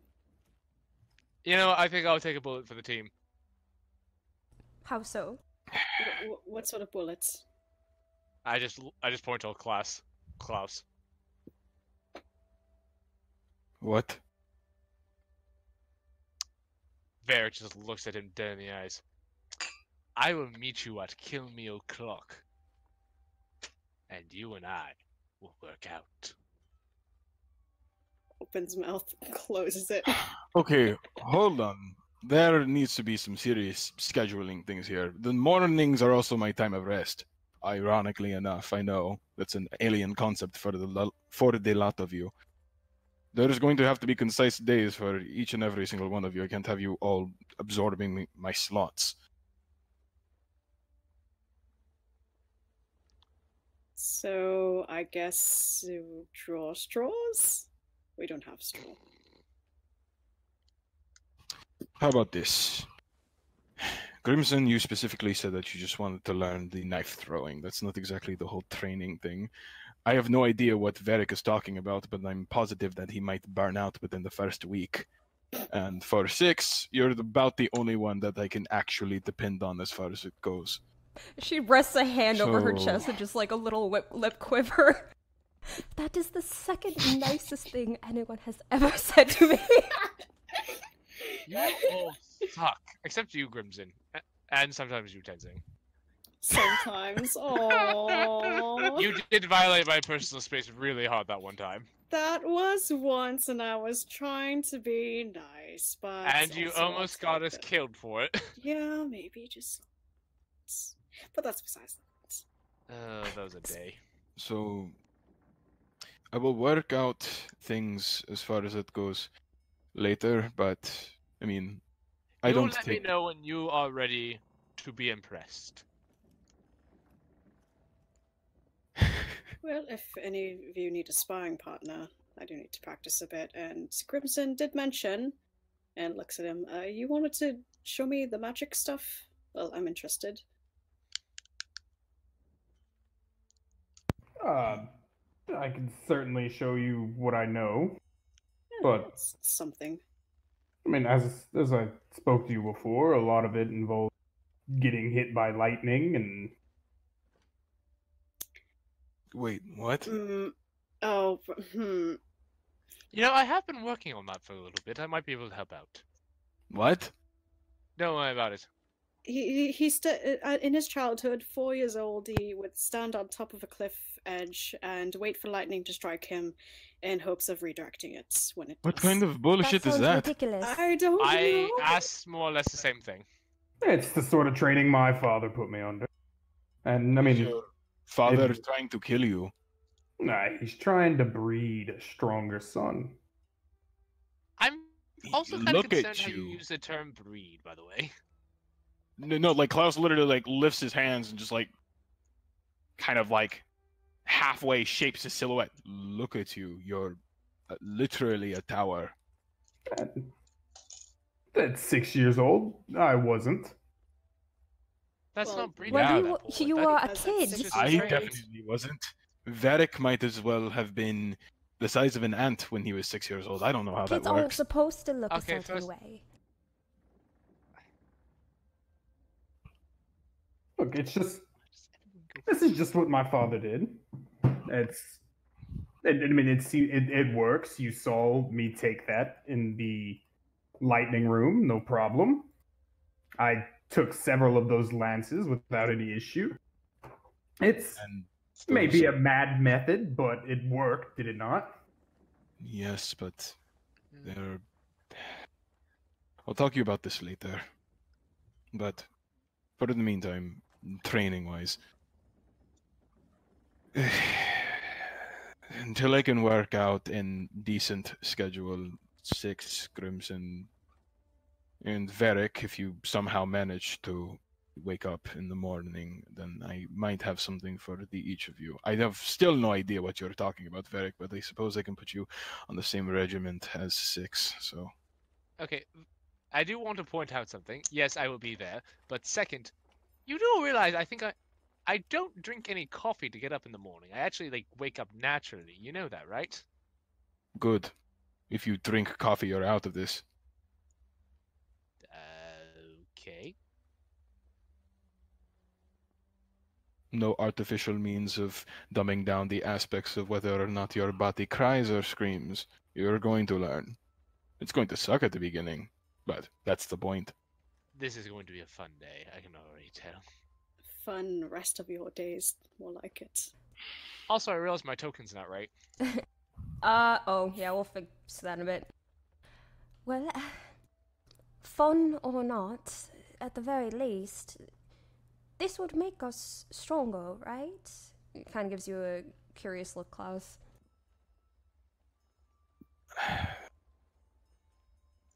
More so for you than the others. Frankly, Varric, if I'm being honest, I don't think I really have way too much to teach you. I'm not looking to really learn. I'm looking to just get stronger. Strength training. Yeah, I think exactly. I mean, I could help you Tenzin with should that be as your well. teacher. Perhaps, yeah. I mean, I could teach you some proper means of working out regimens and, well, knocking out whatever unhealthy parts of your diet are there, but I mean, that's about as much as I can do if you're that desperate. It also helps that he has 2 legs, so I mean, I'm running with 4, so my workout is slightly different, but I can still modify it to your needs. I mean, well, let's be real. No, this I just realized something. Varric is gonna have like over the course of 6 months, Midoriya style just training session before he gets to clearing out DUA. a beach. No, but then he takes off his shirt. He's fucking ripped. Yeah, just like that's the new end goal. Varric just like taking off his shirt at the beach and he is just fucking ripped, and everyone just goes, "What?" But as Tenzin was saying, I can't get that image out of my head. But as he was saying, just like he thinks about it for a moment, and he's just like, I mean, I have my own things to work on as well. I think maybe it is better that. Oh my god! No! Ow! That is a talent, Dylan. That is a talent. I am so proud of you. God damn. Still want fried chicken. Leave my bird out of this. God. But I mean, things happened in our battle with you know who.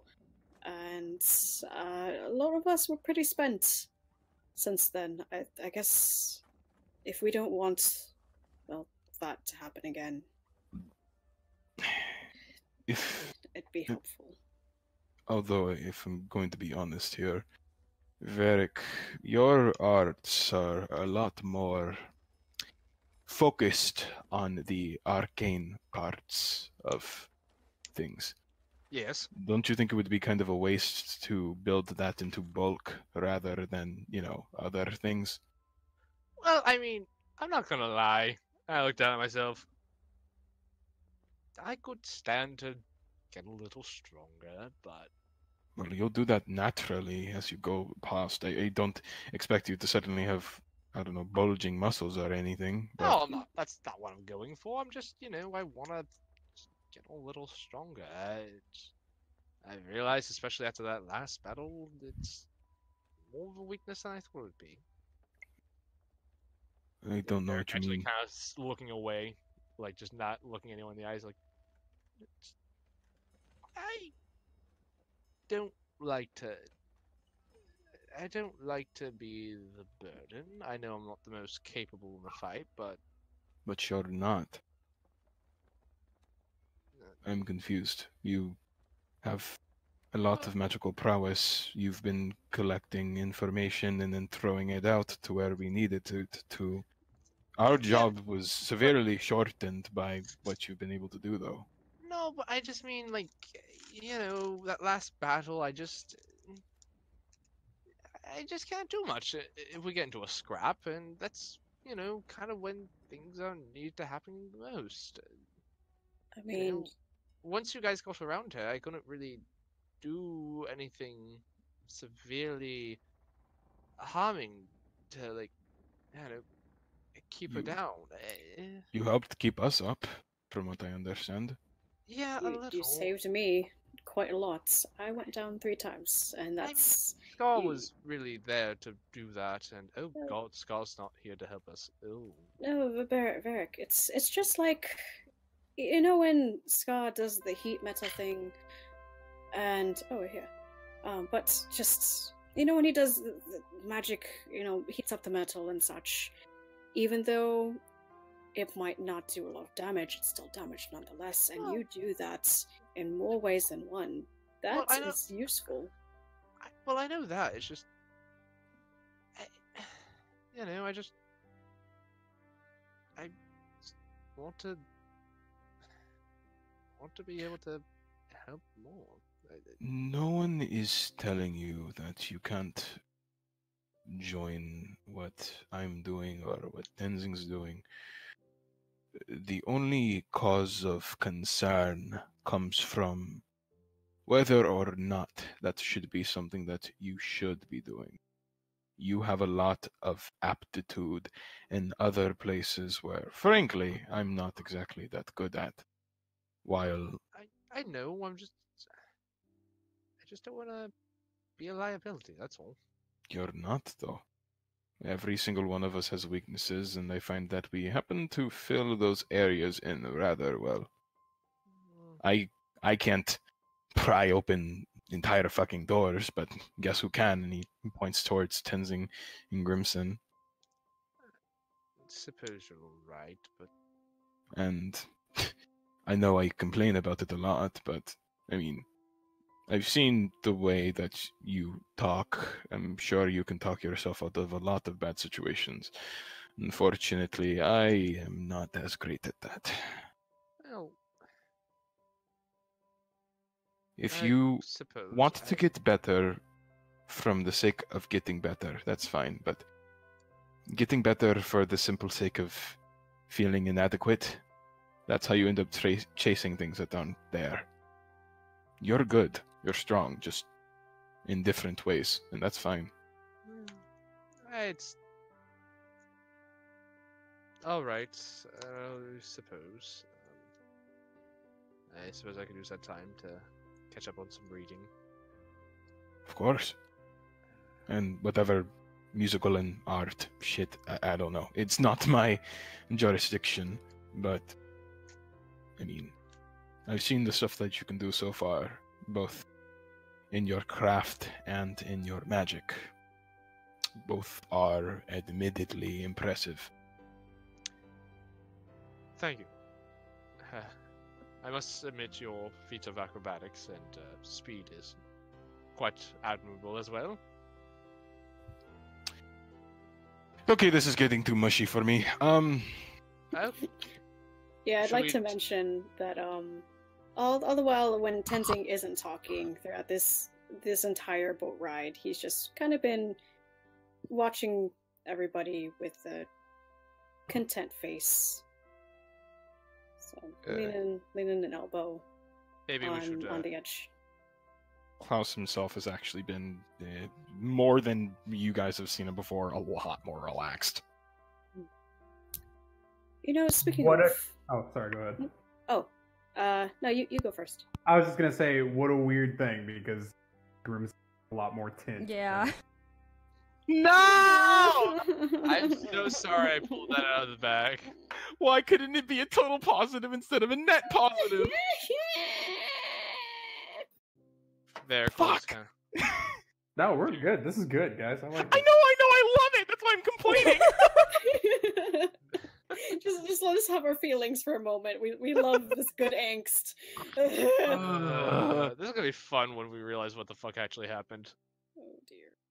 Varric will just look at everyone and just says, "Alright, we have a long day ahead of us tomorrow. I don't know about you all, but I think I'm surprisingly ready for some rest again. I might read my book for a little while, but I think I'm gonna head under." Oh, before you do, Varric, you remember the thing that Nadine gave you?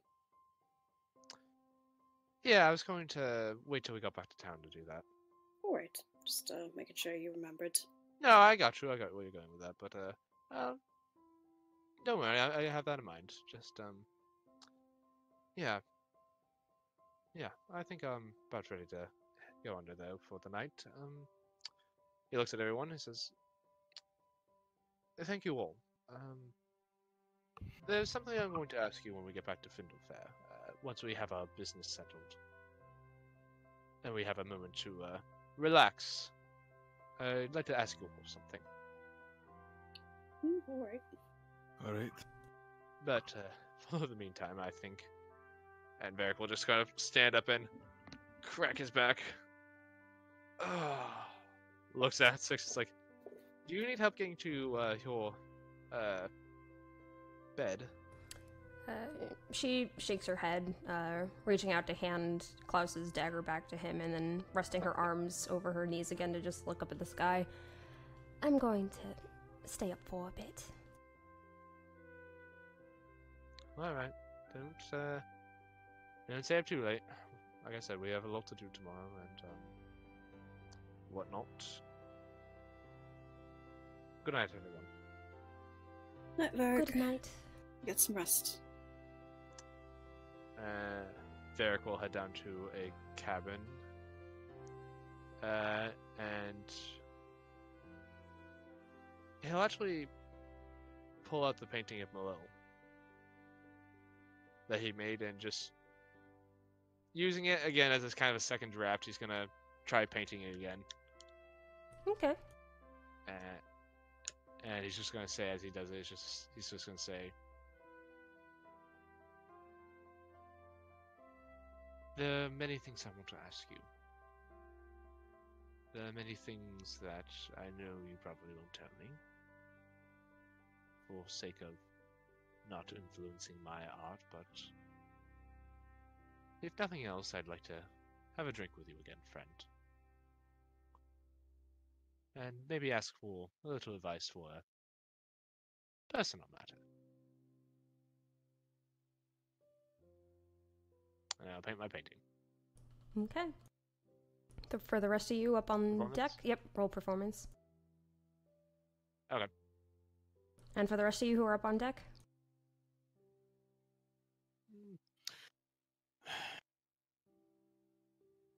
Klaus, at hearing Varric's declaration of going to bed, he kind of gets this bit of an uneasy look before he's just. I think I'm going. No, actually, shit. How long is the fair to Findlefair again? About a day. About a day, right? Well, I know what happened last time we did any type of battle training on the boat. Looks off to the side. Yeah, no, he kind of like eyes flicker towards Grimson and Sensing again. But he kind of just. Alright, well. Kind of speaking up towards the others. Luckily for the both of you, it seems like there's going to be a grace period before we actually get serious. But for the meantime, I think I'm going to stay up for a bit, try to restart my internal schedule. Just don't do an overnighter.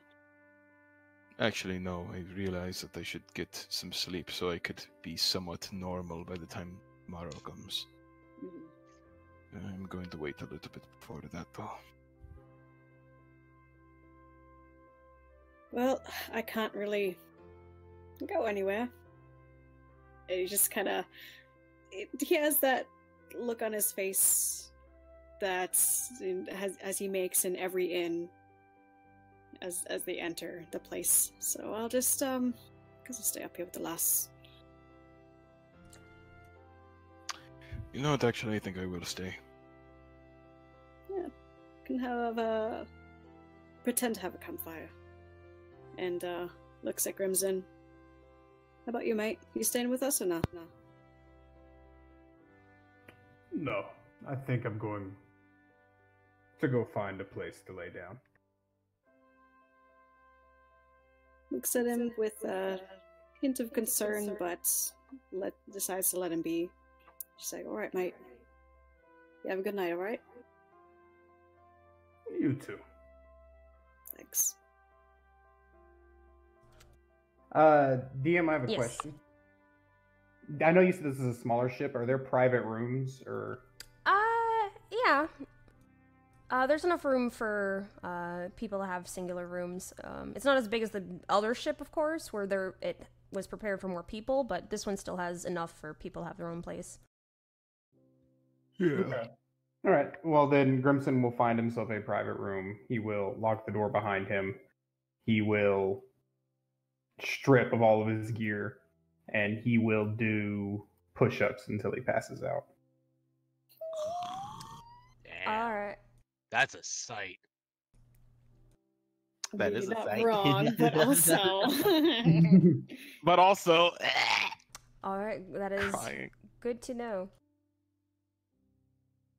Alright, as Grimson makes his way down the stairs, Six looks at the two of you who are still upstairs, just like, is everything alright with him? Absolutely not. No. Ever since he had that weird freak out during the small training session, he's been upset ever since. What sort of freak out? Small training session. I had told him. After the battle, he came to me with the desire to learn how to throw knives, and at first I was a little bit caught off guard, but I followed through with it anyway. When the day rolled by, he came in and, he wanted me to show him, so I did. I took his hand and showed him the proper ways in which to hold a blade like that.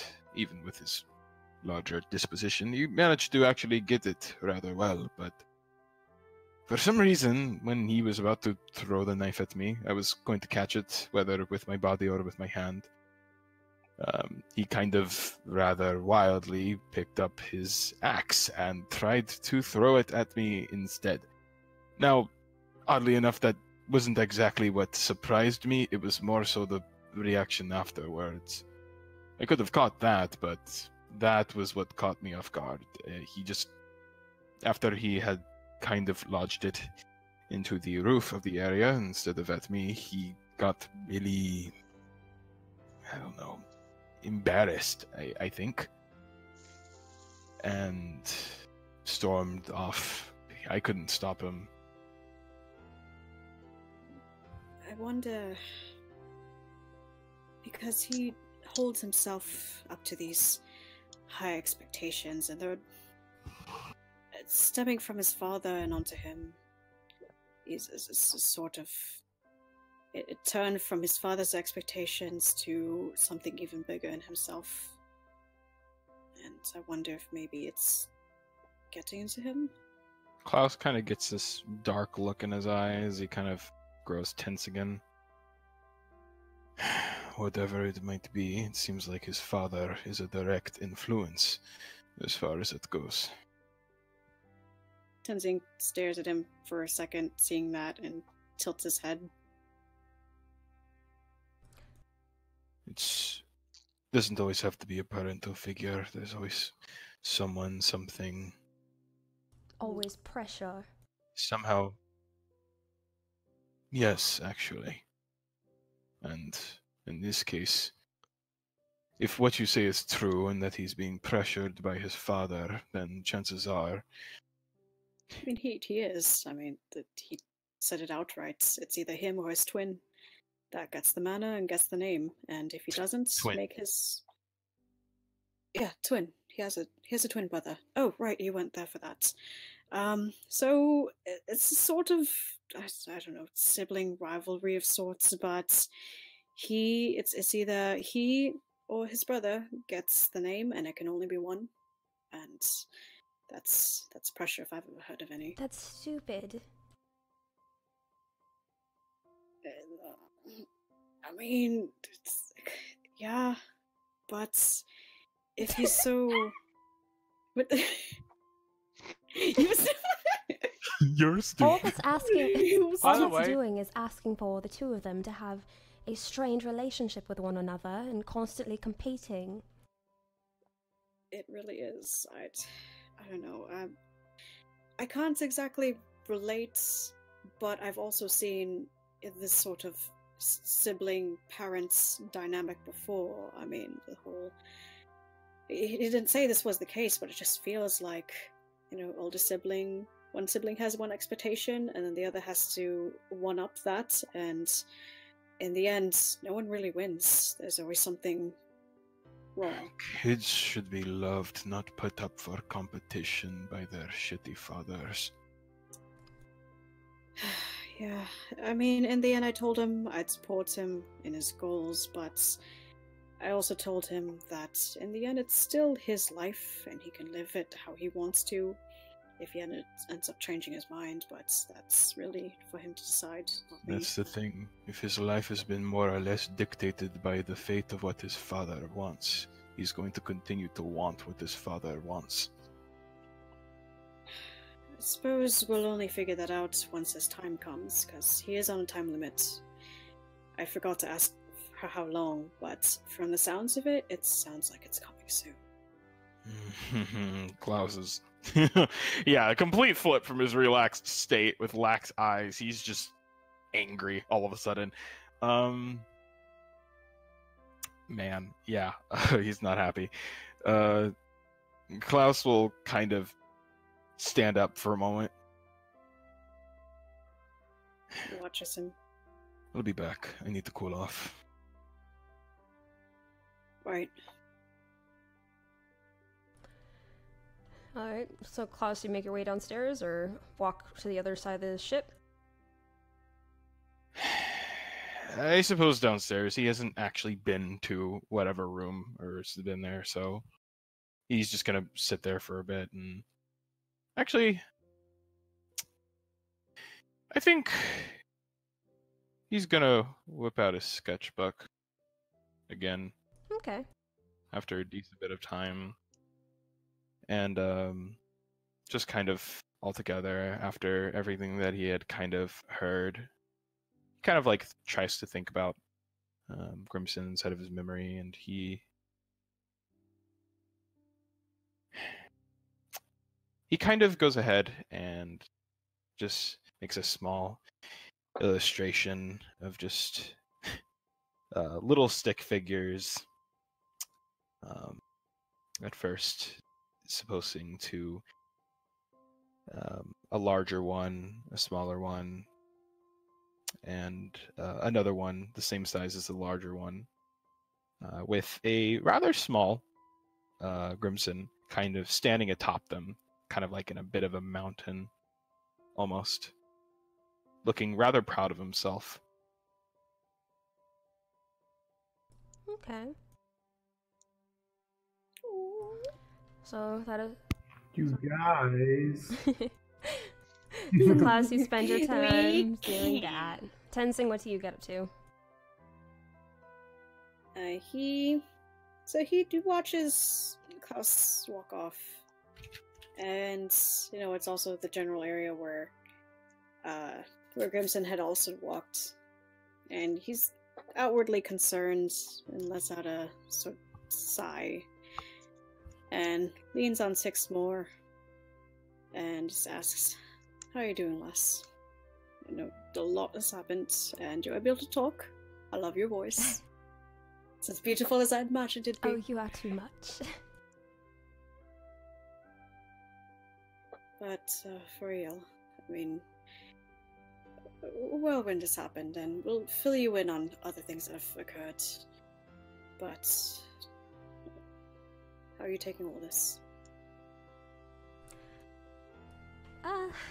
Well, I suppose as well as anyone who found out that they've slept a portion of a couple days away, best as I could be. And with all of, well, part of your sickness has been healed. What has happened? I don't know. At least in my mind, if I were in your position, I'd be, well, pretty freaked out. And you seemed like it earlier. So, do you want to talk about it, or you're gonna hold off?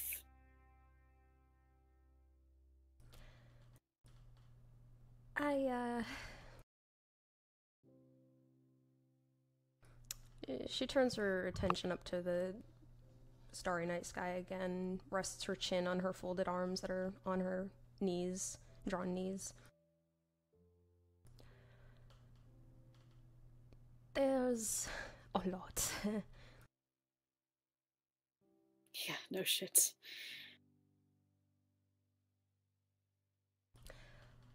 But, as you said, And she'll lift her head again, looking at you with a grin, and holding up her arm in like a mock flexing motion. She presses her hand over her slim bicep.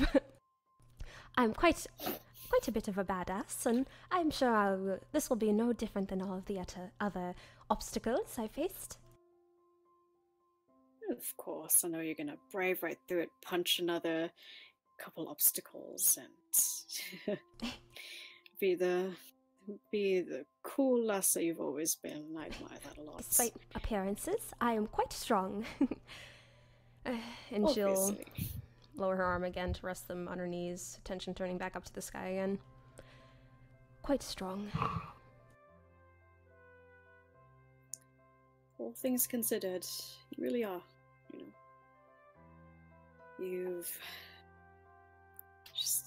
it's just crazy to think of the first time that we met you and how much spunk you were just hiding underneath, waiting to let it come out, and you finally, metaphorically and literally, have your voice now, and it's amazing. I'm proud of you. I think you've really grown. Have I? Yeah. No, of course, you're right. So. No, really, you've really shone through, and you know, if you think about it from an outsider's perspective, you really just followed a bunch of strangers, a bunch of men who really don't know what they're doing, and you decided to trust us anyways, and even though some along the way, and you know, to be honest, at first we weren't sure if you could hold your own, you really did. And you continue to do that, despite any doubts that may have happened. Well, have to keep up with you all somehow. I'm just... And he looks up at the sky as well. And his hands kind of open and close, just sort of flexing at the tension. Oh, What about you, though? Is everything all right?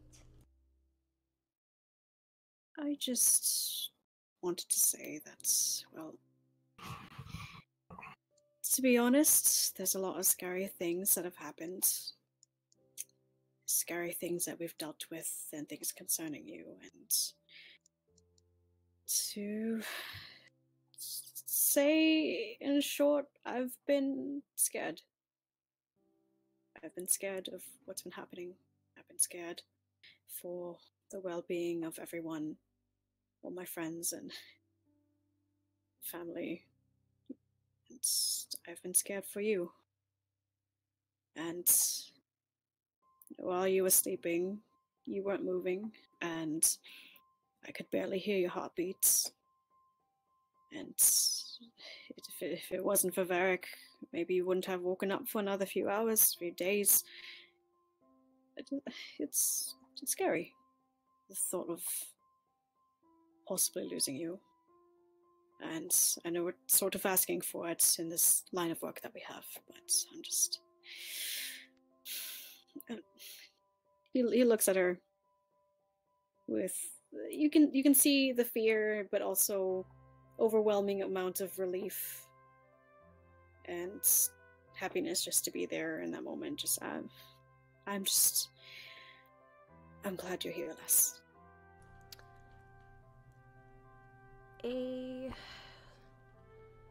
A number of different emotions flicker across her expression before she settles on a bright smile that she gives you.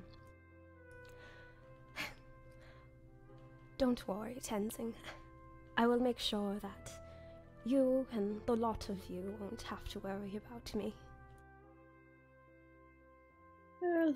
Kind of hard to do that.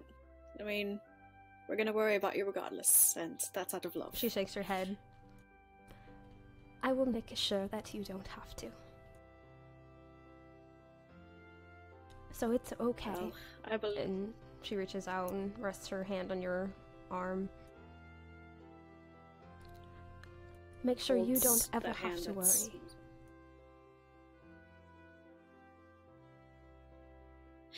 I'll try to do the same. But you know that no matter what, in the end, I'm still gonna have your back. And just make sure that you're alright. But I know you're gonna get those six-pack abs that I know you've been dreaming of. You're gonna be able to punch through not just windows, but through entire walls and through people's faces. I have no doubts about that. By the end of all of it, to... I'll be the one to protect all of you. And all of you will be able to rely on me. I don't doubt that. I can see it. But just remember, when, even with all the strength in the world that you'll gain in your, ass o'clock training, that you can still come to us with whatever. And even if you just want a distraction, like a bowl of ice cream, if we ever find that again, or if Klaus makes it, I don't know. He has the recipe now. Yes, I did notice that. If you just need a distraction as well. Yeah, I mean, maybe we'll see him make it, and we'll help him out make that. Speaking of, I have secret projects that I'm thinking about, and I'm hoping that you can help me. What is that? Well, Klaus has not been in the greatest shape, if you've noticed. Knowing his face and all that, and... That seems to have been his default since the day we met him, yes. Well, yeah, but more so lately. You didn't see it much when you passed out, but... he's... Excuse me. He's not doing well. I don't think he's been sleeping, and generally how he lives his life doesn't sound like the most fun, but he's, and he makes air quotes, surviving. But you remember that, you remember the soup that he asked for back in the first inn? Six gives like a small gasp and then gives you a big grin. She's like, were you thinking the same thing? Oh, we share the same mind, don't we? So when we get back, we're gonna look for that recipe, right? Agreed. It's settled. At least use this time now to rest and get your legs back again. But, Tenzing? Yes. Yes, of course. He's... compared to before, he, of course, seems more tired, but... At the same time, at least compared to when we first met him, he's been smiling more than before. He has. He's opened up quite a bit. And of course that is not perfection in terms of how good we want him to be health-wise, but I still think that is a big step. Yeah. I remember still, that night when he stormed off just when he started to have fun with us, remember? And considering how many days he's really been with us, which is not a lot of time, it seems like that's pretty fast progress, don't you think? Yes.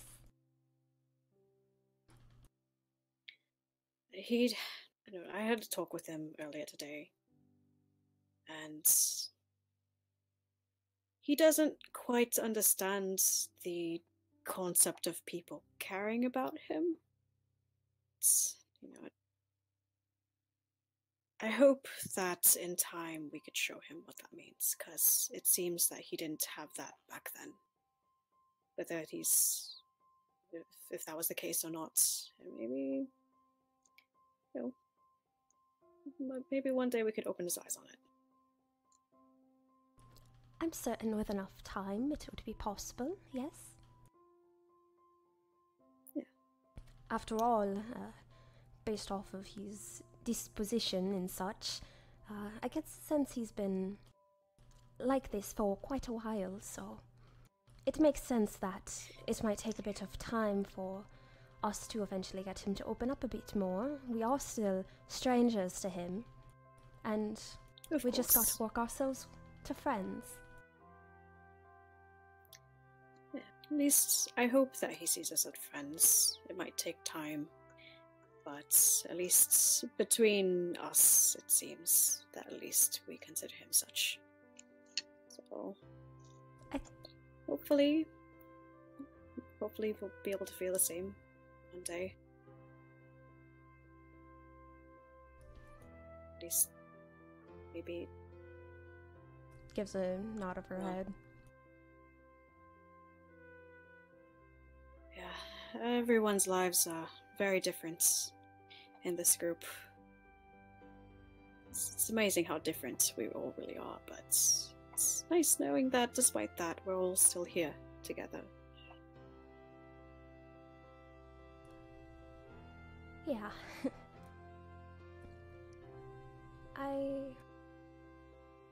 I honestly hope it stays that way. We'll do our best. We'll make it through. I mean, that's why you're gonna get those giant biceps, right? And that's why I'm gonna continue to work on myself as well. Because, as I've said, I mean, maybe it's just me, but this is... You all have sort of become a strange little family to me, so I want to protect that. It's been a long time since I felt it, so it's nice. It is nice, isn't it? I missed you so much, and he just wraps his arms around her and gives her a big hug. She'll hug him back tightly in return, as tight as she can.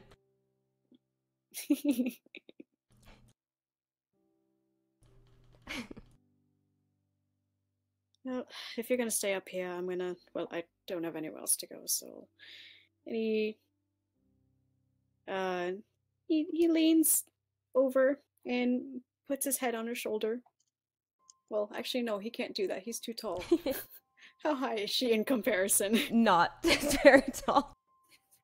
Alright, then head right on top of her head. Tenzing, as much as I enjoy the closeness, it'd be quite a problem if you fell asleep there. I don't think I could support your weight. Yeah, it would be. Starts leaning over. Tenzing! Snores loudly. Can Klaus Yeah. point? Snores. Barry finishes his painting and he goes, I sense a disturbance. Am I interrupting something? Help! No, everything's He's going to fine. crush me. Tenzing, you know if you actually like trip over, you will kill her, right? I'm fully asleep. I can't understand a word you're He's saying. heavy. So you're saying that you won't react if I take this bucket of fish water and dump it over your head? You don't have a bucket of fish water. And he cracks an You eye. hear sloshing. Oh God, no! He was wiggling a barrel that was next to him. Oh fuck you! My savior. Ah. I mean, wouldn't be the first time. When you were back at the side of that battle, you were actually unconscious and you almost, I think, got killed by something, but they moved you out of the way. Tenzing She winces. blinks at that. You did? Yeah, I wasn't just going to let you lay there while you got fucking, I don't know, flambéed by holy light. Was it even holy? It was. I don't even know what that was, but it was. I not don't fun. know, and I don't care. I'm just glad we're out of there. Great. But yeah, he made sure that your body was out of radius. So Yeah. 6 gives you that same, like, surprised but happy smile that she gave you when you guys had talked one-on-one when walking down from the main temple, and she said that she believed you to be a good person. She has that same smile on her face before giving a small nod. Yeah. Tenzin carried you to the Tenzin carried you the rest of the way home, though. don't take out the credit that you did, though. You did a lot of work to keep her safe. He like raises his hands. Fine, they did some things. You did good. He smiles at him knowingly. I really. It takes him a second, but then he like quirks an eyebrow and then looks back over towards 6 without saying anything. Thank you, Klaus. Really. Thanks, the both of you. A lot of you often are helping me, and I am appreciative of it. It's all within the team effort. I mean, eventually, hopefully. No, not hopefully. You will. When you start this training, you'll be a bit more self-sufficient. Yeah. Want to see those bulging biceps of yours, and can't do that if you're down, right? Yeah.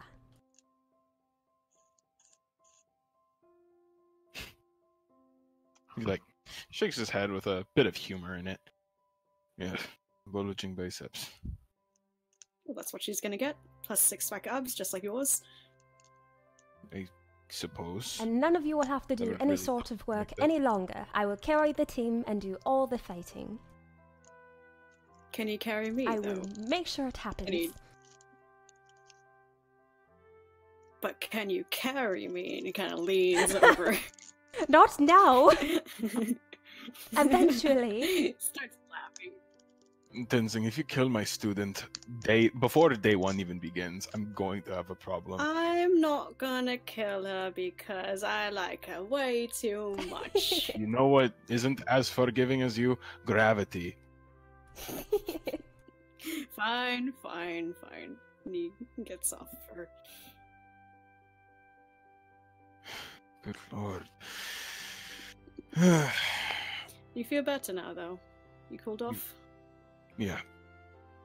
It was just a small thing. Hope there wasn't any fruit down there. Somewhat. Fruit! Remember the inn? God damn it!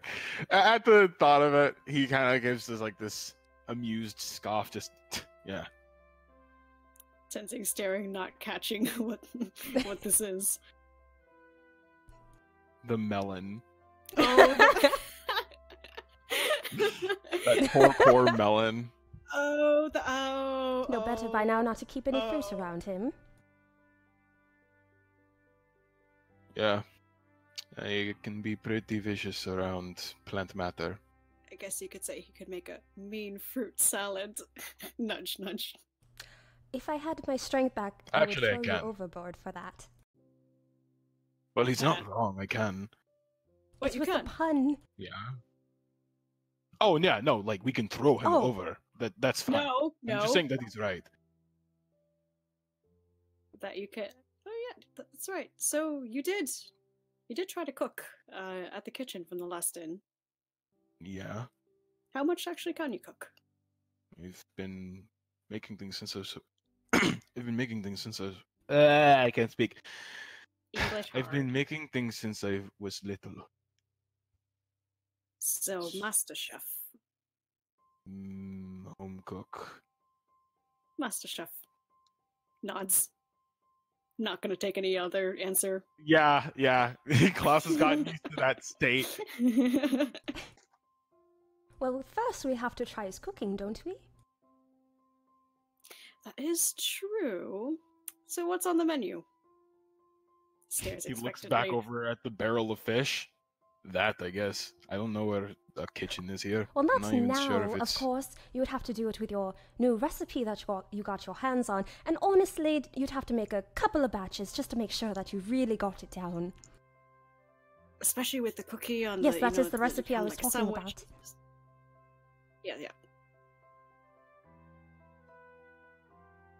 While you're in training, you're rarely going to be able to have food like that. Oh no. I should mention. She quits right there. She's like, nope, I'm out. I'm gonna be a bard like Barrack. For now, though... I mean, she is still healing, and she just went through. She gives the same face that she gave Alright. Varric, which is the pouting, like, oh please. How about... Does one right next to her, just kind of like gesturing at her Will Smith pose. Wait. When does she ever give Varric that look? Most of the time, it's a sarcastic No, scorn. she pouted at him when she said he can't be scared, mad at this face, right? Yeah. Klaus, like, strokes his chin and is like, how about once a month? And I can gorge myself. Wow, you are okay with those terms? I was actually joking. You can have it, like, once a week. Oh, that is even better. Now be careful with that engorging. You better still have some fucking vegetables and meats in that. Ugh. But otherwise, you can go somewhat nuts. I'm watching you, though. God, you're such a. What does that even mean? It means you're turning It's into the same as Varric Varric being a 2.0. mom. Yeah, Varric's more motherly. You have motherly qualities That's to what I'm saying. yourself. He's Varric senses a disturbance in the force. He sneezes. Talking shit about me. And Just shatter beneath you and you all fall right in front of Damn. Varric. He looks at you all. And by the way, do all of you the two of you plan on staying up, or? Well, I mean, given the nature of our travels, I'm going to have to sleep a little bit oddly. But as he's saying this, he kind of has like this half-expectant eye towards Tenzing. And yourself, Tenzing. I mean, I'll try to sleep, but I'm gonna have to stay up here unless this boat has room for me down below. But honestly, The other place had like an elevator or something, It had didn't a it? sort of contraption of sorts for other sorts of supplies to get them downstairs, right? Yeah, it's exactly. true. Not to offend, but you know, they have to get the cargo in I'm somehow. trying to offend you. Are fat, Tenzing. You know Wow. what? I've just been losing myself a little bit. You don't have to point it out. And he was patting his stomach. No, to be What- honest, what? I'd rather stay out here. I mean, I like the outdoors. It's really not that bad. So, just fall asleep. up here. If probably. I might be a bit blunt, if that is alright, Go I ahead. would like at least a bit of privacy tonight, if possible. Oh, yeah. How big is this boat? As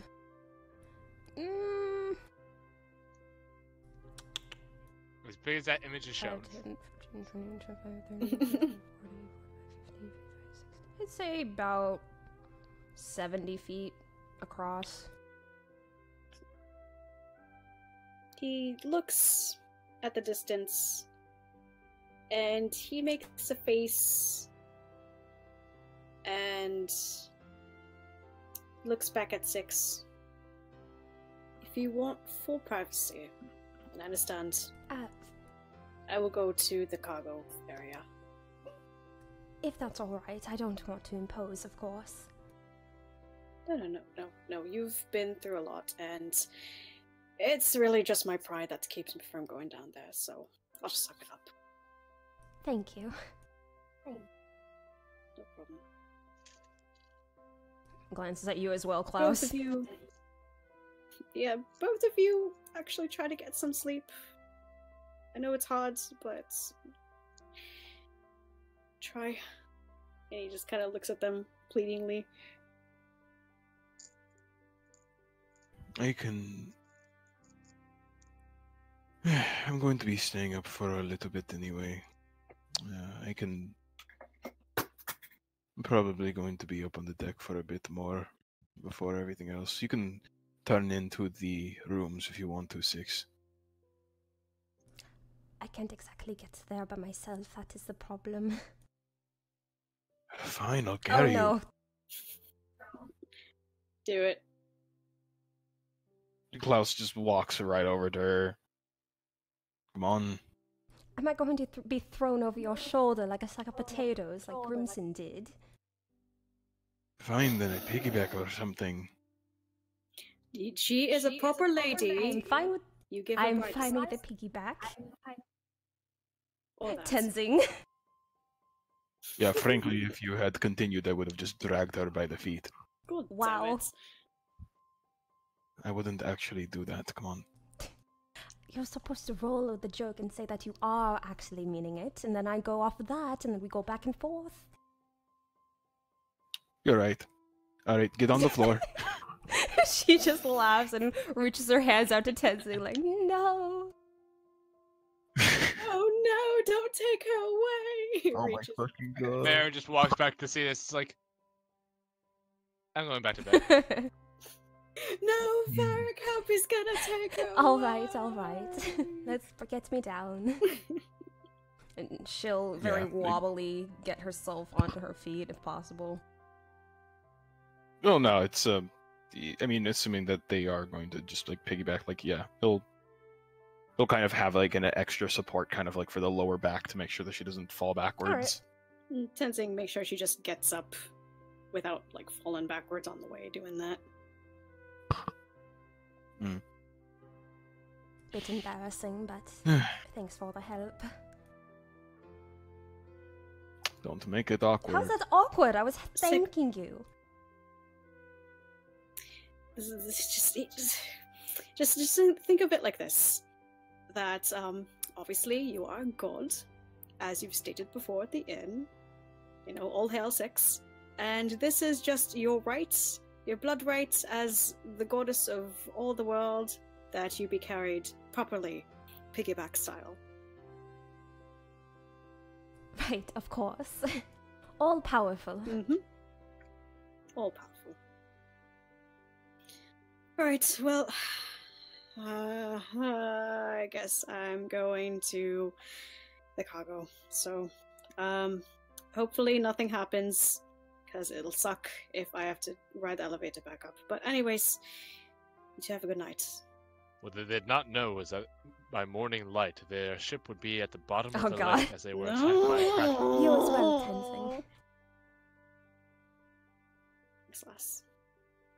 And yeah, with one more look, he's gonna head off, find wherever he's supposed to go, for this the cargo bay. With the help of one of and the crew members, you're able to One of the able to sailors. make your way down, and Six gives a pat to Klaus's shoulders, like, giddy up. Now I'm seriously going to drop you. I'm too nice, you can't. For a moment, Klaus lets go before catching her again. All right, mini heart attack, but I knew you wouldn't actually. Oh dear. Keep it up and you're going to have a much larger heart attack. And he'll kind of bounce her back into position before moving. Alright. Tenzing, you managed to get your way down to the cargo area, finding an area where you're able to lay down for rest, and Klaus, you find a empty room to set Six down for rest.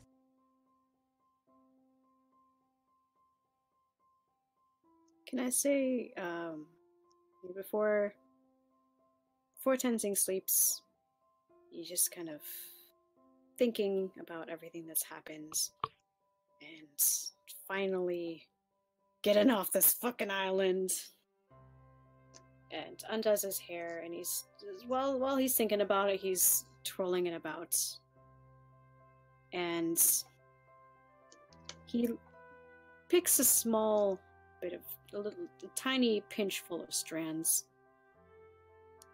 and he stares at it hard for a long moment, debating, and a bit of hurt goes through it, but also a bit of determination, and he picks up the bit of his longsword, and while his eyes are shut, he will cut off another small bit of his hair. Okay.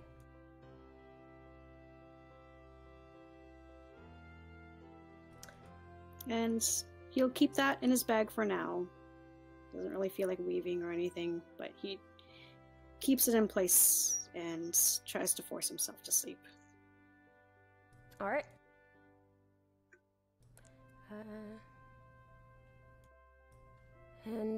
With the three of you laying down for rest, Klaus, you leave Six in her room, and I assume also go... Oh, well, you said you're gonna go up to the deck for a bit.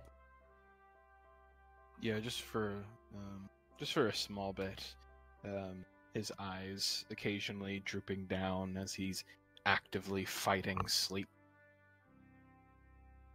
Eventually, of course, he'd return to his own room. Flopping onto the bed, but clearly not at all happy about it.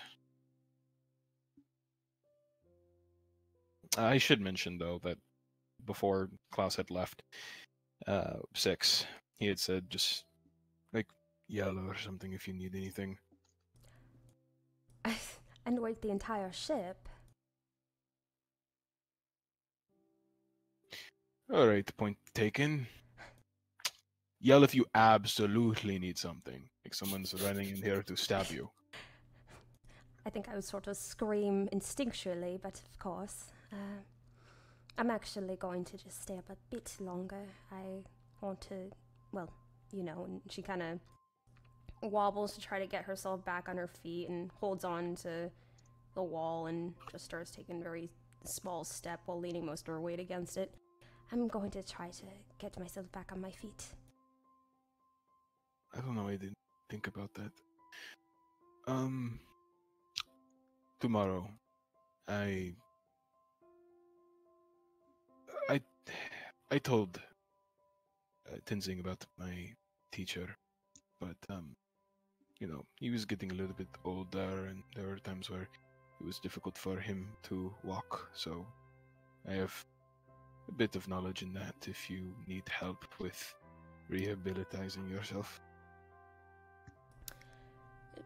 Her eyes are on her feet, but she kind of blinks a little in surprise at that and glances at him. What sort of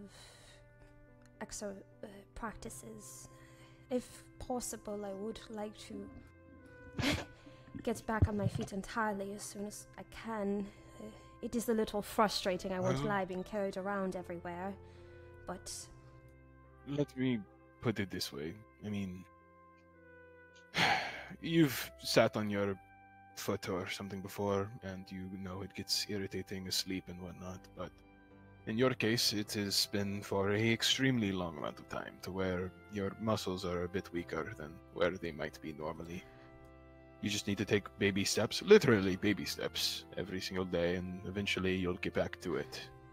Can I be a bit honest?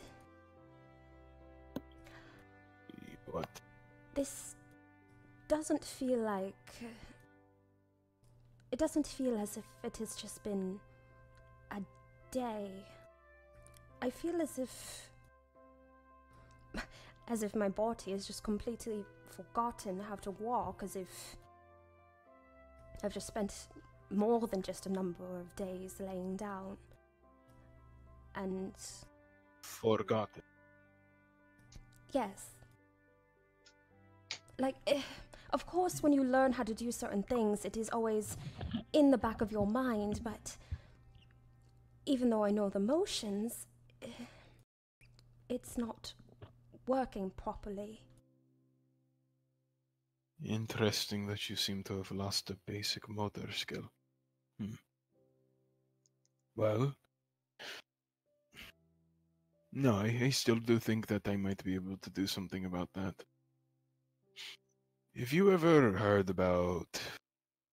Oh, keep with me, because this was hard for me to understand. You have, obviously, blood. Some people have magic flowing through their veins, but did you know that everyone has an imperceptible energy deep within them? Energy? Yeah. My master calls it ki. Key. Yeah. It's kind of like a... How do I put it? Like a vibration. I think it comes from the soul, from what I've been able to tell. It's your actual life essence. This life essence, it carries on in most people unnoticed, very weak, barely a thrum above one's heartbeat, but if you tap into it, it can bolster everything from your strength. And he kind of points at his own body to speed, points at his legs, and even regeneration, and points at her legs. She looks down at her legs, fully pressing her back against the wall now to help support herself a bit more, and carefully settles back down to sit. And how do you control this key?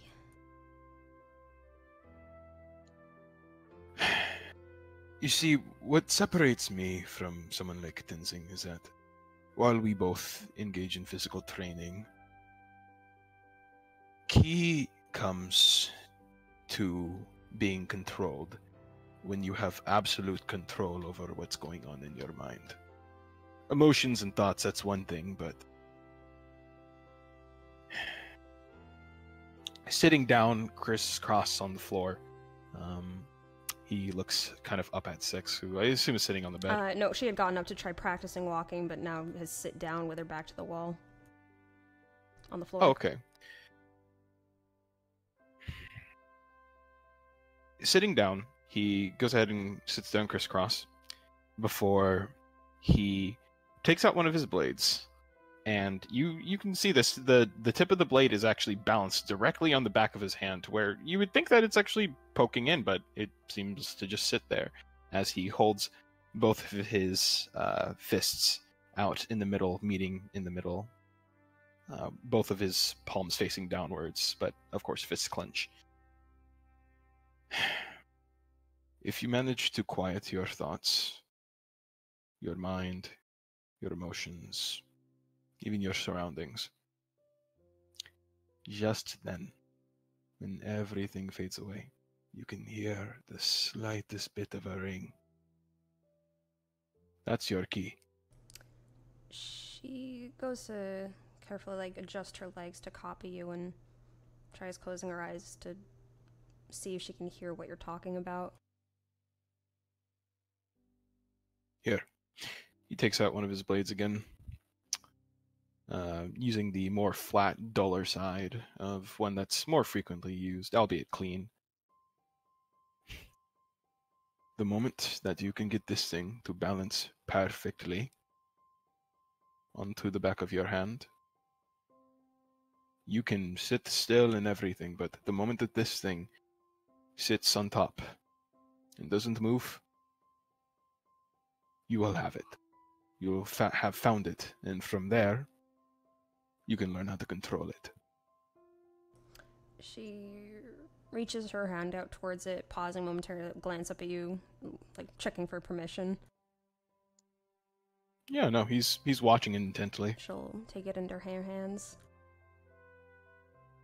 and goes to copy what you said, and of course, it being her first time attempting it, immediately just topples over, and she gives like a little huff and picks it back up to try again, and again it topples over. And she kind of picks it up to hold it, looking the blade over carefully, thoughtful look on her face, and then looks over at you again. If it's quite alright, would you let me borrow this for a bit? That's what I intended. Once you find that aspect of yourself, that bit of key, we can work into you being able to control it, and then we might actually be able to heal your legs faster than you think. And basically, once I get the hang of this, I can use it to sort of allow more, or focus this key towards my legs and getting back to normal. Yeah. And this key, as long as you're going to be training with me, it's going to be it's going to be a key for the rest of your training. His eyes almost dart towards where the cargo room may have been in distaste at what he had just said before moving his eyes back over towards Six. I sense a disturbance in the force. He had to make a pun to make a fucking point him angry. But yeah, it can be used in healing aspects, but it can also be used in defensive, offensive. You haven't quite seen me fight, but everything that I use my key for, it benefits almost every aspect of my life, and definitely in my combat. Once you find your little thrum, whether it be a whistle, a drum beat, for everyone it's different. But once you find it, you can use it. And I would be more than happy to help you out in that regard. You managed to say that you're happy so tiredly.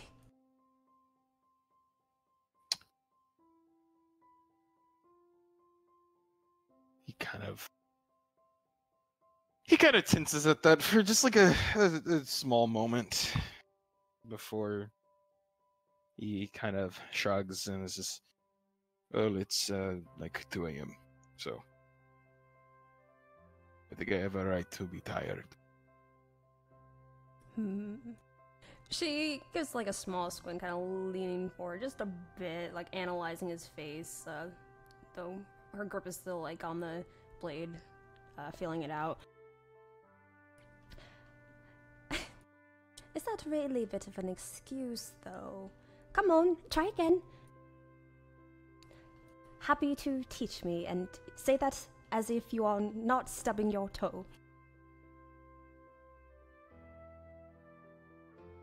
You would know plenty about that, would you? I said I was sorry. You're not ever going to drop that, are you? No, you implied you were sorry. Now you said it. I said I was so... Wyatt, I couldn't speak! For the first time ever, when that happens, I will say that Klaus actually is smiling. Like, as he sees her connect the dots. Finally. Right. Right. Prick, aren't you sometimes? I sort of respect it. I learn how to do that a bit myself. Anyway, kind of drops back to his normal face. Alright, so I will be happy to actually teach you this. You seem to very much want to carry your own weight. Well, gladly. This type of training, you'll still retain who you are at the end of the day, but you will come out different. Her smile drops down to one of a look of more kind of slight frustration as her gaze drops to the blade in her hand. Very much so. Honestly, I'm just very, very tired of being useless.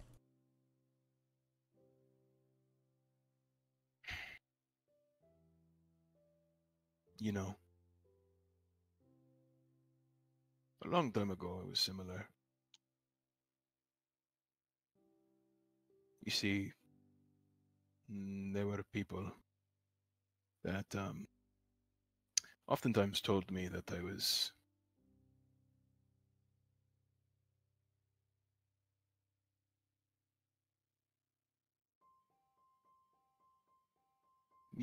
knives. They're not about power at all. Of course, I've resulted with a stronger physique because of it. But it's all about speed. Every single thing about the way that I fight is all about speed. The speed is what gives birth to the power, but those people, they didn't quite understand that part. So before I even knew what I was capable of, they kind of shunned me. What I'm trying to say here is, it's not necessarily that you are useless. It's because you haven't found what makes you powerful just yet. And, I mean, who knows? Maybe this isn't it. Maybe this will be an inconsequential means of training that won't benefit you. But then he raises a finger. Or this could be exactly what you were looking for this entire time, and you just haven't actually gotten the chance to do it yet. Like me. These knives gave me more than the ability to hold myself in a fight. They gave me a bit of purpose. If they can do it for me, maybe they can do it for you too. The frustration falls into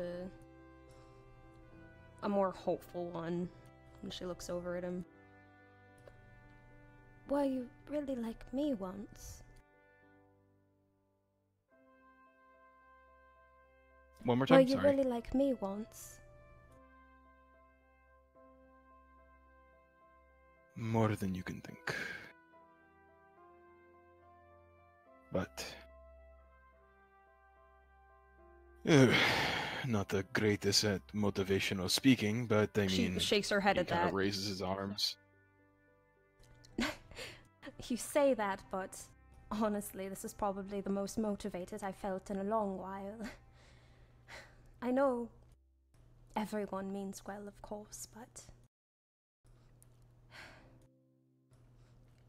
it is a little frustrating when I'm handed a weapon and immediately expected to know how to handle it, and when I'm not able to properly handle it, them saying that I did well, even though it is clear that I didn't, and it feels more like false hope rather than realism. So Well, Don't expect any of that shit from me. My teacher. If I misplaced one single strike, he would have me do 50 more. If I complained, it would be 100, but by that time I was smart enough not to. Any... How do I put this? An amateur settles for trying something difficult once and then feeling accomplished. A professional continues to do that thing until it becomes second nature. Clearly, you weren't very skilled when it comes to those other types of weapons, but if you continue to work at it with these knives, which frankly I do believe is more your speed than a bow, or, I don't know, kind of like gestures again towards the cargo room, something as big as a glaive. But you don't need that type of stuff to be strong. And again, he pulls out one other knife. I know you didn't see it, but back then, in the battle that was held, even with how strong she was, I split open her back with one of these, and he pulls out, again, a dagger that is frankly, like, not really that big at all. Like, his knives are actually decently smaller. She looks at it with, like, a look of amazement in her eyes. I believe that if you continue to work with this, work with yourself, mind, body, and spirit, you'll be able to do it as well. But until then... And he stands up, dusting himself off. We need to get you standing. Ah, yes, of course. She'll look at the dagger in her hand before staying up for a moment, just, again, a thoughtful look in her eye before, determined grin comes to her face. Small, but deadly. And then looks down at herself. Also small, soon to be deadly. See? Perfect match. Now, and he kind of returns his arms back to being folded. Before you can stand, however, and he points down to the bed, you should probably lay down and get some rest. That's also instrumental to health. Opens her mouth and then slowly closes it uncertainly. No need to rush. You'll get there, but if you're going to, then it would be better to get on a proper regimen of sleep. What if I don't wake up again? You will. But what if I don't?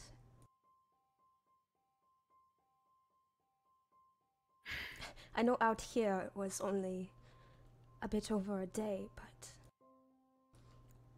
that, wherever I was, that was not a day.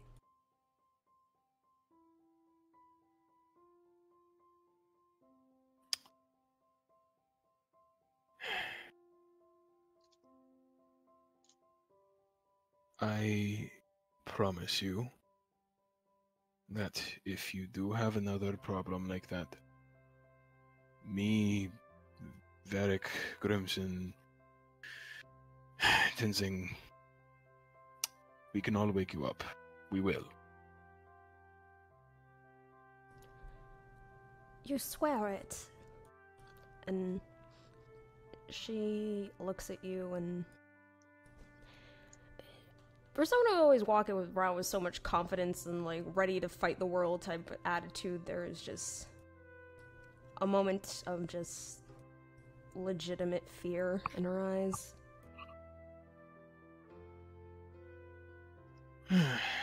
You promise.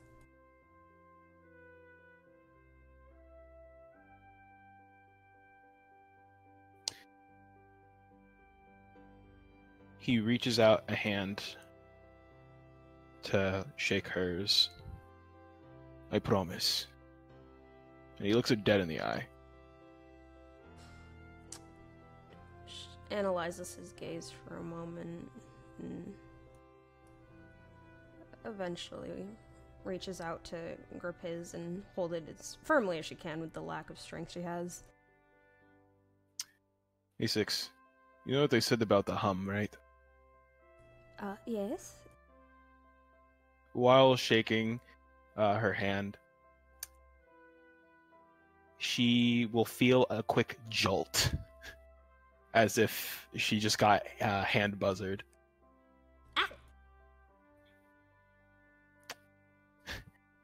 With a bit of a amused smile, he kind of retracts his hand. That's another thing that you can do with it. Of course, had to demonstrate on me, didn't you? She wobbly gets herself back up onto her feet and takes a seat on her bed. On the bright side, you could do that to the others when you get the handle of it. Do you mean to tell me I could actually convince Verk to shake my hand and shock him? It's a lot down later in the road, I admit. Depending on how quick you pick it up. But yeah, you definitely could. Damn it. Fine. That's just one goal for you to look forward to. She nods her head. I promise I will try my hardest. Even with the crossbow, even though I never got good at it, I made sure to practice every night. Made sure not to wake the rest, of course, but... Practicing by yourself can only do so much. You need direction. So I've learned. Well, you have that now. Yeah. I do, don't I? She gives him a bright grin at that and turns her attention again back down to the dagger. All right. I'm going to spend an hour practicing the balancing thing and possibly some walking on my own if possible, and then I will try to get some sleep. But you too, though, Klaus. Try to get some sleep too. If I'm doing this, I'm going to make you do it as well. Sleep isn't the issue, it's the quality, that is. Do you get nightmares as well?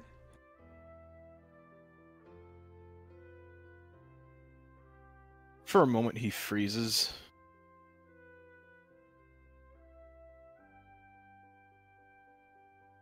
Before looking up at her with like this odd gaze. Nightmares. No. More appropriately, night terrors. I was told that they were to stop when they, Never mind. Yeah, sort of. But, I'm gonna go try to sleep. As he kind of scurries almost out of the door. Alright. And, Klaus, He stops in the doorway. it, of course, won't work every time, but at least for me, it can help to settle it just a little bit with warm milk. Of course, it's not going to stop it entirely, but sometimes it can help.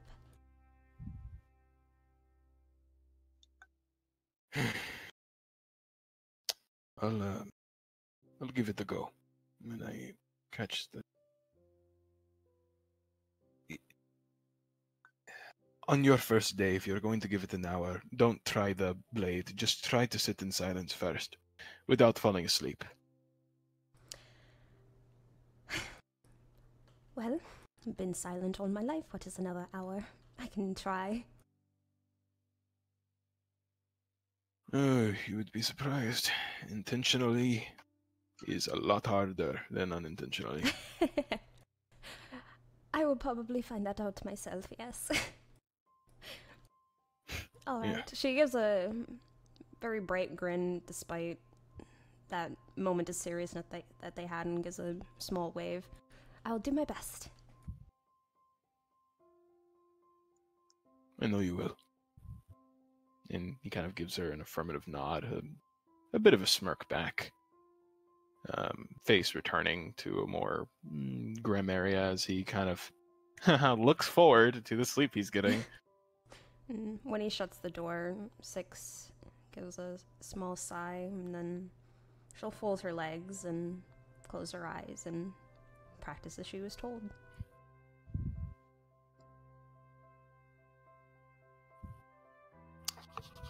Nice. But yeah, he's going to go sleep or try. Yeah. Does he attempt the warm milk or no? I don't. Where the fuck do you get warm milk on a boat? Find a kitchen. You gotta look real hard. Looks down at self. Wait a minute. Gotta get straight from the tap. There's a joke I want to make here. No. All right, and whether or not you do that, eventually you settle down to attempt for rest like everyone else on the ship. And before I say anything else, Dylan, do you have a specific time that you have to go, or are you able to stay a little, or? Yeah, I'm gonna go ahead and get off. Like I said, I don't feel great. Feel free to continue. Give me if one of y'all don't mind, just send me some bullet points. Oh no, this is a perfect spot then where I can say everyone settles down to rest. And Wait, we have to make it back to Findle this Fair so we can have our chat. This is when the session ends. No, I can't wait. Please, help. Feel my pain. All right, night, Dylan. Hope you feel better soon. Night, dude. Very good session. So good. Ah, that grins and angst. That was nice. So Balance was returned to the world. almost. Yeah, you're right. Oh, So, I want to yeah. get back to town so we could. Oh. So now you know why Klaus always has dark circles on his eyes. I wanted to get back to town so we can have that like session thing with Derek. Well, now you gotta wait for a month. You bastard. No, I'm cry laughing. I really am. We God damn understand it. your pain pretty well. Like, Yeah, the moment Klaus was like, not so much trying to sleep, more the quality of the sleep, or what the exact something along those lines. yeah, that she picked it That up. was, yeah, I had her roll a quick thing and sixes. Yeah, and normally Klaus would have been like, fuck off. But, you know, there's been things going on. She understands. Oh, Like she man. said, I have that issue too. Yeah, that totally didn't help. Yeah. Yeah. A lot of the times, a little psychology PSA. A lot of the times that we hide our own problems is because we think that we're the only ones who go through them. Oh, yeah. Yeah. Yeah, So on average this Hades. semester I probably slept about